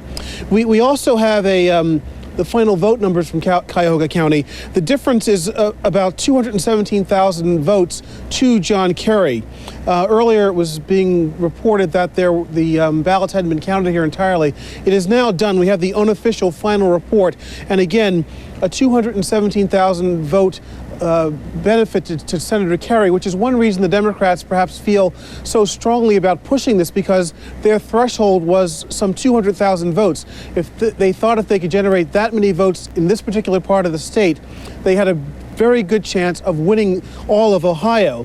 However, the GOP feels very strongly that the numbers are just not going to add up. Earlier we spoke with Bob Bennett, who's the chairman of the Ohio Republican Party. He was here watching the tabulation process very closely here in Cleveland. And there was a long period where he and a number of other officials were really looking closely at all the ballots before they came out and made a statement. He issued a piece of paper statement where he said that here the voters have selected President Bush and Vice President Cheney for re-election. The majority is narrow, but the statement was certain. So in his mind, the numbers just don't add up. Even during the period when he said that there were still some votes that were not counted in Ohio, the chairman insisted that these were Republican-leaning counties, and there was no way that the Democrats were going to win, although the margin might change. Tom, back to you. All right, thanks very much, NBC's Ron Allen. Also in Ohio tonight, and someone who has an answer to my question about why it would take 11 days to count those provisional ballots. She's been talking to officials, is NBC's Ann Thompson. Ann? Hi, Tom, but I think Ron beat me to it. But just to reiterate, for those of you who may not have heard, the reason why there is this 10-day period before the provisional ballots are counted is because that's the period where the overseas absentee ballots come in. And then 10 days after Election Day, once they certify the provisional ballots are good, they open the overseas ballots, they open the provisional ballots, and they get an actual total of how people voted. So that's why there is this delay in Ohio. About an hour ago, Secretary of State Ken Blackwell held a press conference here, and he said, look, everybody should just take a deep breath and relax about this. Easy for him to say, but he wanted to stress a couple of things. First of all, Ohio has a decade of experience with provisional ballots. In the last presidential election in 2000, 90% of the provisional ballots that were cast were indeed good ballots. So he said there should be confidence in how Ohio handles this situation. But when the Kerry people look at the numbers, he said at the most there would be 175,000 provisional ballots cast today. The margins, as you said, were about 149,000 votes. That's a differential between Bush and Kerry at this point. If that trend about 90% are good, that means 158,000 provisional ballots would be good. And John Kerry would have to win the lion's share. It would just be extraordinary to win all those votes in order to change the results of the election. All right, thanks very much, NBC's Ann Thompson. The Bush team is getting a little impatient. They believe that they've won New Mexico and Nevada. They would like to get this election over with. We're still waiting to make a judgment about what we're seeing in those two states. In the meantime, we're going to go to NBC's David Gregory, who's at the White House. David? Tom, you don't normally see the vice president roaming around the halls, but that's the case tonight. He spent some time in the residence, and just a short while ago, reporters saw him coming over to the West Wing. He spoke briefly and said that he's just waiting on developments, and he's going to go spend some time in his West Wing office. The current plan, as we have been reporting, the White House eager. They are very confident about both New Mexico and Nevada. And the president, according to aides, is fully prepared once he gets that result to go to the Reagan building, to address supporters at this late hour, well beyond his bedtime, as we all know, but to declare victory. To repeat, as I reported a few minutes ago, a top Bush advisor saying, I think reflecting their irritation at this point of the morning, that a victory is not contingent upon a concession from a candidate. That is their view here. They're just waiting for the developments, Tom. All right, thanks very much, NBC's David Gregory. Let's go to Chip Reed now. I'm going to the glasses at this hour just so I can keep everything in focus. Chip Reed, you're there with Rick Pildes. What does he have to say about all this?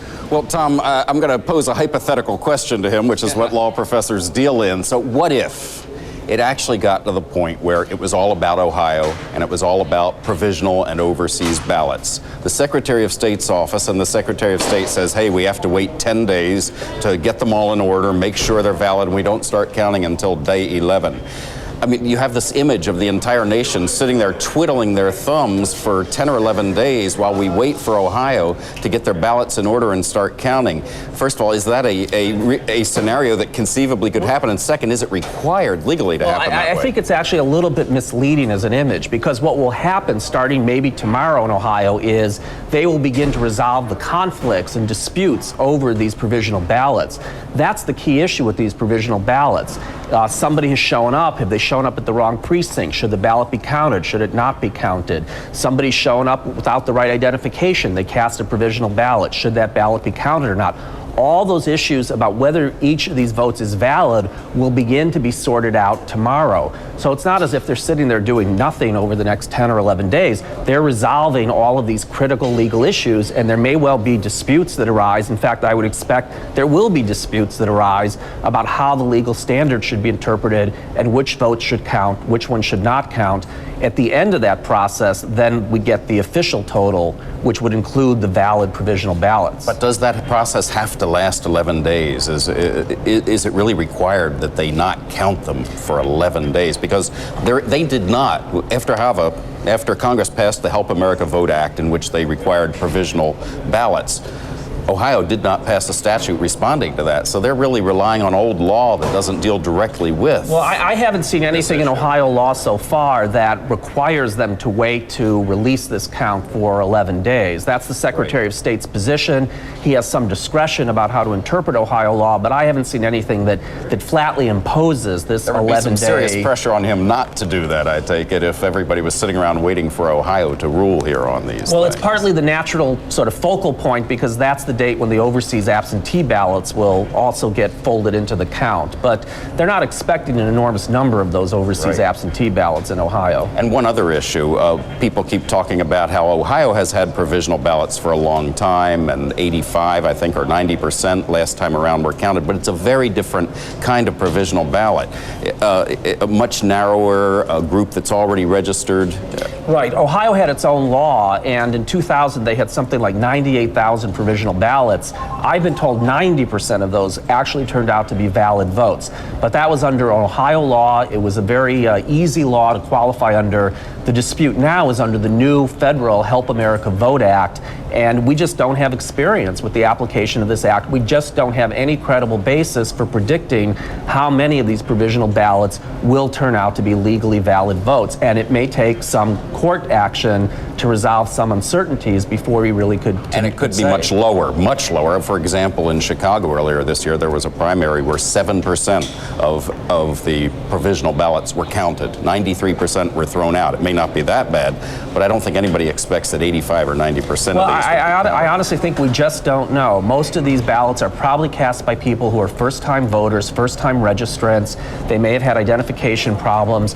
We have an ongoing dispute, which the courts have tentatively resolved, about people who vote in the wrong precinct. That legal question could get reopened, and I just think we don't have any basis for predicting what percentage of these votes may turn out to be valid votes. Okay, great. Rick Pildes of NYU Law School, constitutional legal scholar. Thank you very much. Tom, back to you. All right, thanks very much, NBC's Chip Reid. We'll be back with more from Democracy Plaza, Decision 2004, right after this.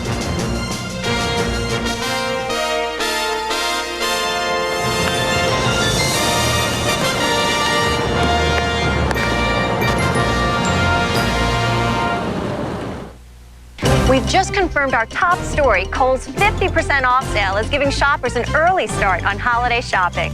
Kohl's 50% off sale is this Tuesday and Wednesday only from 7 a.m. to midnight. Save 50% on hundreds of items store-wide, like sweaters, outerwear, and sleepwear for the family. Save 50% on items for the home, like solid bath towels, all candles, and all down comforters. Plus, senior citizens take 15% off. Kohl's 50% off sale is this Tuesday and Wednesday only.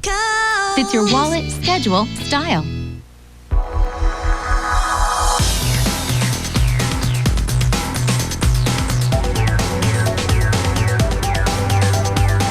This is the road to the future. It's leading us to new opportunities, changing the way companies do business. Because down this road move the goods that move the economy. That's the power of the thoroughbred. Norfolk Southern. $120.90. I'll just put it on the credit card. But those rates.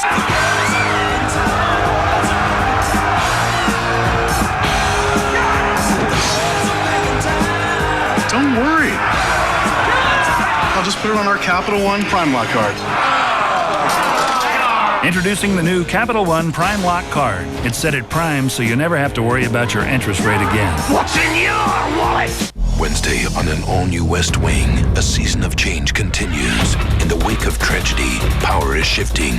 But who will take Leo's place? We're talking about the virtual co-president. Then a Law and Order ripped from the headlines. A ferry crash with a murderous twist. All-new West Wing and Law and Order, NBC Wednesday.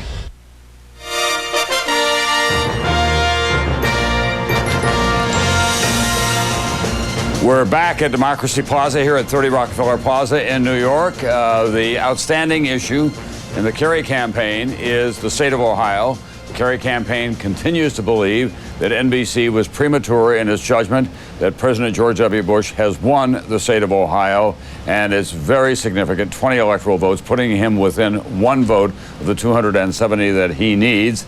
They're going to spend the night deciding what they're going to do tomorrow morning.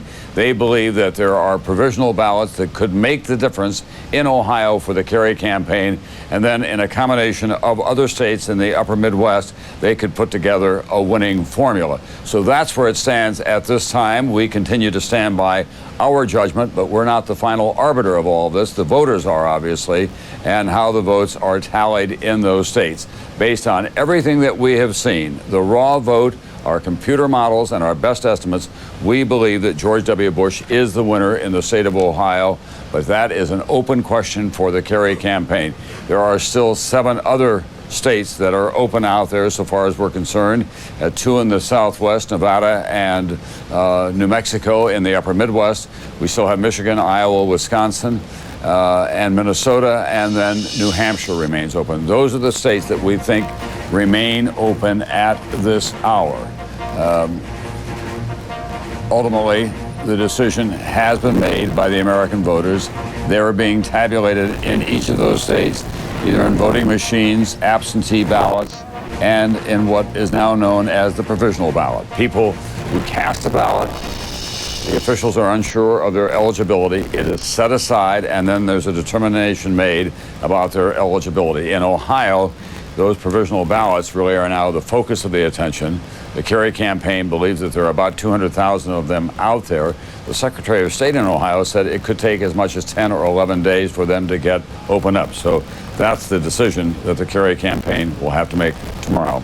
Let's go to NBC's Lester Holt now, who's at our decision desk, and he's going to share with us why our analysts are making the decisions that they are tonight, and we're prepared to go at this hour. Lester? And Tom, people who look at the results on the screen or maybe watching them on the internet may look at some of these races and say, well, why haven't you called them? Well, it comes down to more than just those numbers on the screen. Let's talk about Iowa. It's a pretty narrow lead. It's been running between 11 and 12,000, but there's some other factors we have to consider here and why that race is